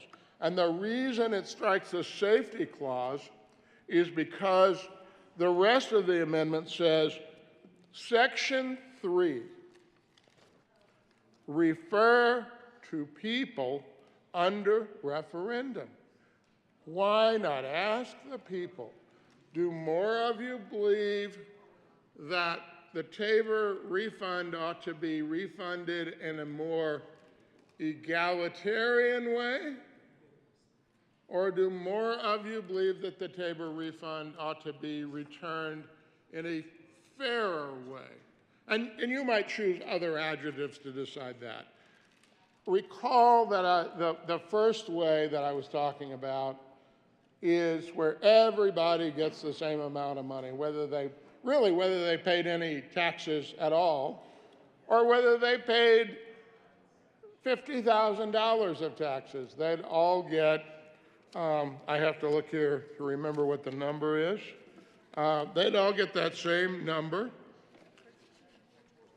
Yeah, it would be $672 for a single filer and $1,344 for a joint filer. So, you know, what it would be is double the number for joint filer. So there'd be no discrimination against you if you and your partner lived together and filed separately, or you were married and you filed jointly. And, you know, you could go into all of that in tax law about what makes more sense. But why not ask the people? And the way you do this is at the election that would be held on, now, I'm a little more specific in my reference to the people. The bill itself just refers to the November 2023 election like we don't know what date it's going to be. We do know what date it's going to be. It's going to be November 7th of 2023. The Secretary of State shall submit this act by its ballot title to the registered electors of the state for their approval or rejection. So again, the voters of Colorado who are going to get this money back, they're going to have to decide, do I think that it's right when I get my money back? I paid a lot of taxes in. Do I think it's right for everybody to get the same amount of money, even if I paid more taxes in? As I said, I have some constituents who obviously, I think by where their zip code is and the street they live on and all, I believe they probably are pretty well-to-do. and they have said to me, no, I think everybody ought to get the same. That was interesting to me. But their neighbors, some of their neighbors said, no, I paid a lot more in, and I should get a bigger number.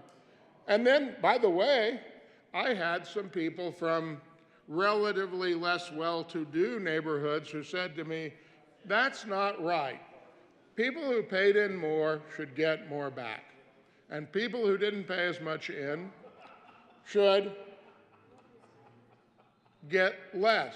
So, which tells you that people are not completely driven by their own pocketbook, but rather driven by their economic philosophy, as well as their belief about Tabor, that some people really believe Tabor is a refund. It is not a wealth redistribution tool. So, again, just so there's no confusion for the voters of Colorado, our referral to the people section says each elector voting at the election may cast a vote either, quote, yes/no, unquote, or, quote, no/against, unquote, on the following ballot title. And the ballot title's right here. You don't have to have a title board or anything. The title would be, shall the people of the state be refunded the state revenue in excess of the limitation on state fiscal year spending imposed by Section 27A of Article 10 of the state constitution, Tabor, that the state is required to refund under Section 27D of Article 10 of the state constitution in amounts that are the same for each taxpayer for state fiscal year 2022-2023. Now, why is that a good question to do? Because if they vote no, it's not that the state will get to keep the money, we will revert to the 6-tier system.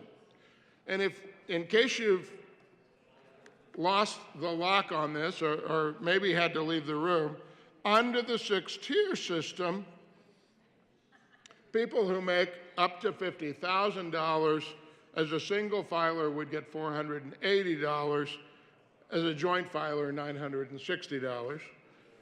$50,001, that's a magic dollar. It's a magic dollar. You'd want to scrounge around to find one more dollar, because one more dollar would mean 59 if my, now it's a little more than that, it's like 159, isn't it?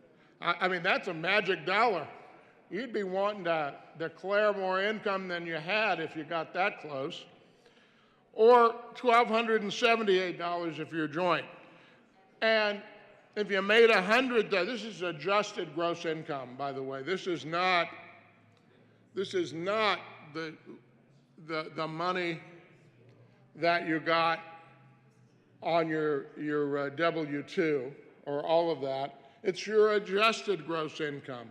If you go on your federal tax return, I wish I had a 1040 in front of me so I could walk you through so you'd understand what adjusted gross income is, because while it's gross income, it's adjusted.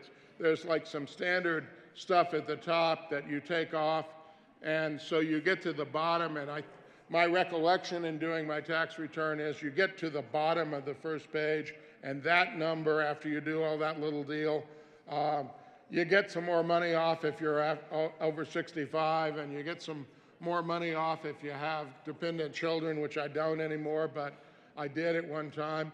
And you have to put in the Social Security number so you can't claim your dog, as people were doing. You can't get a Social Security number for your dog. I remember when you did adjusted gross income and you could just list your kids by number and you didn't have to do that, but now you do. So the adjusted gross income number here on the fiscal note, that's the number we're talking about. So if you got 100,001 to 157,000, you'd get $736 or if you were joint, you'd get $1,472. And again, then you have like this magic $1, because if you make that $1 more, you jump from $736 back to $875 back.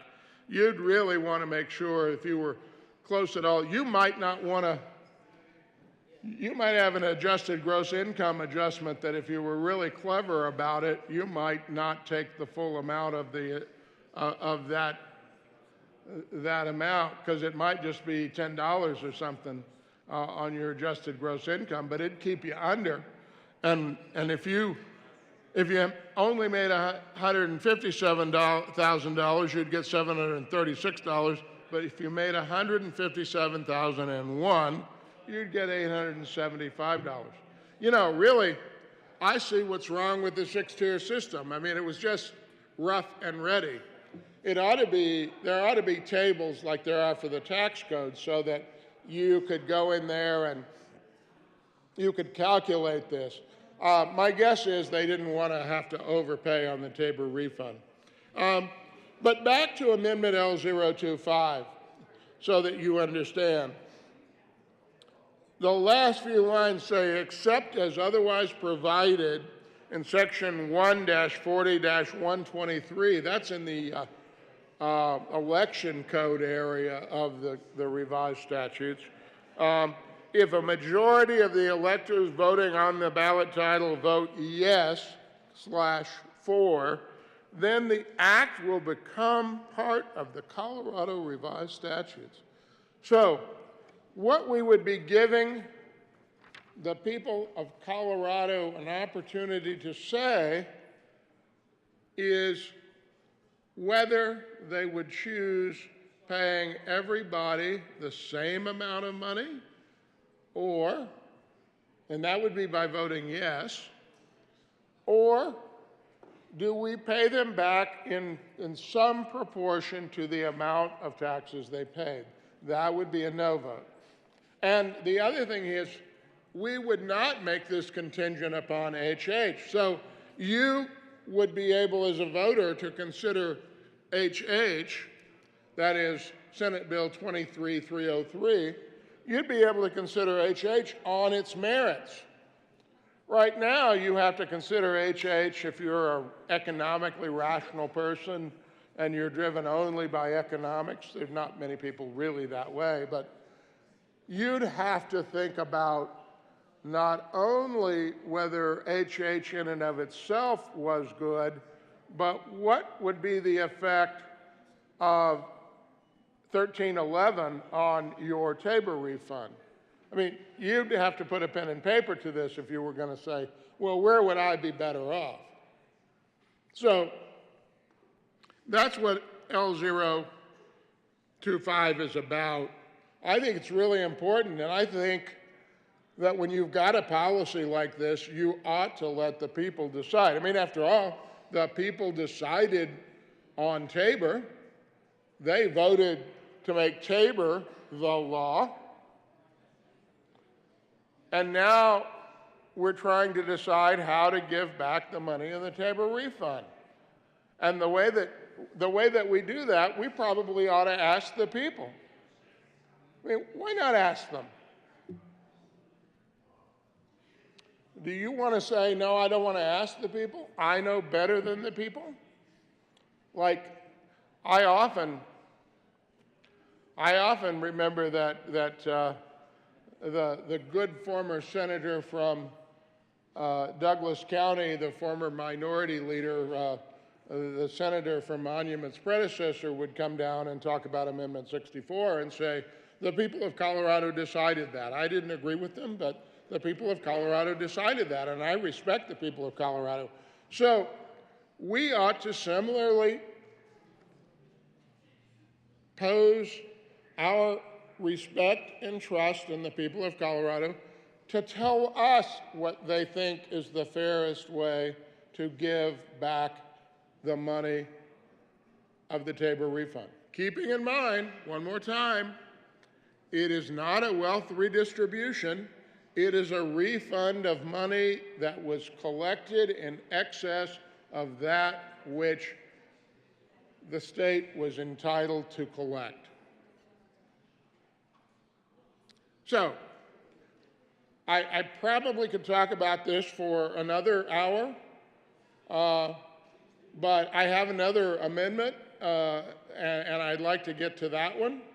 So, I think unless there's great opposition, I probably don't have a lot more to say about L25. But if there is some opposition, I do have 20 or 30 minutes more to talk that I could deal with. I ask for an aye vote. Senator Henriksen. Thank you, Madam Chair. I ask for a no vote on L25.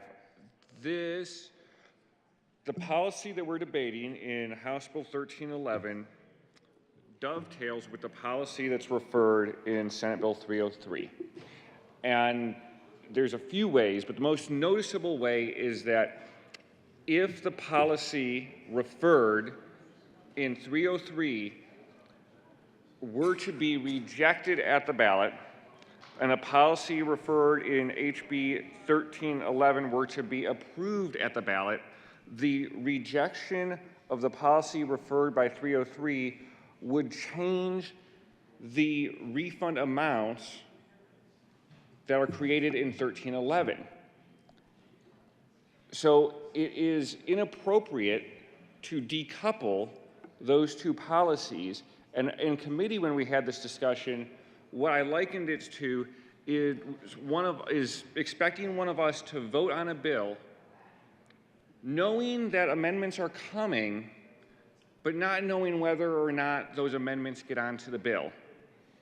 That is unfair and to ask of us in the legislature, and to separate this would be unfair to ask the voters of Colorado. So I ask for a no vote. The motion before the body is the pass. Senator Gardner. Well, thank you, Madam Chair. As I said, if there was not any great opposition to the amendment, I wouldn't need to talk for several more minutes about it. But let me re-explain it to you so that it's clear. L025 does two things. First of all, it removes the contingency of HH. That is Senate Bill 23303. And I guess I don't understand, and maybe it's just because I'm too simple, not even country lawyer, just too simple, why it is that they must be contingent. Now, I guess I sort of get that, but it's interesting to me that nobody said that in all those news stories that I read, nobody said, this has got to be contingent because the dollars won't work. The dollars won't work. Well, maybe the dollars won't work because if HH passes, you're going to have told them to keep, you're going to have told the government to keep 1% of your money. Ooh, ooh, ooh. It's kind of like my hometown newspaper said in its editorial, imagine somebody invited you to dinner, and then after you had a nice dinner, when the check came, they said, here, this is for you. That's what 23303 does. So I think that, what I think would happen is I think people would figure this out. They would, the danger might be that if this, it's interesting. Let's talk about what the possibilities are. We spend a few minutes on that. So if L025 passed, there would be two issues on the ballot. So let me think about this. I don't want to leave any out. One possibility would be both 13, we'll just call them by what they are, the legislative designations. Both 1311 and 303 could pass. The other is 1311 and 303 could fail.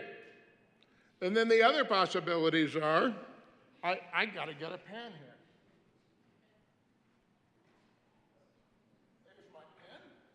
so I can keep up with this. So work with me, thank you. Work with me. So one possibility is they both pass. I'm going to put over here on my paper, there's 4 possibilities. The other possibility at the other end is they both fail. And in between, there could be a second possibility of 303 HH passes and 1311 fails. Or, thank you,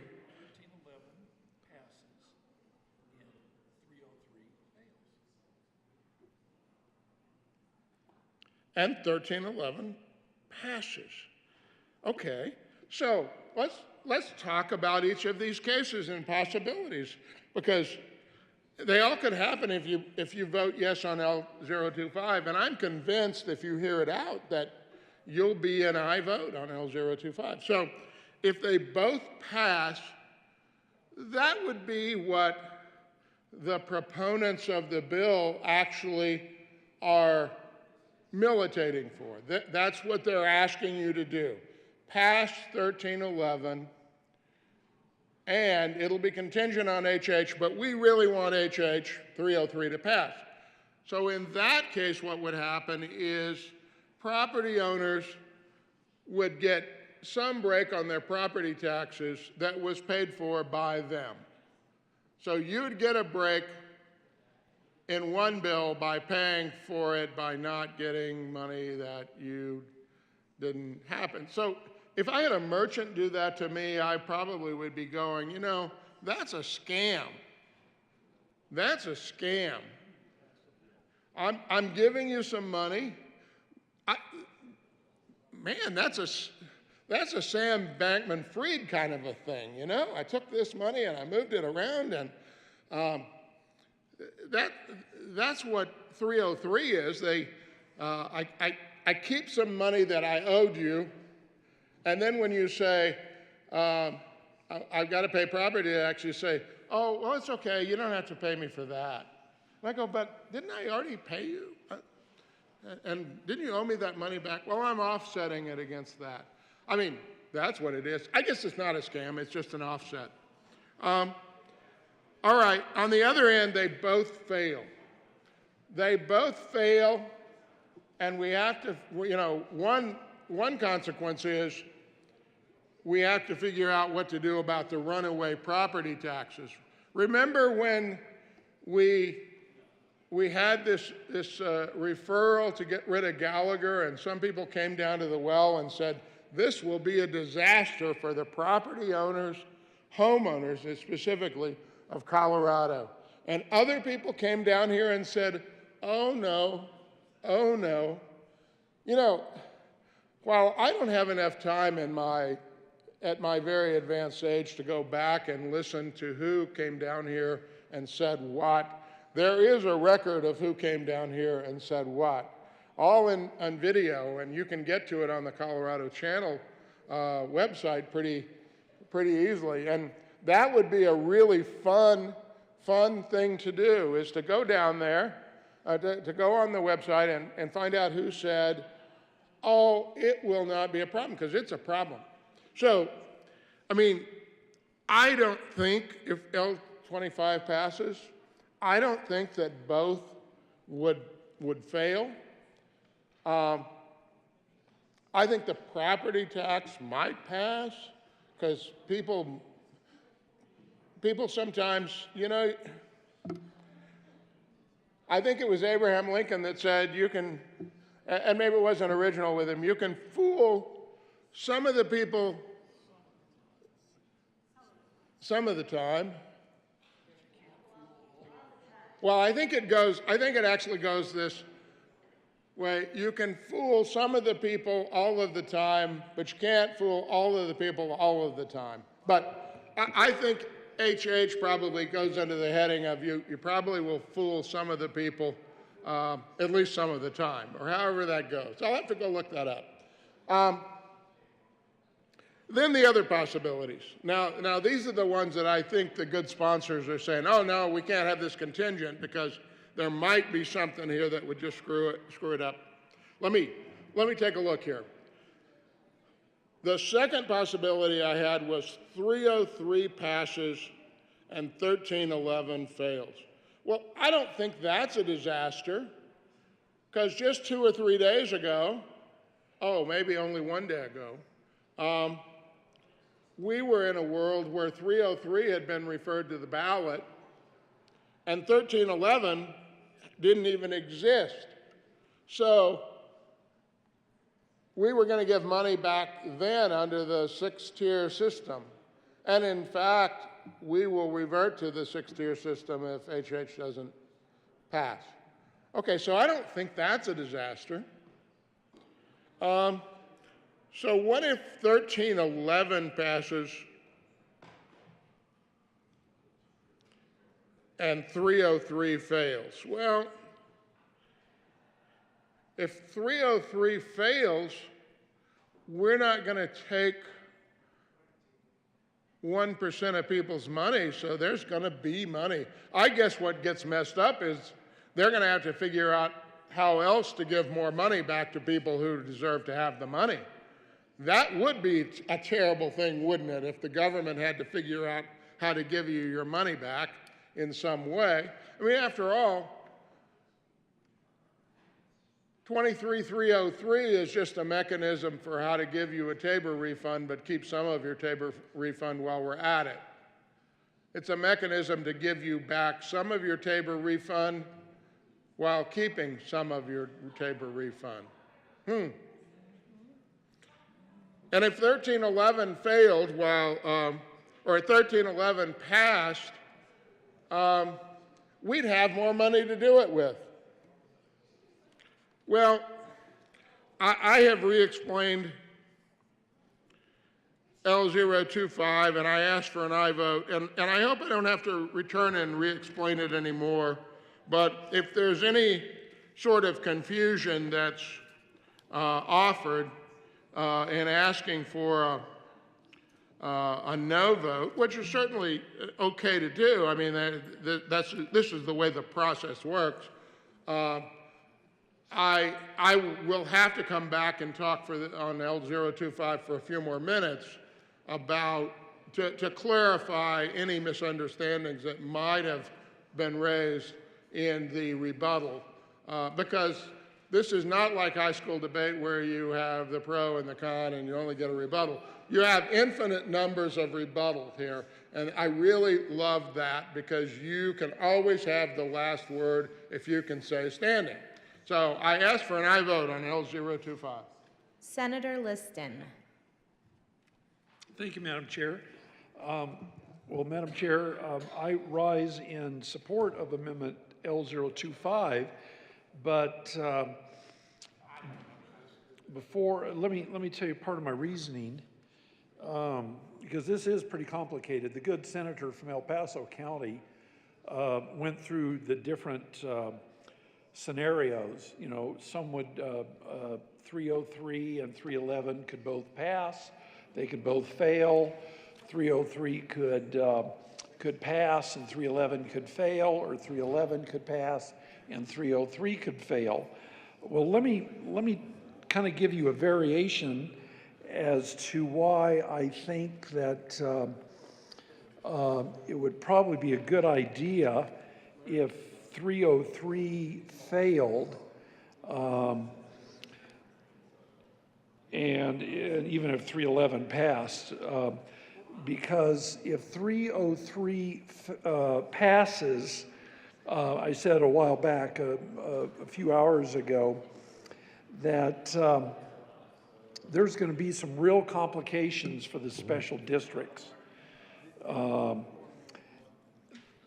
That under the current Senate version that we currently have,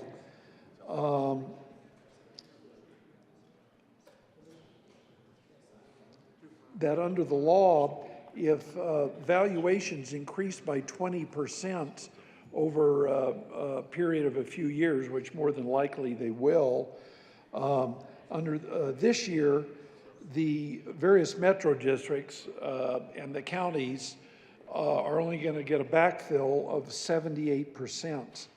When I say the metro districts, I'm talking about water districts, fire districts, sanitation districts, and so forth. But what's going to happen under the current Senate version is that in 24-25, the amount covered is going to drop off dramatically. Instead of the backfill being just 78%, it's going to plummet to 30%. And dollar-wise, that's going to be a haircut to the various special districts and the counties of $357 million. Now, the last time I heard, $357 million is real money. I mean, I'd gladly, 1% of that to me is real money, which would be $3.57 million. But in the latest House version, which there was a new version that was passed yesterday, it's going to get worse in 25-26. The amount of the backfill to the special districts is only going to be 9%. And to put that into a dollar figure, that's in the ballpark of $566 million in the red, $566 million. So that would probably be a pretty good reason to have Senate Bill 303 fail. But let me kind of put it in terms of, to my colleagues here, I don't have the exact dollar amounts, but you can get the idea. There is the West Metro Fire Protection District, which is Douglas and Jefferson County. I believe that's in my good colleague's Senator Cutter's district. I'm sure that there will be running some numbers as to how many hundreds of thousands, really in these metro districts, $10, $20, $30,000 is a big deal to some of these metro districts. And I imagine to some of the larger ones, it probably goes into, by the time, if 303 pass, it could be a haircut of $500,000 or more. So my good colleague from Jefferson County, the good Senator Cutter, she has a West Metro Fire Protection District in her district. The Highlands Ranch Metro District, that's the good senator from Highlands Ranch. That's totally him, Senator Van Winkle. Now then there's the Huerfano County Water Conservancy District. That would be Senator R. Pelton. Now then there's probably a lot of you that don't even know where Huerfano County is. But let me explain it to you, because the good senator from Peltonia knows, and I definitely know, Huerfano County is south of Pueblo County, and it's just to the west, I believe,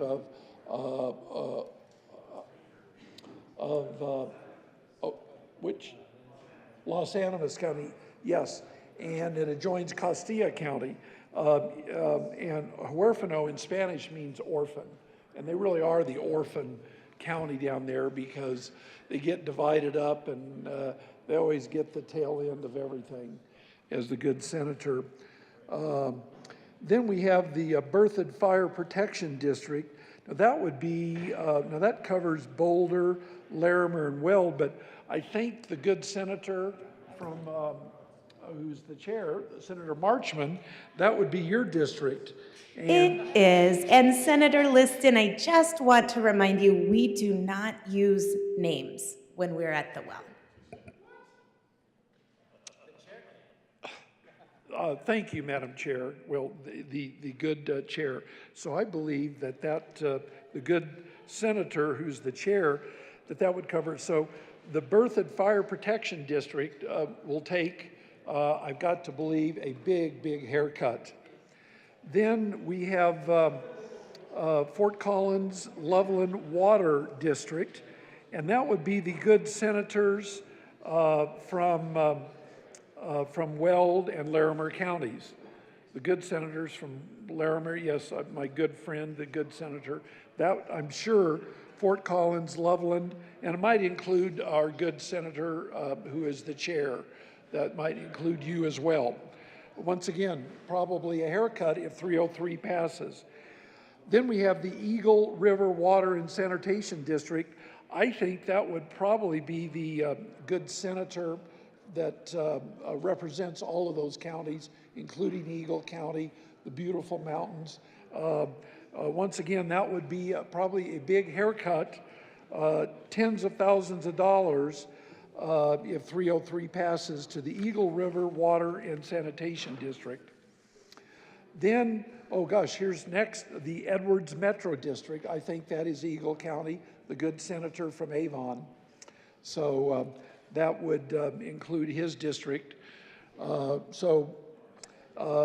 we have the Carbondale and Rural Fire Protection District. I think that is the good senator from Newcastle. Is he here? Well, I'm sure he is very concerned. Then we have the North Fork Ambulance Health Service District. Boy, that's I couldn't quite figure that out.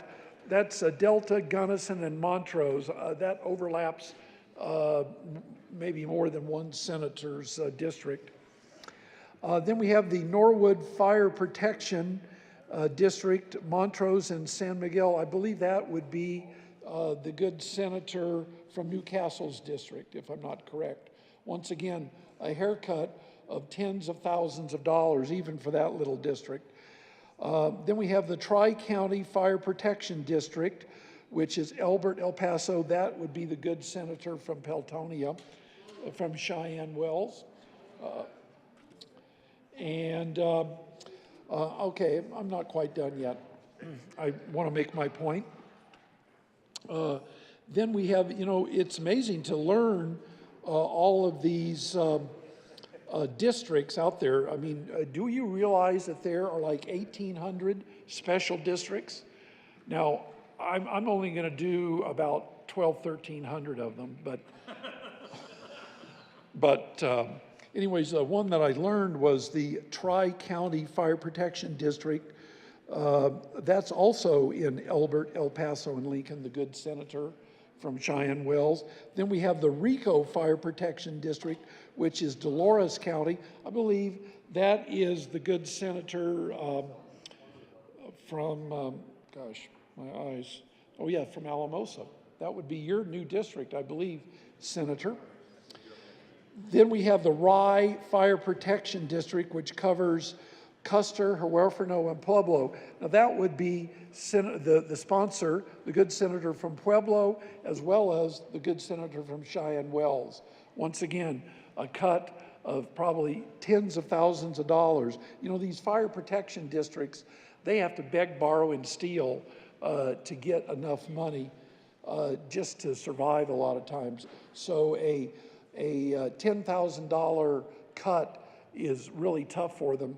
But I can assure you that if 303 passes, it's going to be more than a $10,000 cut. It could be 30, 40, 50,000 or more to these fire protection districts. So let me move on. Then we have the Wet Mountain Fire Protection District, which is in Custer and Fremont. I believe that is the good senator from Woodland Park. I don't see him here right now, but would somebody pass that along? The good senator from Mesa County, would you pass that along, that his Wet Mountain Fire Protection District is probably going to get a big haircut if Senate Bill 303 passes. Then moving along, back to the good senator from Alamosa, we have the San Luis Water and Sanitation District, which is in Costilla County. The good senator from Alamosa, you can you know, let those good people know down there that their fire protection district, water and sanitation district, is in for some tough times. Then we have this is a new one on me. I keep forgetting about this, we have the Fairview Cemetery District in Cheyenne. That would be the good senator from Peltonia, Cheyenne Wells. You know, God bless those poor people that have been buried, or some people that may not even afford to be buried because their cemetery district, I almost wanted to say cement district, but it's cemetery district. They're in for some tough times. Then, let's see, oh, not to leave out our good president, we have the Hoover Hill Water and Sanitation District in Boulder County. That would be our good president, Senator, the president. I won't say his name, I don't want to be fined. So the president would also be affected. I did not know there was the Hoover Hill Water and Sanitation District, but that's in Boulder County. Then we have the Lyons Fire Protection District in Boulder and Larimer counties. Once again, Madam Chair, that would probably include you as well. The Lyons County Fire Protection District, they would be in for some big cuts. Then over on the western slope, the Meeker Sanitation District in Rio Blanco. Now I know that is in the good Senate, that is Senator from Eagle. Oh, I thought it was the senator from your colleague from the western slope. Okay, very good. Well, you can both share in that one then. Then we have, here's another one right here, the good senator from Alamosa, the Upper San Juan Health Service District serving Archuleta, Hinsdale, Mineral. That I'm sure would be the good senator from Alamosa. Would you wave the good senator from Alamosa? Yeah, thank you. And then we have the Stonewall Fire Protection District. Now I know where that's at, Stonewall. That is just over the pass from Huerfano County. It's actually in Los Animas County, and that would be the good senator from Cheyenne Wells, even though it's a long ways off. Stonewall Fire Protection District. If you have never been to Stonewall, I would really encourage all of you to go down to Stonewall, Colorado. It's a little bitty village, but it's got this massive stone wall, consequently why it's called Stonewall. Beautiful country down there. Then there's two more. Boy, this list is long when I get to 1,200. I'm only on number 23 and 24. But we have the East Routt County Library District and the North Routt Fire Protection District. Now that would be the good senator from Avon once again. I would imagine that you have lots of special districts, lots and lots more than I could count. So you have a big job ahead of you. I admire you. And then, here we are to the sponsor. The Pueblo West Metro District in Pueblo. I believe that would be the good senator from Pueblo. So all of these districts, now members, I realize, it's getting late because I've only read off 25 special districts. So I've got a long ways to go to 1,200. But in deference to back to L025 and the different permutations, I just want everybody to realize that the special districts, if 303 passes, it's going to create mayhem, to say the least, for all of the special districts. And I know that all of us have, or most all of us have special districts in our district. Most all of us do. I believe Senator Gardner is onto something with L025.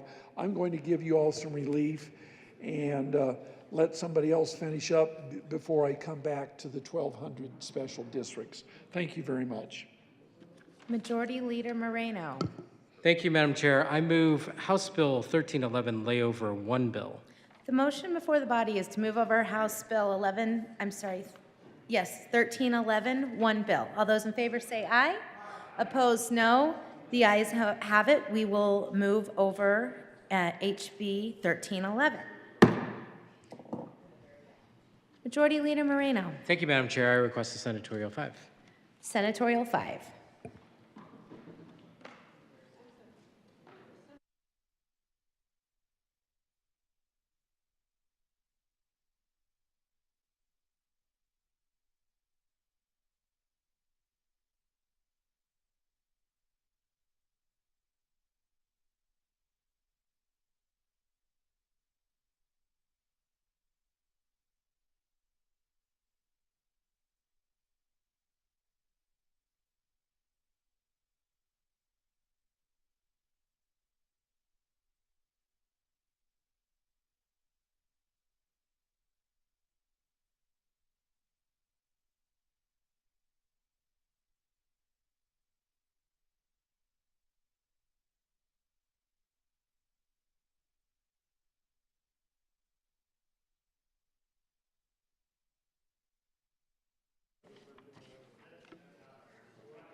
Anybody know where Cleve is?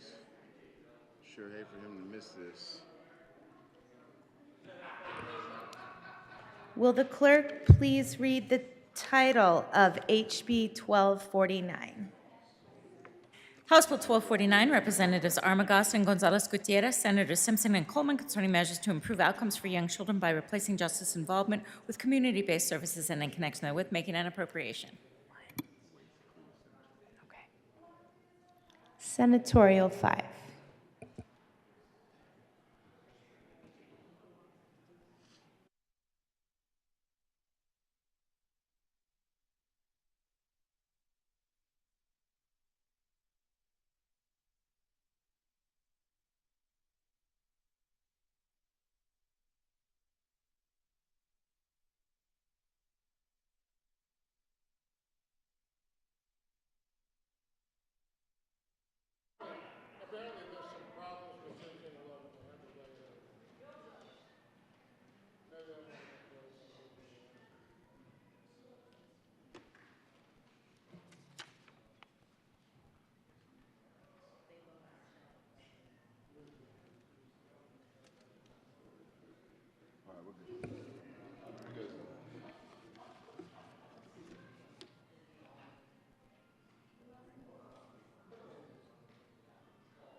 Senator Coleman.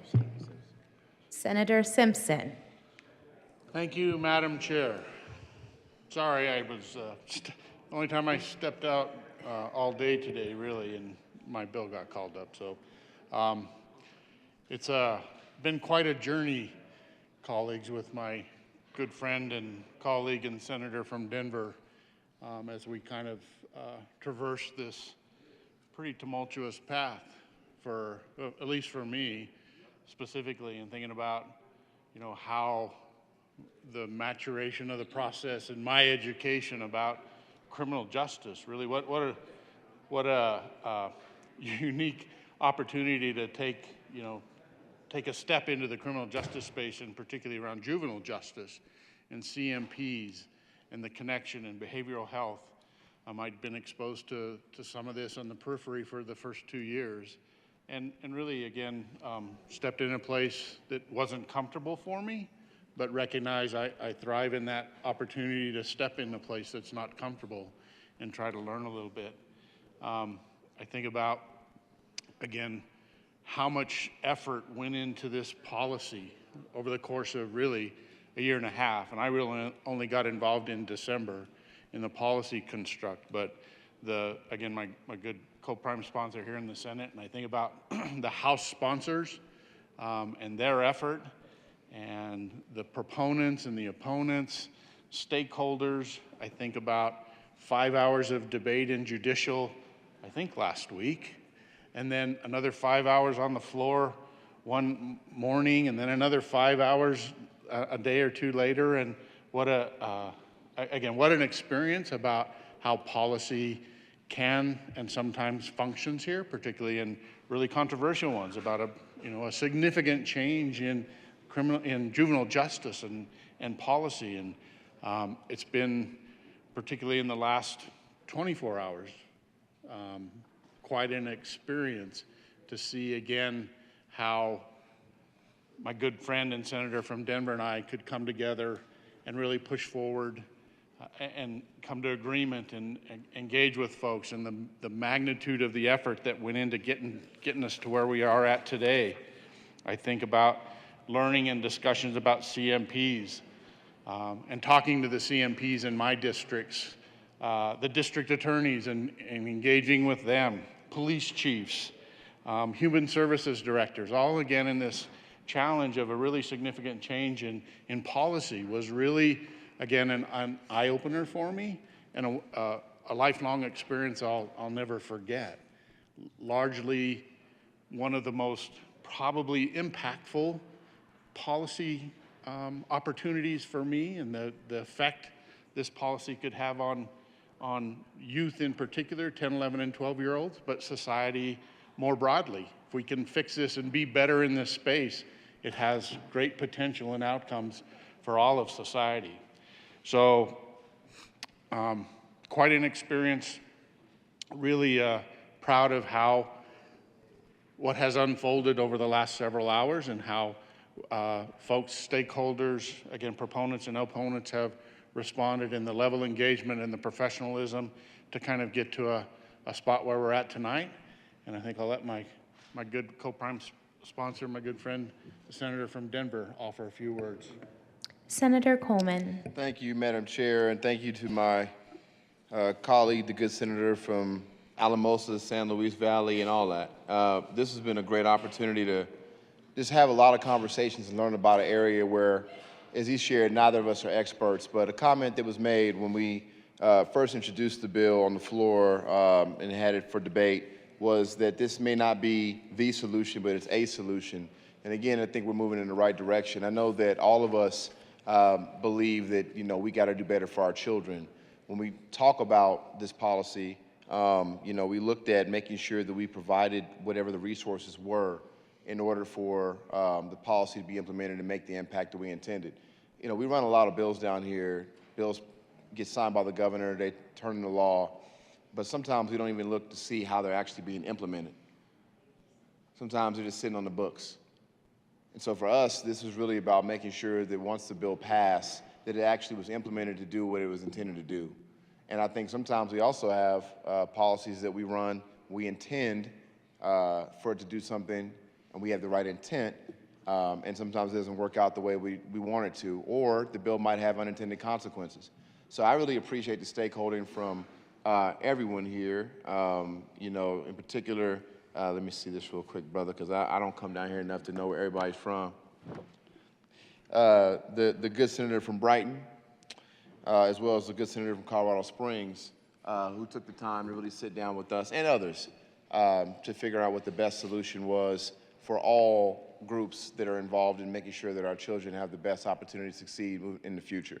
So thank you again for just taking the time to hear this. It was a long, 2 times we've already heard it on the floor. We're hearing it again. And we believe that we have a solution that's going to really get us where we need to be. And so with that, we have an amendment.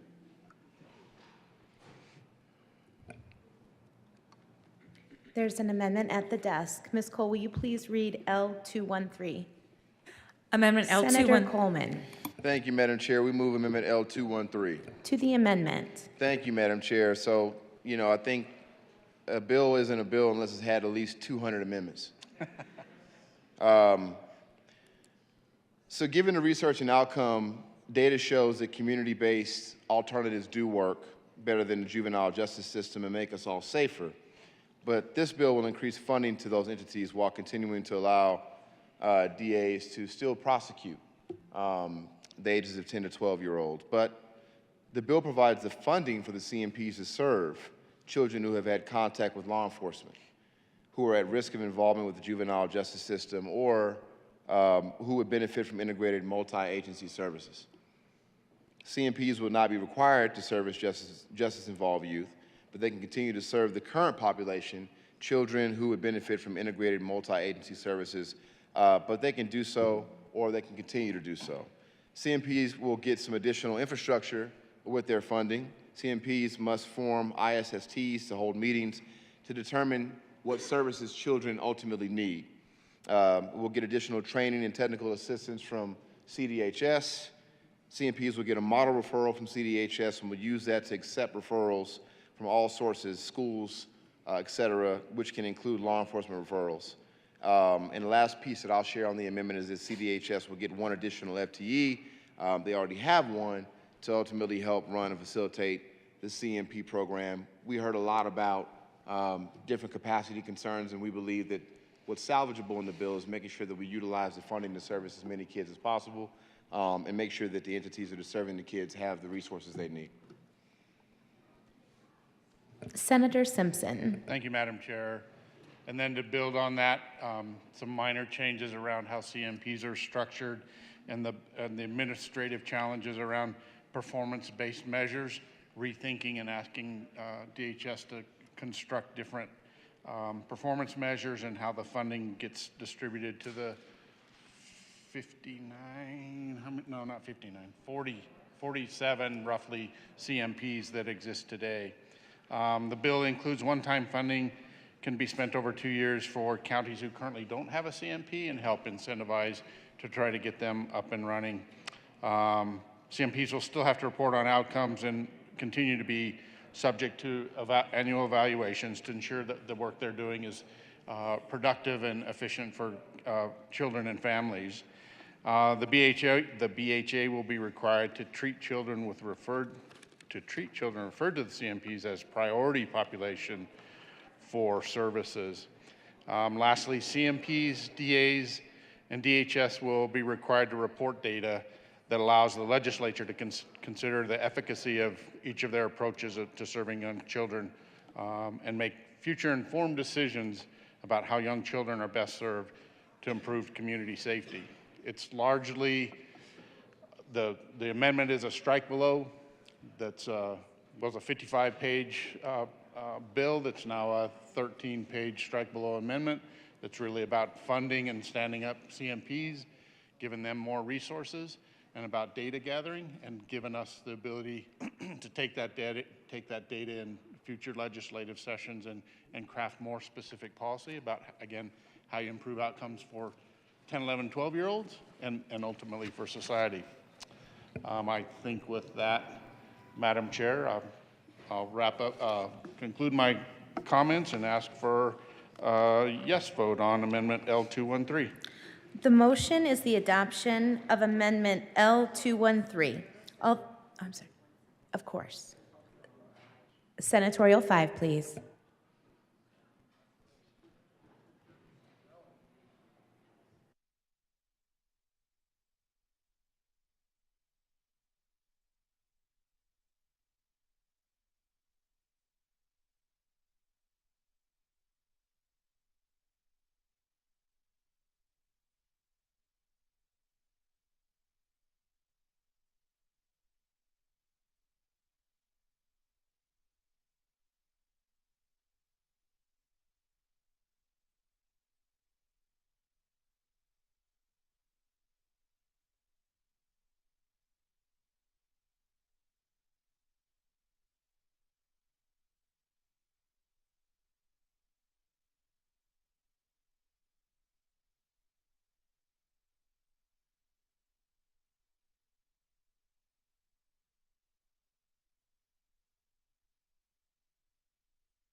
Senator Coleman. Thank you, Madam Chair. Again, we renew our motion and ask for an aye vote on L213. The motion before the body is the adoption of L213. All those in favor say aye. No? Senator Kirkmeyer. Thank you, Madam Chair. I just want to start off by thanking everyone who's been involved in getting this amendment put together. Sincerely appreciate the efforts by the good senator from Denver and the good senator from Alamosa, and being willing to come to the table and work through this. For those of you who don't know, we had a lot of people. I woke up a lot of people at about 5:30 this morning after I received a text with a draft amendment attached to it, or I saw it, and I started sending it out and woke up a bunch of people to have a discussion about how do we make this work. Because as I said before, when I was up here on numerous occasions with regard to this bill, the goal of ensuring that 10, 11, and 12-year-olds are not getting into the juvenile justice system is a goal that we should all be working towards. That's an extremely important goal. But at the same time, while we're doing that, let's make sure that we're not impacting the children that are in the child welfare system, or not trying to introduce these children into the child welfare system. I know there's been a lot of time spent on this, but for myself, I have been working for over 25 years to ensure that there was resources in place for these children that end up in the child welfare system for over 25 years. So that's why I was down here talking for so long and being so passionate about it, because it's extremely important to me that all the work that I've done, including all the way up until this year, working on a bill with the good senator from Arvada to ensure that our foster kids, that when they start to age out of the system, have dollars available for housing so that they don't end up homeless. But these are kids in the child welfare system, and why it was so important to me to ensure that as we went through this amendment, and that as we worked to make this bill work for everybody, that we weren't taking resources away from our child welfare kids, for the kids that are stuck in a system where they don't have a family support, or where their parents abused them. Maybe they were beating the heck out of them. They might have burnt them with cigarettes. They might have sexually assaulted their own child. They might have neglected them to the point of malnutrition. Those are the kind of kids that I was fighting for. And so I know there were times we got into some pretty, maybe a little bit heated, very passionate, robust discussions, but that's why. Starting in 1996, I can still remember the conversation on the third floor of this building with then Senator Rizzuto, who was from Swink, Colorado, and he was on the Joint Budget Committee. And we were going through a time when the federal government was block granting federal dollars for child welfare, for Colorado Works, which is a TANF program, changing all of our programs. We went through massive change that year in the human services departments.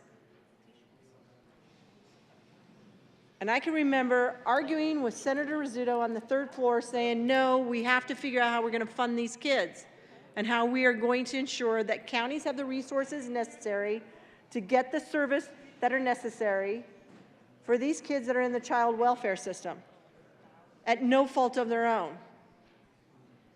These are kids that may have been born addicted to heroin, that may have already had an addiction to alcohol when they were born. And if you remember about a week ago, I think it was about a week ago now, might have only been 5 or 6 days ago now, it just seems like it was a week ago, when the good senator and I were up here talking about how May is foster care month. I don't know if you know how difficult it is to find foster parents who are willing to give these children in the welfare system a chance at a decent life, a chance at possibly a forever family. But it's difficult. And kids in the foster system, even when they're put in good families, they still have a hard time as they grow up. So that's why it was so important to me that we come up with an amendment that, yes, a bill that keeps 10, 11, and 12-year-olds out of the juvenile justice system, but doesn't impact the kids that are in the child welfare system that so much need these resources. So that's why I would stand up here for hours on not time to make sure we got it right. So this amendment, the counties, the human services directors worked throughout the day.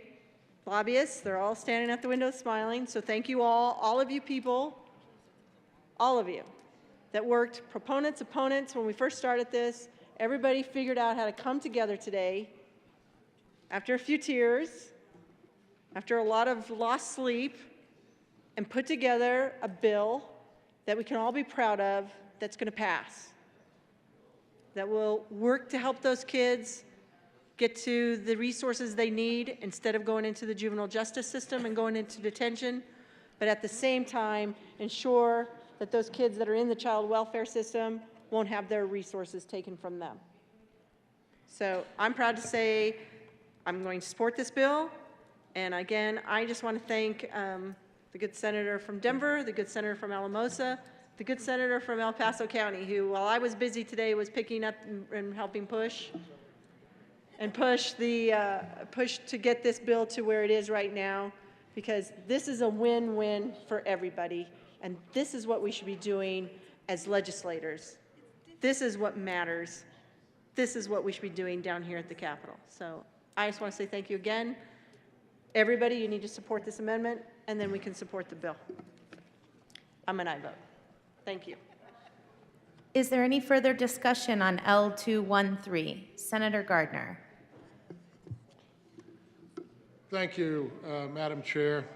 As you know, I believe that brevity is the soul of wit, so I'll be brief.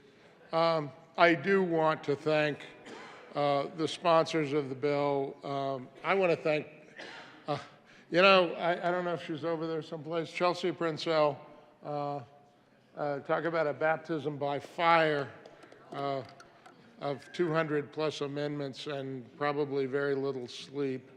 I have always said about the Office of Legislative Legal Services, they're some of the finest attorneys I've ever worked with, and bringing all of this together today was that. Stakeholders in the lobby, all of you on all sides of the issue, and there are probably multiple facets of it, are the best of what this process is about. When we started debating House Bill 1249, I said along the way in the debate that there were things in 1249 that were good, that within the bill there was a core of a bill that was good. L213 represents that core of the bill of how do we make a beginning on the 10 to 12-year-old juvenile population and bringing them to a place of rehabilitation without incarceration. And the conundrum is that there needs to be some enforcement mechanism to make that work.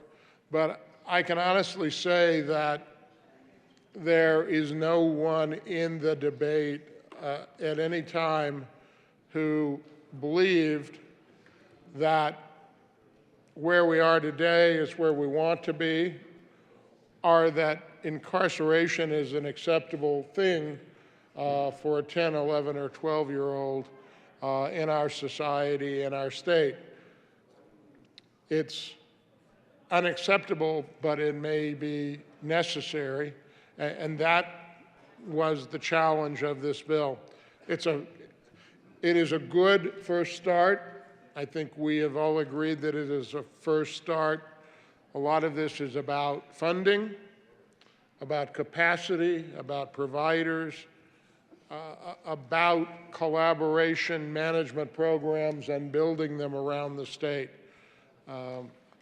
I thank the senator from Denver and the senator from Alamosa for their work, for their remaining friends when some of my colleagues were down here in the well so long, as well as I.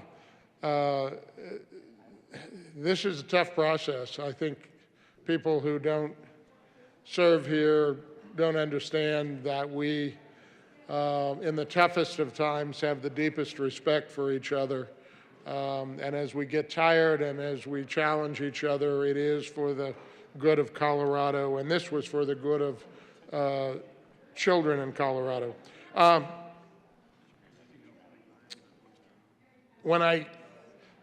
The bad news is that when I get tired, I ramble, and that'll be bad news for later.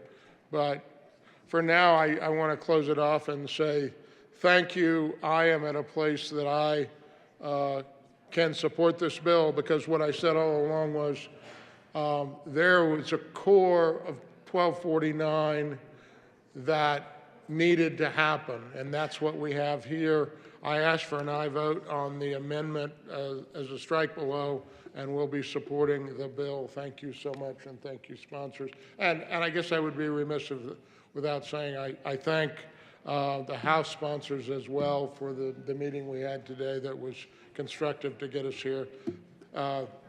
Thank you, and I ask for an aye vote. Is there any further discussion on L213? Seeing none, the motion is the adoption of Amendment L213. All those in favor say aye. Those opposed, no. The ayes have it, and Amendment L213 is adopted. The motion before the body is the passage of HB 1249. All those in favor say aye. Aye. Those opposed, no. The ayes have it, and HB 1249 is adopted. Majority Leader Moreno. Thank you, Madam Chair. I request a Senatorial 5. Senatorial 5 granted.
It's not ready.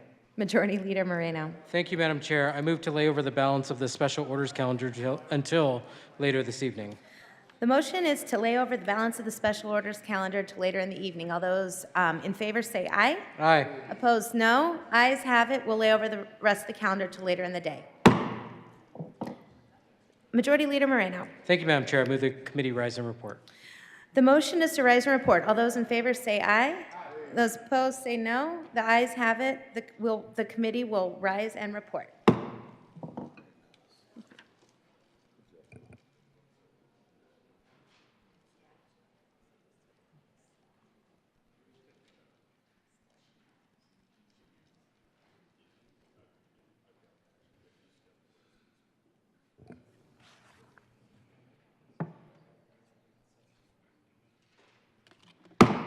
Senate will come to order. Senator Marchman. Thank you, Mr. President. The committee has met and had a number of bills under consideration.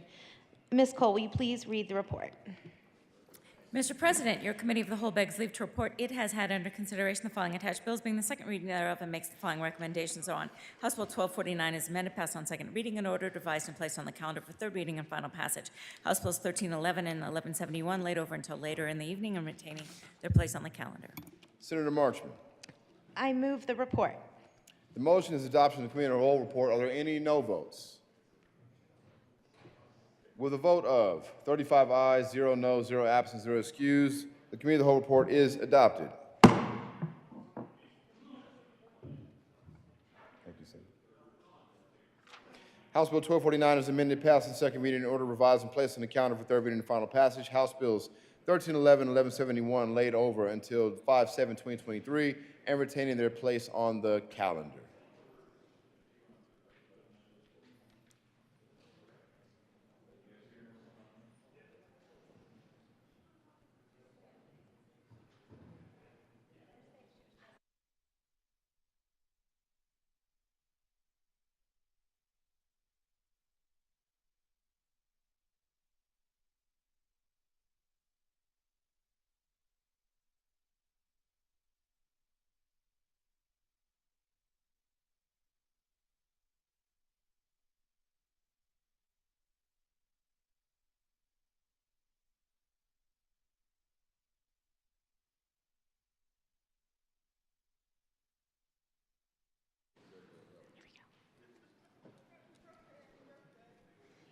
I get affordable housing for my birthday. Third reading of bills. Final passage. No.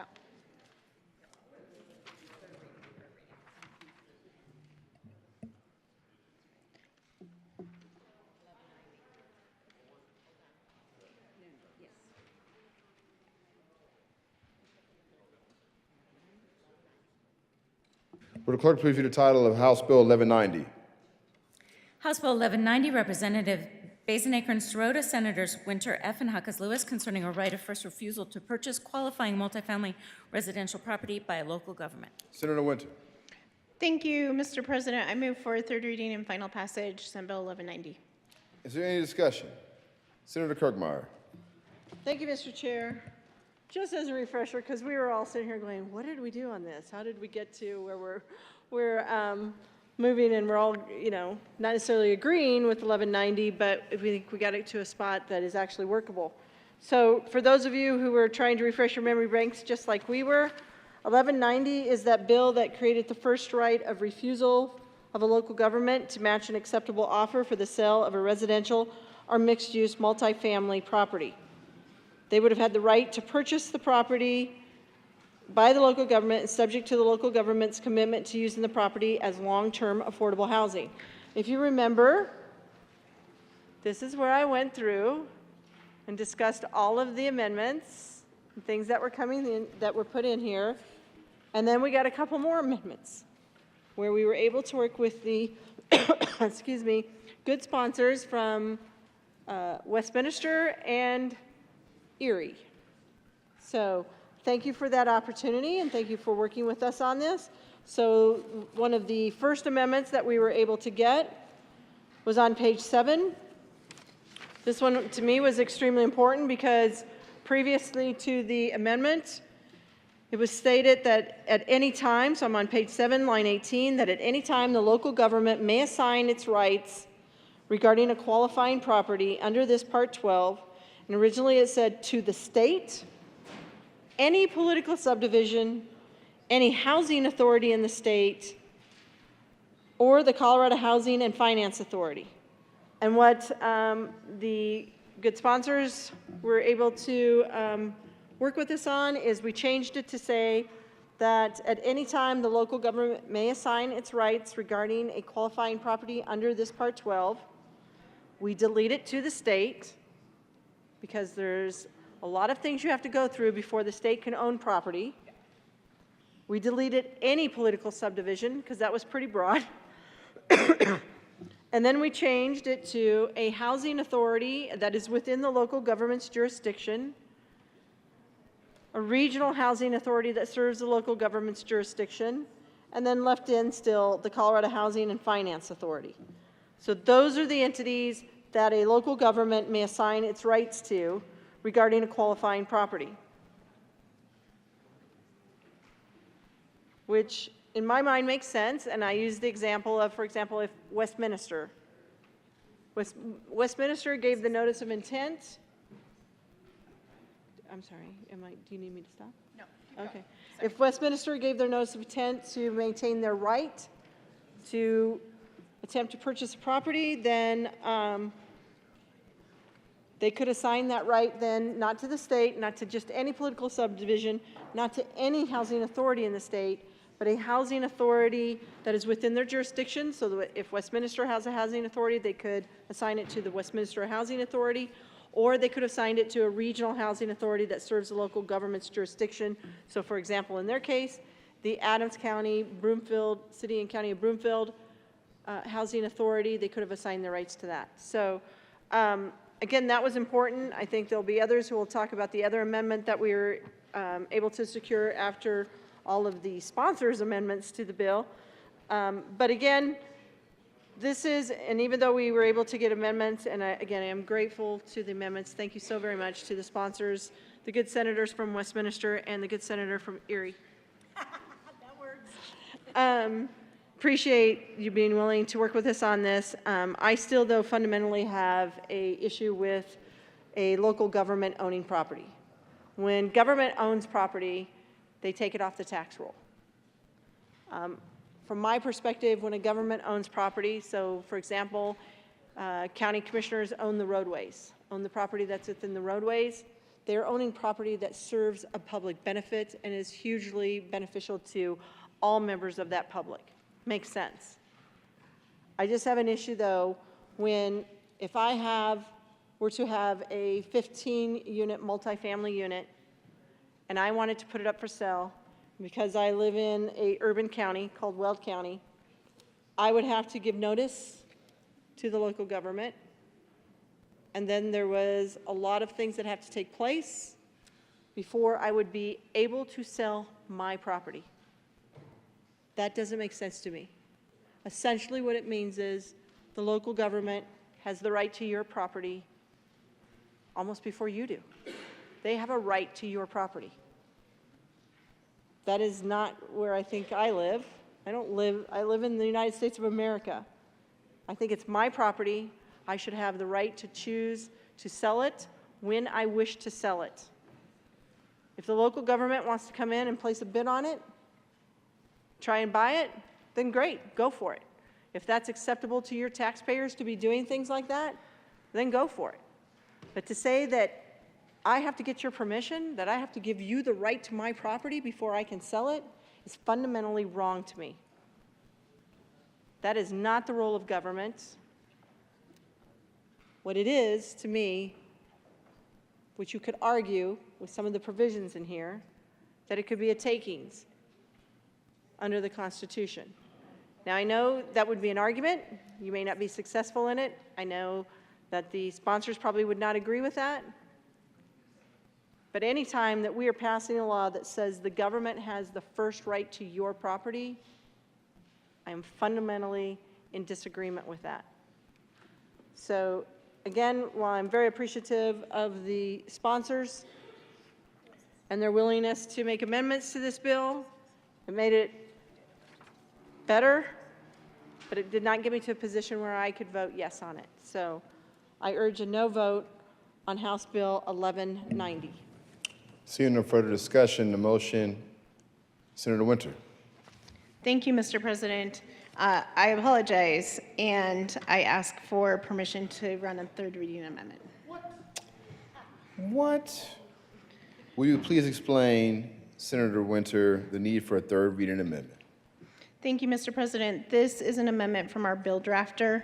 As you know, when we are drafting amendments quickly on second reading, sometimes we just need to clean it up. This does not change any of the intentions of any of the amendments that were run, and is simply a cleanup amendment, and I request a yes vote. The question before the body is Senator Winter's request for permission to offer a third reading amendment. All those in favor say aye. Aye. Opposed, no. The ayes have it. Permission is granted. Will the clerk please read L80?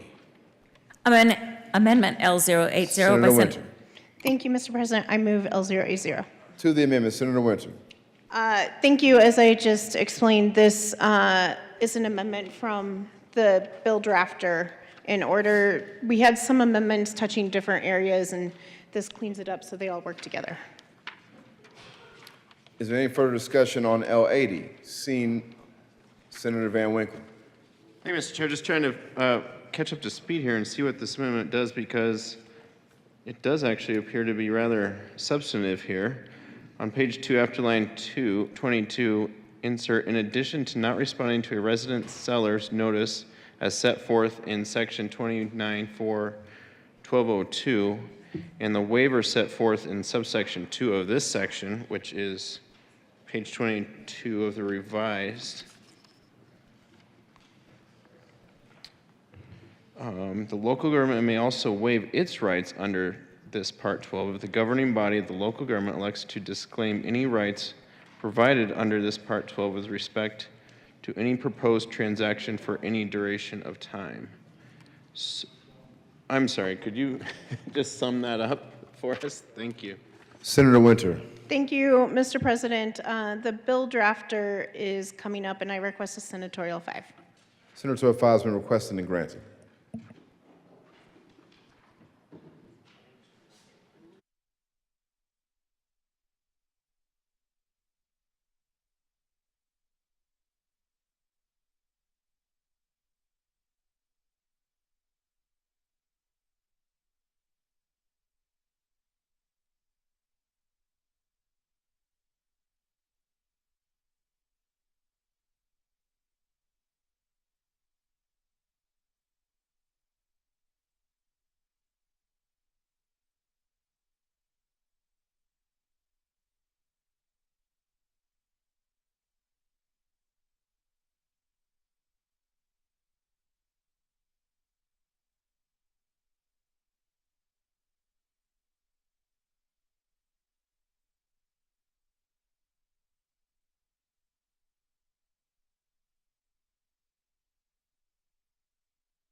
Senator will come back to order. Senator Winter.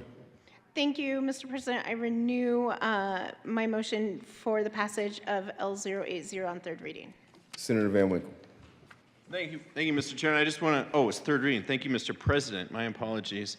I just want to thank you, Mr. President, thank the bill sponsors, and also especially our bill drafter who explained this. It actually is a very, very important amendment because it's vital to and speaks to the ability of a local government to waive its rights over a property, which is a very key section of the bill that I believe was negotiated over some time. So I ask for a yes vote on this third reading amendment and thank the bill sponsors. Seeing no further discussion, the motion for the adoption of L80 to House Bill 1190. Are there any no votes? With a vote of 35 ayes, 0 no, 0 absent, 0 excused, L80 to House Bill 1190 is adopted. Is there any further discussion? Senator Rich. Thank you, Mr. President. And I just wanted to come up for a moment because, as some of you may recall, I'm a former county treasurer. And when property is deeded to a county or to county government or to a municipality, it is automatically taken off of the tax rolls. Now, for larger areas like, let's say, Grand Junction or Greeley or Fort Collins, if these properties, if there are several and they're taken off the tax roll, there's an unintended consequence to those property taxes that go to special districts. Maybe you don't care about that. Maybe you don't have a lot of special districts in your area. In Mesa County, we have 69. This is going to be significant. And so I don't think it's a good idea to consider this. There's a lot of other reasons that the good senator from Brighton has already spoken about that I absolutely agree with. So I continue to ask for a no vote on this. I think it's going to have a lot of unintended consequences when it comes to local taxes. Any further discussion on 1190? Senator Gardner. Thank you, Mr. President. Colleagues, I spoke in detail last evening on seconds about my concerns about the bill, and because of the way things develop here, I did not get an opportunity to get to the details of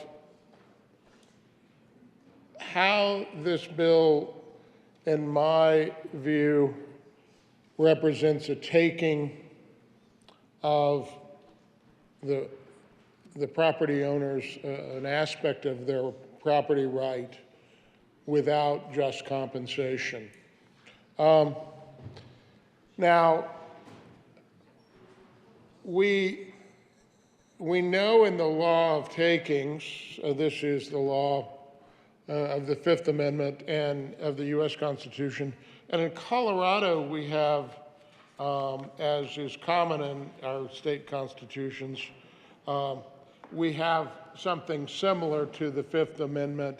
The Fifth Amendment not only protects your right against self-incrimination, it protects your right in the last sentence of the last clause against the government coming and taking your property for their use without just compensation.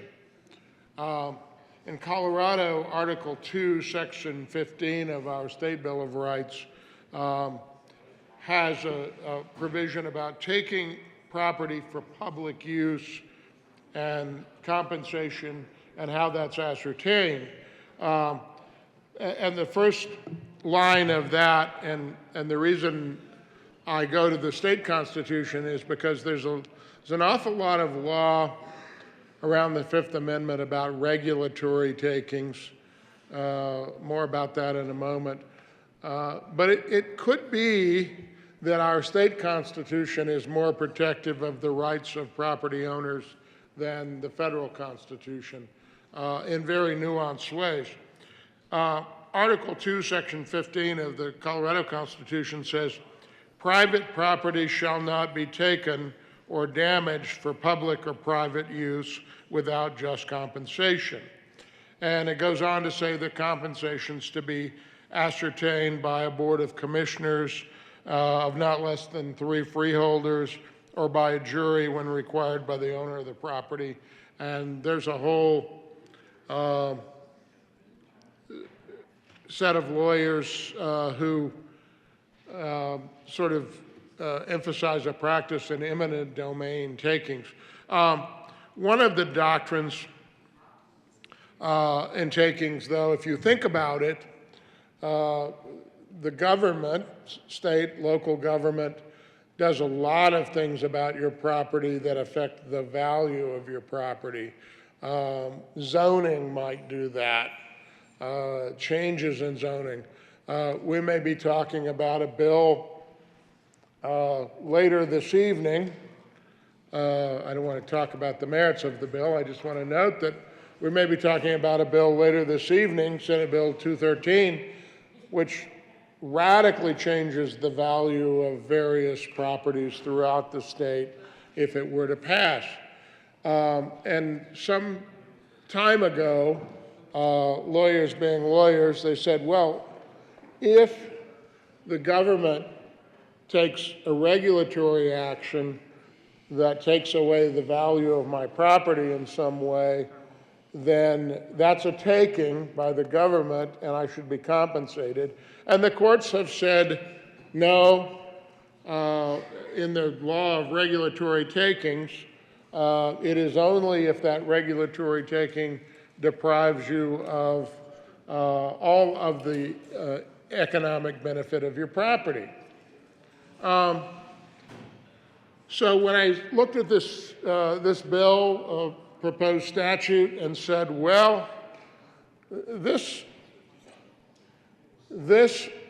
gives a local government, for public use, by the way, they were very careful, the drafter, and I think the proponents, the sponsors of the bill, were very careful to see that the use here is always a public use. There's no transfer of the property to private entities, although I did see in the bill that a 501c3, which is a private entity, might receive it, an assignment of the land.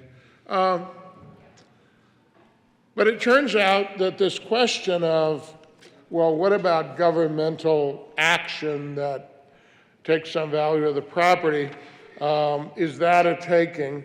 And my first response in my head was, well, that's probably like a regulatory taking. But then I looked a little bit at the cases. I didn't spend a lot of time on this. I found a case in the state of Washington that was kind of a noted case, and there are some differences there in that case. The state of Washington gave private property owners in mobile home parks, mobile home communities, a right of first refusal on the sale, and it was given to a private party, and the state of Washington said, no, no, that's a taking for private use, and that changed the whole context. But in that, because it was a right of first refusal, the Supreme Court of Washington, which is a respected state Supreme Court, they noted that that an exercise of the state, so-called state police power, that doesn't have to do with law enforcement per se. It is the general power of the state to regulate, and the state has a general police power in a way that the federal government does not. In other words, the state doesn't need a specific enumerated power to pass laws and ordinances for public health and safety and well-being, whereas the federal government under Article 2 would, although the Commerce Clause has been utilized a lot in interstate commerce. Anyway, the law, and there's some other case law perhaps to the contrary here, but the Washington Supreme Court said that a police power measure can violate the takings under their Constitution or even the Fifth Amendment when A regulation affects a total taking of all economically viable use of one's property, the regulatory taking. And that would not be the case for a right of first refusal. The regulation has resulted in actual physical invasion upon one's property. That wouldn't be the case here because the government doesn't enter on the property or start. In other words, if the government started doing something like crossing your property without permission, which brings to mind a bill that we killed earlier in appropriations about whether public lands there was a right there, but that's another matter. Or three, a regulation, this is the one, a regulation destroys one or more of the fundamental attributes of ownership. And then there's a fourth one, but it doesn't apply. I won't go into that. So it turns out that the right of first refusal affects one of the fundamental attributes of ownership of property. Now, what are the fundamental attributes of ownership of property? Property in a thing, and recall last night I said property itself is not a thing. Property can be intangible. And the land, we call it my property, or we call it the property. But really the land is not property in the legal sense. Property is legal rights to a lawyer. And so property in a thing consists not merely in its ownership and possession, those are rights, but in the unrestricted right of use, enjoyment, and disposal. To that extent, it destroys the property itself. Senator Gardner, would you like to go into your next 10 minutes? Wow, I would like to continue and how time flies. The substantial value of a property, lies in its use. And if the use is to be denied, the value of the property is annihilated and ownership's rendered a barren right. What does that sort of mean? Well, a right of first refusal is a valuable prerogative to the person who gets it, and it limits the owner's right to freely dispose of his property by compelling him to do something before he sells it. So this is not like the regulatory taking where the government can say, well, I zoned your property, but I didn't deprive you of all economic use. You can still sell that property for commercial development, or you can now you have to sell it for residential or something because I zoned you, but you can still sell it. But this Washington case, which, by the way, for those of you who want to look it up, is Manufactured Housing Communities versus State, and it's a 2000 case from the state of Washington. That's probably would be enough to find it on Westlaw or LexisNexis.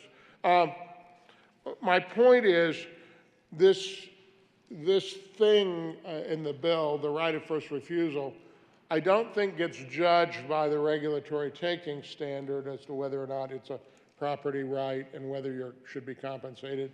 It gets judged by the fact that it is a fundamental attribute of ownership, the right to freely dispose. And the government is taking that with this bill. The government is declaring by statute that you don't have the right to do this. I think there's a lawsuit out there kind of waiting to happen in the same way that the manufactured housing communities, maybe apartment owners association or someone could bring a case and say, you know,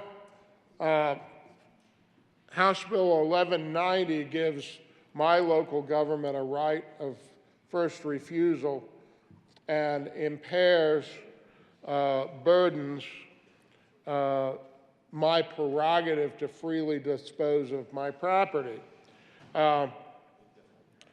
And then what do you do if the government comes and takes your property? I mean, there are processes. The process is known as eminent domain. If the government says, I want your property to build a road, and you say, I'm not selling it to you. I love it. I grew up here. I sit on my front porch there, and if you build your road, you're going to knock out my front porch or my front yard, and I love it. And it's mine, and I want to sell it to you. Well, the right of eminent domain does give the state the power to come and take it, but the Fifth Amendment and Article 2, Section 15 of the Colorado Constitution say they have to pay you just compensation, and there's a process for deciding that. Now, if they just came and did it, it's called inverse condemnation. That just happens to be the legal term. And this would be a case in inverse condemnation where the property owners would say, by us voting a right of first refusal, we have impaired the property right of those owners of qualifying properties. And we need to be paid the value or the diminished value of our property. Now, I think that would be kind of hard to value, but it's not impossible. And here's the thing. Recall that I read from some law firms' websites and blogs about this, that this bill is going to disrupt the commercial property market in Colorado. It's going to disrupt when you start taking land off the tax rolls. That's going to be disruptive. But everyone is going to be stuck with a situation where by giving the 14 days notice, your local government will then have another 60 days at least to decide whether or not they want to buy the property from you. Meanwhile, your buyer, your potential buyer, is stuck. They can't get the property, they can't do the deal, you can't close. You almost see a situation where local governments may be extortive about it. I didn't see any.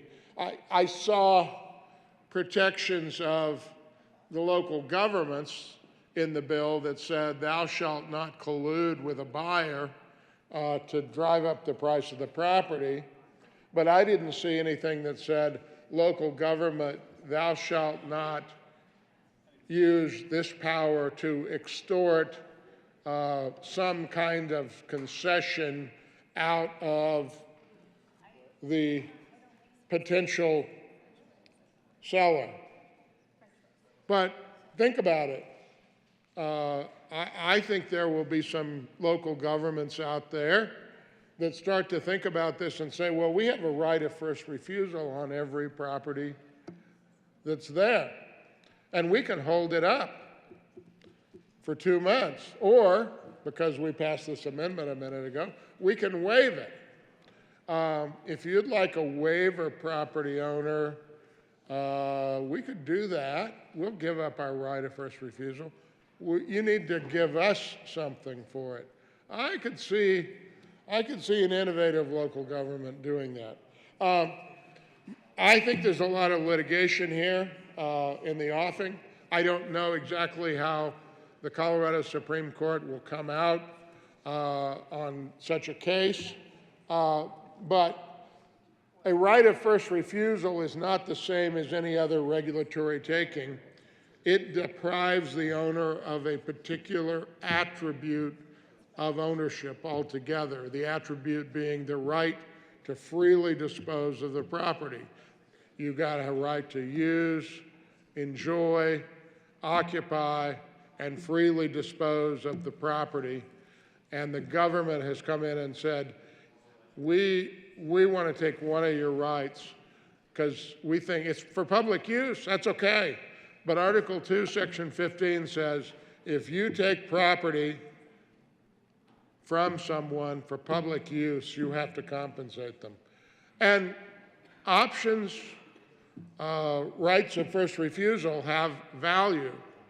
They have value. People pay for them all the time. Or they negotiate with them on a lease, and that has economic value. They say, yeah, I'll pay you that much for a lease, but I want to right of first refusal. Or I'll enter into a longer term lease, but I want to right of first refusal so that if you decide you're going to sell the property out from under me, I'm going to take it. Members, this bill is bad law. It's bad law. Bad law in the sense of bad public policy. It will not be good for the property market. It will not be good for affordable housing. And keep in mind, when this happens, when you have this kind of purchase, we talked about this last night, it will lock up the property for 50 years. And we know that even over the course of 2 decades, the character of neighborhoods and communities, roads get built, highways get built, new businesses come in, things happen around a property which might make it more valuable, and suddenly it's tied up in affordable housing, and the community itself might say, we can make a lot more money selling this property and building other more modern affordable housing and many, many more units somewhere else. But this bill will say, no, you can't do that. You have to keep this land in affordable housing for 50 years. Now, I predicted last night, and I won't live to see it, that in 25 or 30 years, people will be coming to the General Assembly and saying, we want a statutory process. Senator Gardner, you have about 10 seconds left. Thank you. You want a statutory process to be relieved. I urge a no vote on House Bill 1190. Thank you, colleagues. Senator Smallwood.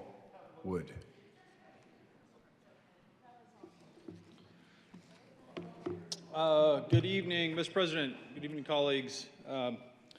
So I rise in opposition to House Bill 1190. And I think my colleagues already sort of stated what is obvious for so many of us, that just on principle, living in the United States of America, to even hear the concept that as a private property owner, that you may not have, not only you may not have the rights to that property that you thought you did, but you wouldn't have the rights to the property that you actually did have before this law goes into effect. The very idea that years or decades ago, somebody, granted, in some cases it might be a corporation, might be a big organization with a lot of shareholders and can't necessarily put names to it. But in a lot of cases, it's your neighbor or your family member or your friend who made a business decision to start investing in rental properties. And maybe they bought one, and over the years it turned out well, and so they bought another one and actually were successful. I know so many people who, again, are not big corporations. They probably incorporated at some point in time.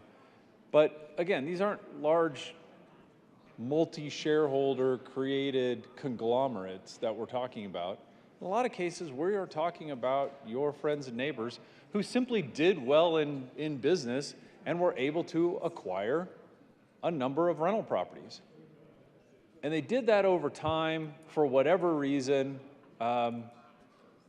Some of them had bigger plans when they started doing that, to build something else over time, perhaps on those same lots where their rental properties currently sit. And now we're basically going to tell those people that the plans that you have, what you wanted may not come to fruition, because anything that you want to do, any plans that you had, there's a reasonable chance that the government can come in first, like they do in countries where I think most of us wouldn't want to live, where the government comes in first and says, you don't really own this property. You might own it right now, but if you want to sell it, the rules are going to change.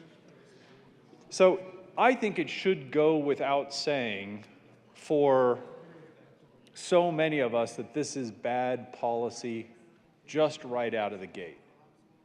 There is, you heard from the senator from Weld County, if a local government wants to work on the availability of affordable housing within the boundaries of that local government, great.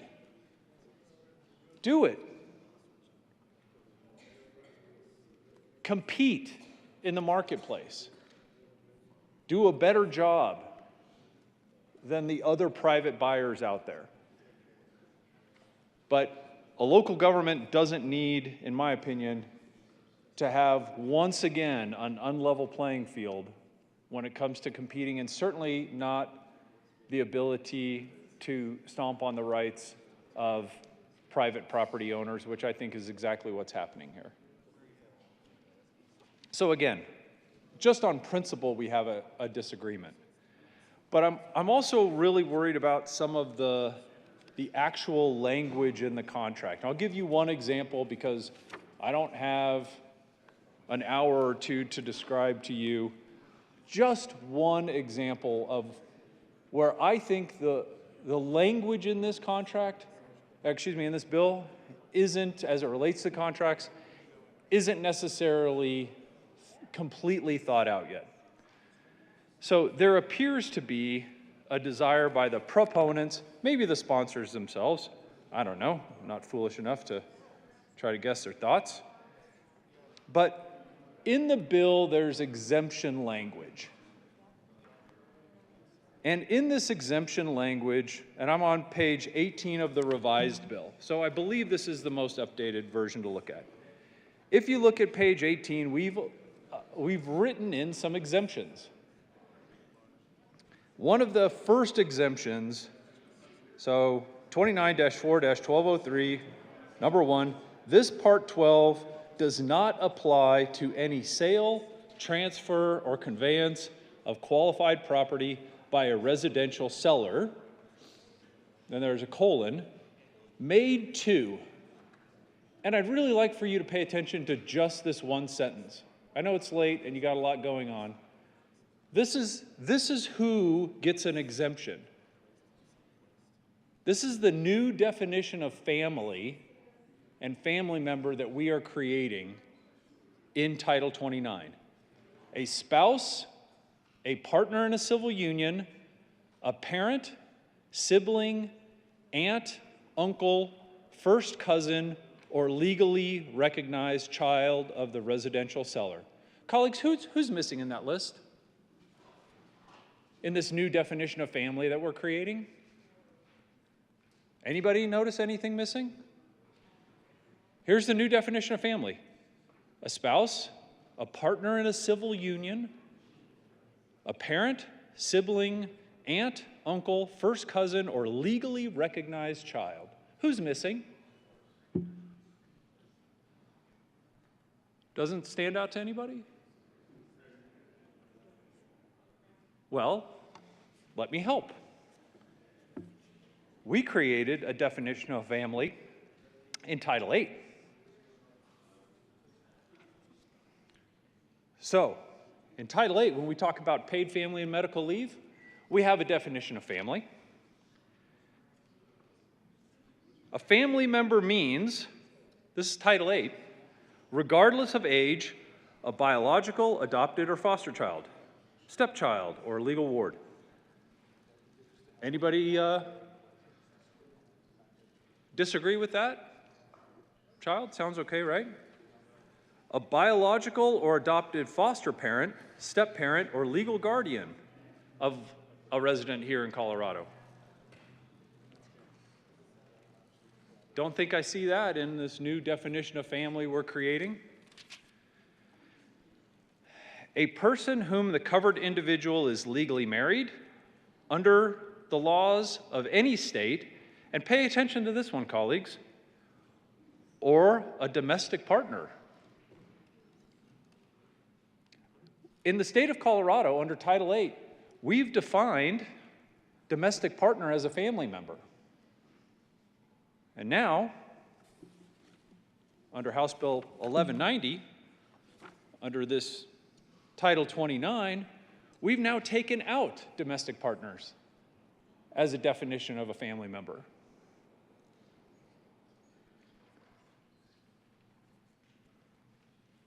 A grandparent, grandchild, or sibling, whether a biological, foster, adoptive, or step relationship.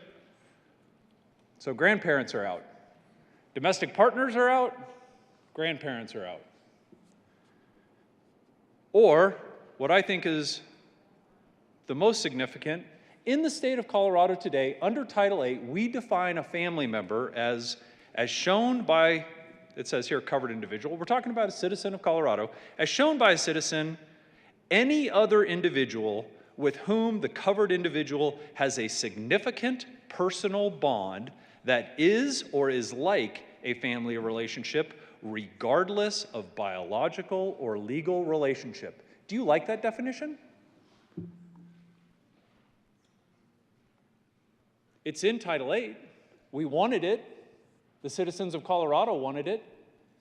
The citizens of Colorado, when they voted for this, wanted domestic partners to be considered family members. And now we're taking them out. The citizens of Colorado wanted any individual with whom Coloradans have a significant personal bond, regardless of biological or legal relationship. Senator Smallwood, would you like to go into your next 10 I would, minutes? indeed, sir. Please. Thank you very much, sir. So what I'm asking is, when we're creating this new definition of family, and make no mistake, if you look on page 19, we want this transfer to family members to be exempt from the provisions of this law. I don't know why we're choosing as a body to be this discriminatory. Who does that benefit? Who does it benefit to carve out domestic partners? And why in the world are we doing it?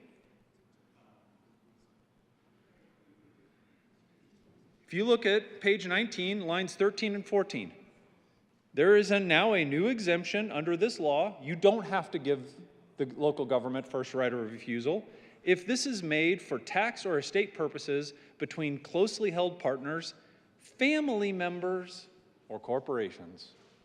Those are the only three, colleagues. And we define family members right here. A spouse, a partner in a civil union, or a parent, sibling, aunt, uncle, first cousin, or legally recognized child of the seller.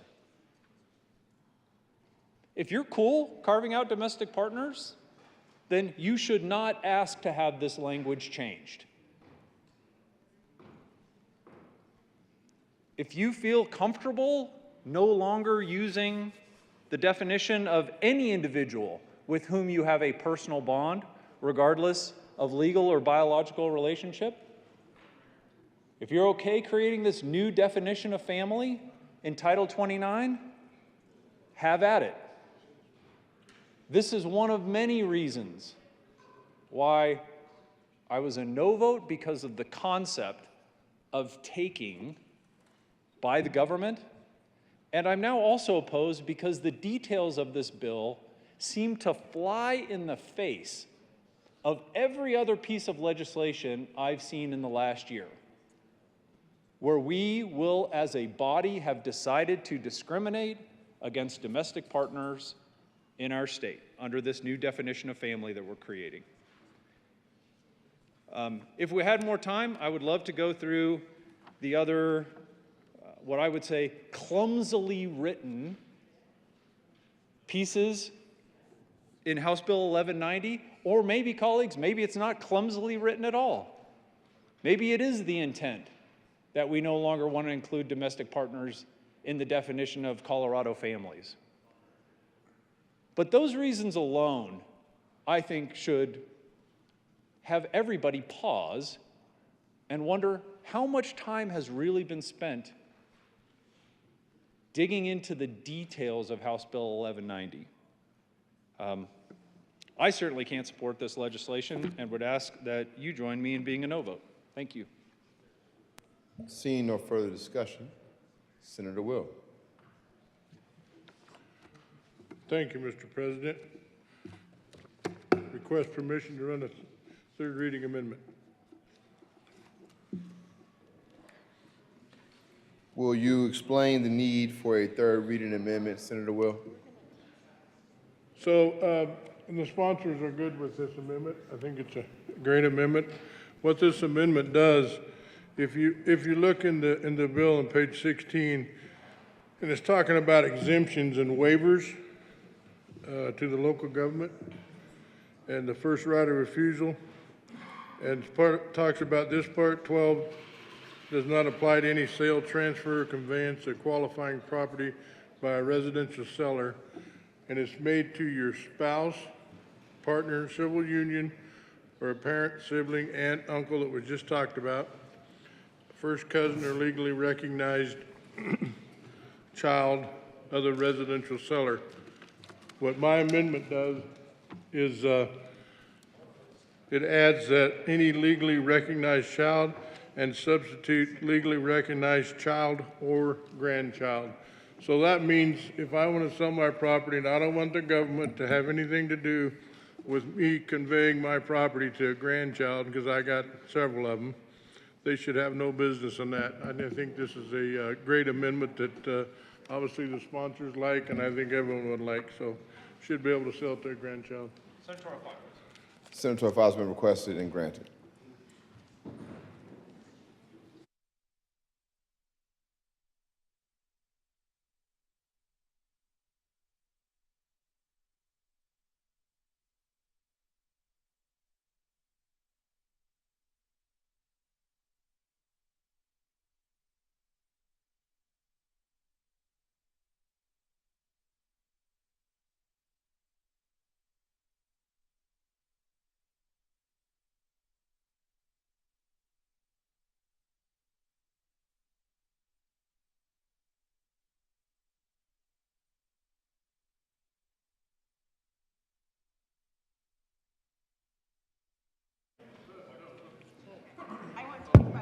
The question before the body is Senator Will's request for permission to offer a third reading amendment. All those in favor say aye. Aye.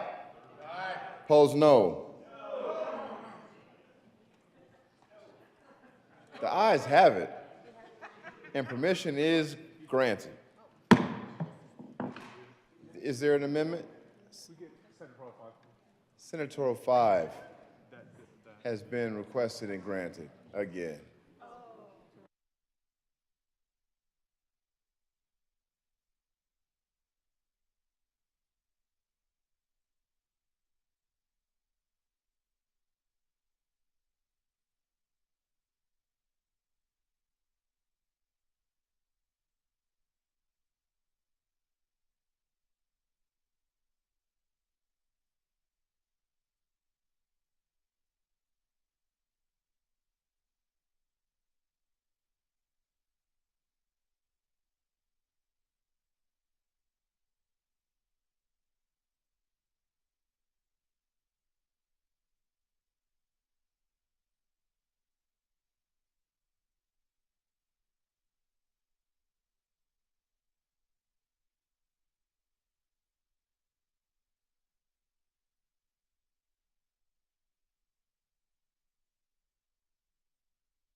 Senate will come back to order. Senator Smallwood.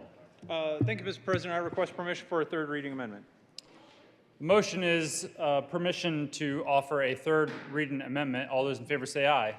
Opposed, no. The ayes have it, and permission is granted. There's an amendment at the desk. Will the clerk please read L81? L081 by Senator Smallwood. Thank you, Mr. President. The good senator from Newcastle and I move amendment, well, I move it, and the senator from Newcastle is here. But I move amendment 81. Thanks for joining us, Senator from Newcastle. Is there any discussion? Thank you, Mr. President. I just want to briefly explain that Amendment 81 goes in to redefine the definition of family member based on the discussion that we just had, relating back to Title 18-13.3-50311 as one of the exemptions, which I think for the senator from Newcastle who was concerned about grandparents, grandchildren, I think if you go into 18-13.3-50311, you will find the listing that I read earlier and hopefully satisfies the senator's concern and would ask for an aye vote. Senator Will.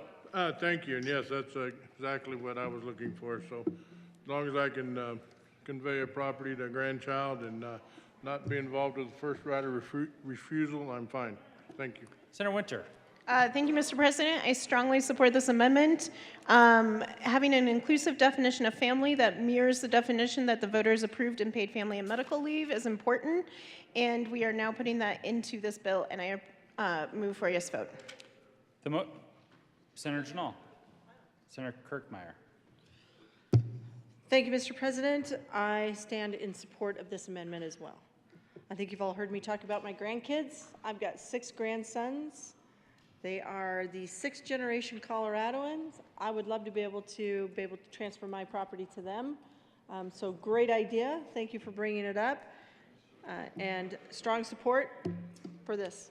The motion is for the adoption of L81. Are there any no votes? With a vote of 35 ayes, 0 no, 0 absent, 0 excused, L81 is adopted. Senator Janal. Thank you, Mr. President. And I feel that I need to come up like I did yesterday to state my reasons for why I will be a no vote on this bill. I understand and I have much respect for the sponsors of this bill, but I just find that when we have local governments having the first right of refusal for properties that go up for sale, I don't think that's right. And as I had said yesterday, there's a few more people in here today than there were yesterday. There were a lot of people watching this yesterday. I know that. Like I said, they texted me, they emailed me, and they are opposed to this. And I too am opposed to this because, again, it's one of a dozen plus bills that we have in regards to landlord-tenant. Senator Janal, can you hold on just one moment? Members, I know it's late and we only have a little bit of time left, but we are actually on third reading, believe it or not. So let's keep it down and let's pay some respect to the member in the well. Senator Janal, please continue. Thank you, Mr. President. Again, I'm expressing my opposition to this bill because because of the many other bills that we have had this session that deal with landlord-tenant relationships. But this one goes into the government having the first right of refusal on your own personal property. And again, my property is my property, and if I choose to sell it to whoever I wish to sell it to. And I really thank the sponsors because I asked them a question yesterday that if any local governments purchase any of these properties, are they going to pay any taxes? And the answer was no. And that's very concerning to me because all day today, we've been talking about property taxes. And so I believe that this bill is going to have a very depressive effect on property taxes, less for schools, fire, whatever the special districts are. So even if you partnered with a private entity, those private entities would have to pay the property tax and not the local government. But the bill creates a right of first refusal of a local government to match an acceptable offer for the sale of a residential or a mixed-use multifamily property. And the right to the purchase of the property by the local government is subject to the local government's commitment to using the property as long-term affordable housing. It requires to be given by the seller to local governments and vice versa. Upon receiving notice of intent, the local government has 14 calendar days to preserve its right of first refusal and an additional 60 calendar days to make an offer and must agree to close the property within 120 calendar days. Before the sale, the seller is required to execute and record an affidavit on the real property records of the county in which it is located, certifying the seller has compiled with the right of first refusal requirements. The bill also allows a local government to waive its right of first refusal if it disclaims rights to any proposed transaction. And the bill in itself, and I know we've gone over a lot of this, but it provides the AG's office, it has responsibility to enforce the bill, and if a court finds that a seller or a third-party buyer that has entered into an agreement with a local government for waiving their right of first refusal has materially violated the law with respect to the provisions of the right of first refusal, the court must award a statutory penalty of at least $50,000 or 30% of the purchase listing price, whichever is greater. I'll be done in a minute. This bill would work against property rights and would artificially increase the power of local governments over housing at the cost of the taxpayer. It also allows local governments to pick winners and losers and select a third-party buyer to use their first right of refusal. Further, there are no ethics stipulations on how the third-party buyer is selected, and the bill has also sunsets the commitment to affordable housing in 50 years and would allow a local government or a third-party buyer to use the housing unit for whatever purpose they decide to. 50 years is a long period of time. And there were a lot of stipulations on there with the various incomes, low income, middle income affordabilities. I know that there was the bill was based on a model that was developed in Prince George's County, Maryland, and it was supposedly created 1,213 units of affordable housing, and that was in 2020. And the sponsors hope it would grant a right of first refusal to local governments so that they could match a seller's purchase price on a multifamily housing unit, subsequently preserve it or convert it into affordable housing. Well, that ordinance is significantly different in one area. That Maryland required a minimum of 20 units in a multifamily building to qualify for the first right of refusal, while this bill sets a much lower figure, and for urban settings, it's a minimum of 5 and a minimum of 3 for rural communities.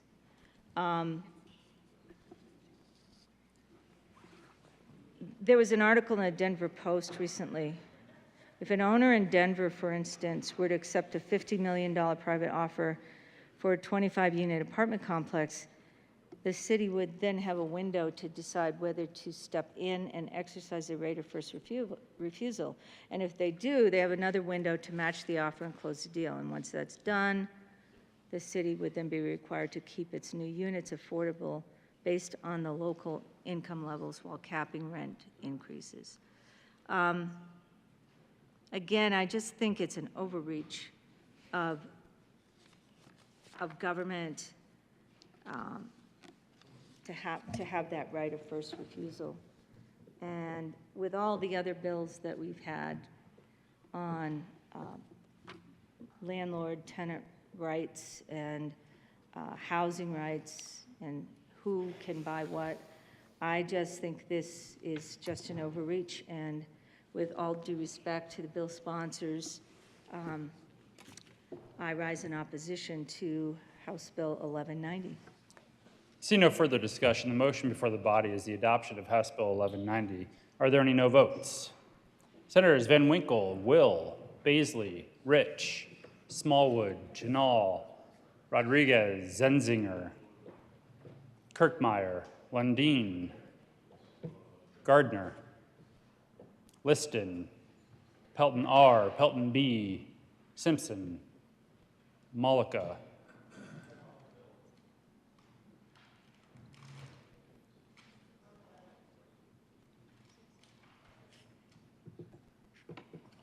with a vote of 19 ayes, 16 noes, 0 absent, 0 excused, House Bill 1190 is passed. Co-sponsors. Majority Leader Moreno. Senators Cutter,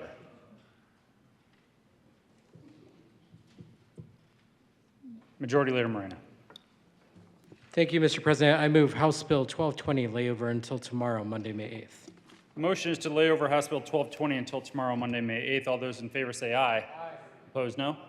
The ayes have it, and that bill will lay over until tomorrow. Majority Leader Moreno. Thank you, Mr. President. I request a senatorial 5. Senate will stand in a senatorial 5.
Senate will come to order. Majority Leader Moreno.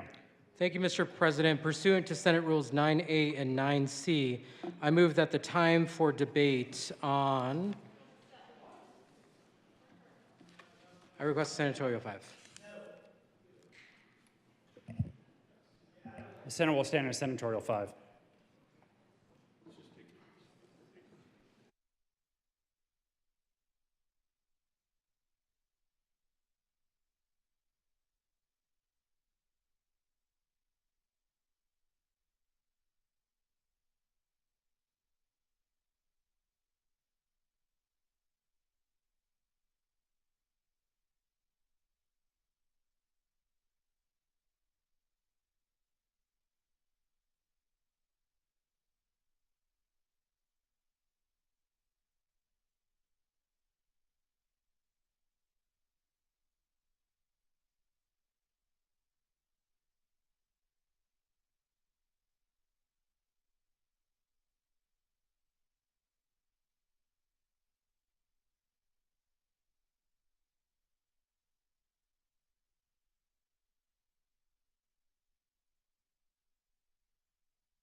Special order, second reading of bills. Senator Coleman.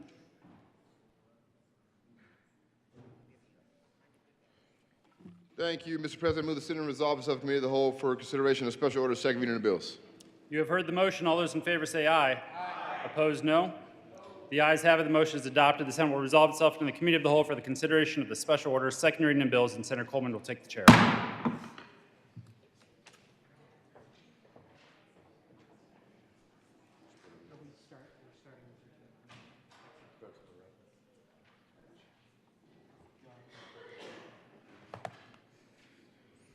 Senate will come to order. Court rules relax for everyone. Will the clerk please read? Okay. Will the clerk please read the title of House Bill 1311?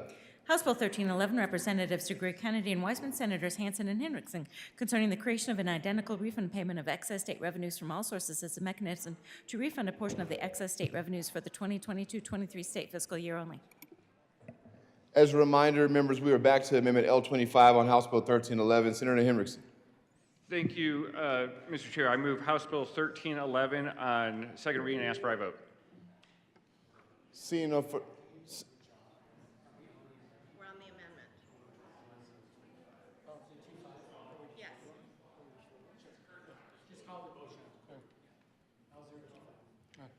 Senator Gardner. The motion is the adoption of L025. All in favor say aye. Aye. Opposed, no. The noes have it. L025 is lost. Senator Gardner. Thank you, Mr. Chair. Members, colleagues, we've had a lengthy debate on HB 1311. It just bears saying that this bill was introduced with 3 days left. We find ourselves hearing from constituents challenging the time of introduction and everything about it. It's made contingent upon 23303. If that were not enough reason, I've discussed the reasons earlier philosophically. I urge a no vote on HB 1311. Seeing no further discussion, the motion is the adoption of HB 1311. All in favor say aye. Aye. Opposed, no. The ayes have it. 1311 is adopted. Mr. Majority Leader. Thank you, Mr. President. I move to lay over the balance of the calendar until later this evening. The motion is laid over the balance of the calendar later this evening. All in favor say aye. Aye. Opposed, no. The ayes have it. We'll lay over the balance of the calendar later this evening. Mr. Majority Leader. Thank you, Mr.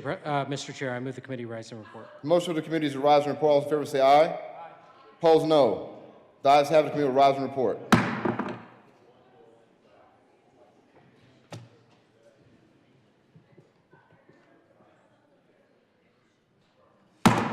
The Senate will come to order. Senator Coleman. Thank you, Mr. President. The committee has met a number of bills in consideration. Will the clerk please read the report?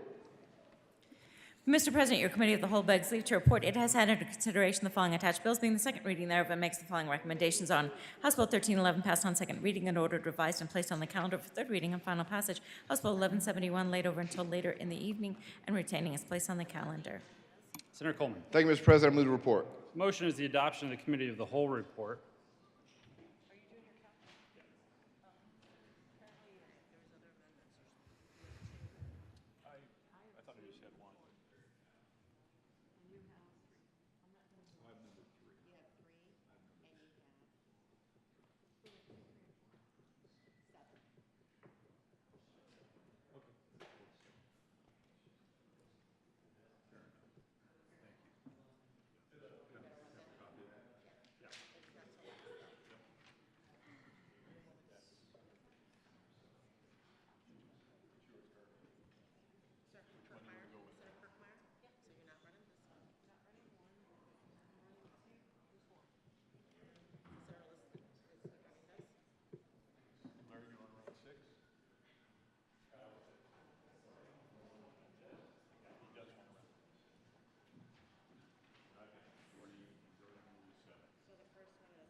There is an amendment at the desk. Will the clerk please read Cow Amendment 2? Cow Amendment 2 to House Bill 1311. Senator Kirkmeyer. Senator Kirkmeyer. Thank you, Mr. President. I move Cow Amendment 2 to House Bill 1311. Is there any discussion? Senator Kirkmeyer. Thank you, Mr. President. This amendment was the amendment that said that the executive director shall issue each refund, so that's the executive director of the Department of Revenue, shall issue each refund required by this section on an instrument that includes the phrase, "Your Colorado Tabor refund." I ask for an aye vote on Cow Amendment 002. Question before the body is the adoption of Amendment Cow 002. Are there any no votes? Get down here now.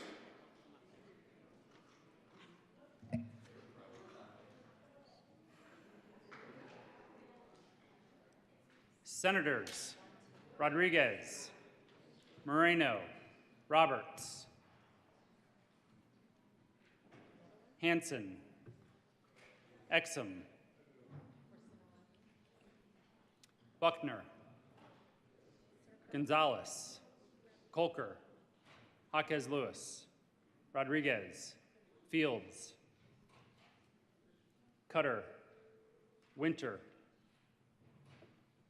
Henriksen, Priola, Sullivan, Mullica, Zenzinger, Bridges, Danielson, Janal, Marchman, Coleman,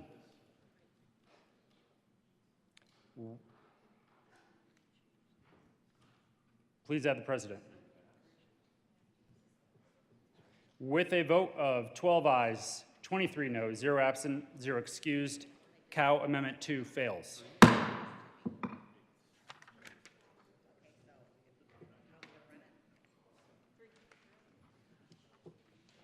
There's an amendment at the desk. Will the clerk please read Cow 3? Cow Amendment 003 to House Bill 1311, Senator Lundin. Thank you very much, Mr. President. Colleagues, this amendment basically argued the case that 1311 is using the taxpayers' money that would be refunded to them to convince them to vote in favor of a proposition that ultimately will, over time, eliminate the refunds inherent in the Taxpayer Bill of Rights. This amendment strikes the language that, in fact, makes it in perpetuity. And I would urge your... Did I not move it? I apologize. I apologize, Mr. President. I move Cow 003 and ask for your aye vote. Is there any discussion? Seeing no discussion, the motion before the body is Cow Amendment 3 to House Bill 1311. Are there any no votes? Senators Hanson, Roberts, Exum, Gonzalez, Marchman, Danielson, Janal, Zenzinger, Bridges, Sullivan, Winter, Henriksen, Priola, Coleman, Buckner, Cutter, Fields, Jaquez Lewis, Rodriguez, Colker, Gonzalez, Moreno, Mullica. Please add the president. With a vote of 12 ayes, 23 noes, 0 absent, 0 excused, Cow Amendment 3 fails. There's an amendment at the desk. Will the clerk please read Cow Amendment 4? Cow Amendment 004 to House Bill 1311. Thank you, Mr. President. I move Cow Amendment 004 to 1311. Is there any discussion? Senator Kirkmeyer. Thank you, Mr. President. Members, this amendment is the one that adds the new subsection 4 on page 3 after line 23. And it states, an elected official shall not use any appropriation of state or federal money to pay for advertising expenses that prominently feature a person, a person's name, the seal of the state of Colorado, or the state of Colorado letterhead in materials that discuss the refund set forth to this section. For purposes of this section, advertising includes the attempt by publication, dissemination, solicitation, or circulation, a visual, oral, or written notice or communication that is not an official notice or communication that is not authorized or required by law. I move Amendment 004 and ask for an aye vote. Question before the body is the adoption of Cow Amendment 4. Are there any no votes? Senators Hanson, Roberts, Exum, Malika, Janal, Gonzalez, Colker, Majority Leader Moreno, Rodriguez, Marchman, Zenzinger, Bridges, Sullivan, Danielson, Winter, Cutter, Henriksen, Jaquez Lewis, Priola, Coleman, Buckner, Fields. Please have the president. With a vote of 12 ayes, 23 noes, 0 absent, 0 excused, Cow Amendment 4 is lost. There's an amendment at the desk. Will the clerk please read Cow Amendment 7? Cow Amendment 007 to House Bill 1311. Senator Lundin moved to Senator amend. Gardner. Thank you, Mr. President. I move Cow 7. Members, this is the amendment that would refer HB 1311 to the people of Colorado. We need to ask them whether or not everyone should get the same amount of money in table refund, or whether we should use a tiered system for those, because it is, after all, a tax refund. I ask for an aye vote on Cow 7. See no further discussion. The question before the body is the adoption of Cow Amendment 7. Are there any no votes? Senators Hanson, Roberts, Malika, Exum, Gonzalez, Colker, Majority Leader Moreno, Rodriguez, Janal, Zenzinger, Marchman, Fields, Sullivan, Bridges, Danielson, Cutter, Winter, Jaquez Lewis, Buckner, Henriksen, Priola, Coleman. Please have the president. With a vote of 12 ayes, 23 noes, 0 absent, 0 excused, Cow Amendment 7 fails. There's an amendment at the desk. Will the clerk please read Cow Amendment 6? Cow Amendment 006 to House Bill 1311. Senator Liston moved to amend the report of the Committee of the Whole to show that the following list and floor amendment L27 to H Bill 1311 did pass, and then HB 1311 did pass by amend ring gross Senator bill page Liston. 3. Thank you, Mr. President. Mr. President, I move Cow Amendment 006 to House Bill 1311. Is there any discussion? Senator Liston. Thank you, Mr. President. Members, what this bill does is it basically lets the executive director let the taxpayers know what their refund will be under current law and what their refund will be if House Bill 1311 is passed. There's a big difference between the two, and I would ask for an aye vote on Cow Amendment 006. See no further discussion. The question before the body is the adoption of Cow Amendment 6. Are there any no votes? Senators Hanson, Roberts, Malika, Exum, Colker, Majority Leader Moreno, Gonzalez, Janal, Jaquez Lewis, Rodriguez, Marchman, Zenzinger, Fields, Henriksen, Buckner, Winter, Cutter, Sullivan, Bridges, Danielson, Priola, Coleman. Please have the president. With a vote of 12 ayes, 23 noes, 0 absent, 0 excused, Cow Amendment 6 is lost.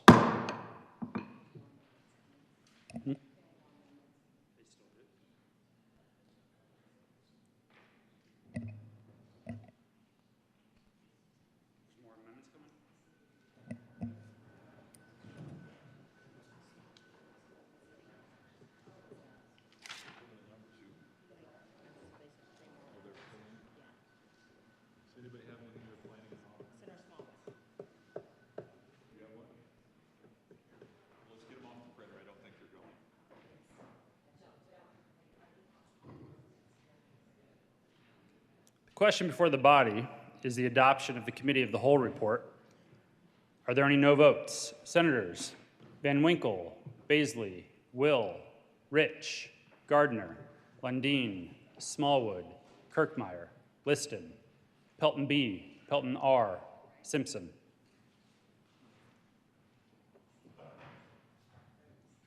With a vote of 23 ayes, 12 noes, 0 absent, 0 excused, Committee of the Whole report is adopted.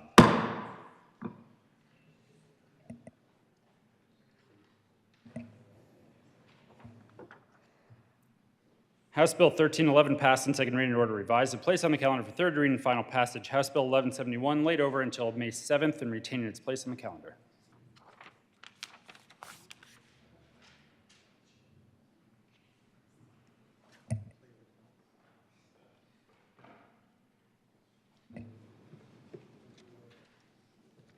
Majority Leader Moreno. Thank you, Mr. President. I move to lay over the balance of the calendar until tomorrow, Monday, May 8th. The motion before the body is to lay over the balance of the calendar until tomorrow, Monday, May 8th. All those in favor say aye. Aye. Opposed, no. The ayes have it, and the balance of the calendar will lay over until tomorrow.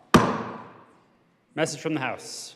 May 7, 2023, Mr. President, the House has postponed indefinitely Senate Bill 158. The bill is returned herewith. The House has voted not to concur in Senate amendments to House Bill 1147 and request that a conference committee be appointed. The Speaker has appointed Representatives Kip Chair, Basin, Akron, Weinberg as House conferees on the first conference committee on House Bill 1147. The bill is transmitted herewith. In response to a request from the House for a conference committee on House Bill 1147, the Senate conferees are Senators Winter, Chair, Priola, and Van Winkle on the first conference committee on House Bill 1147.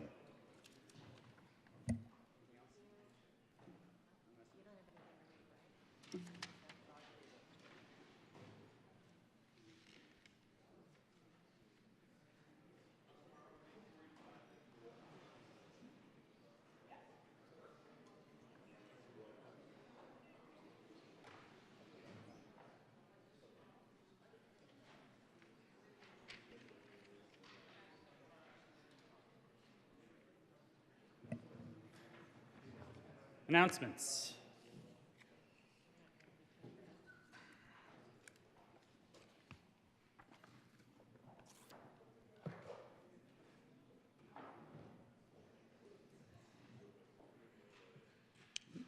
Mr. Majority Leader.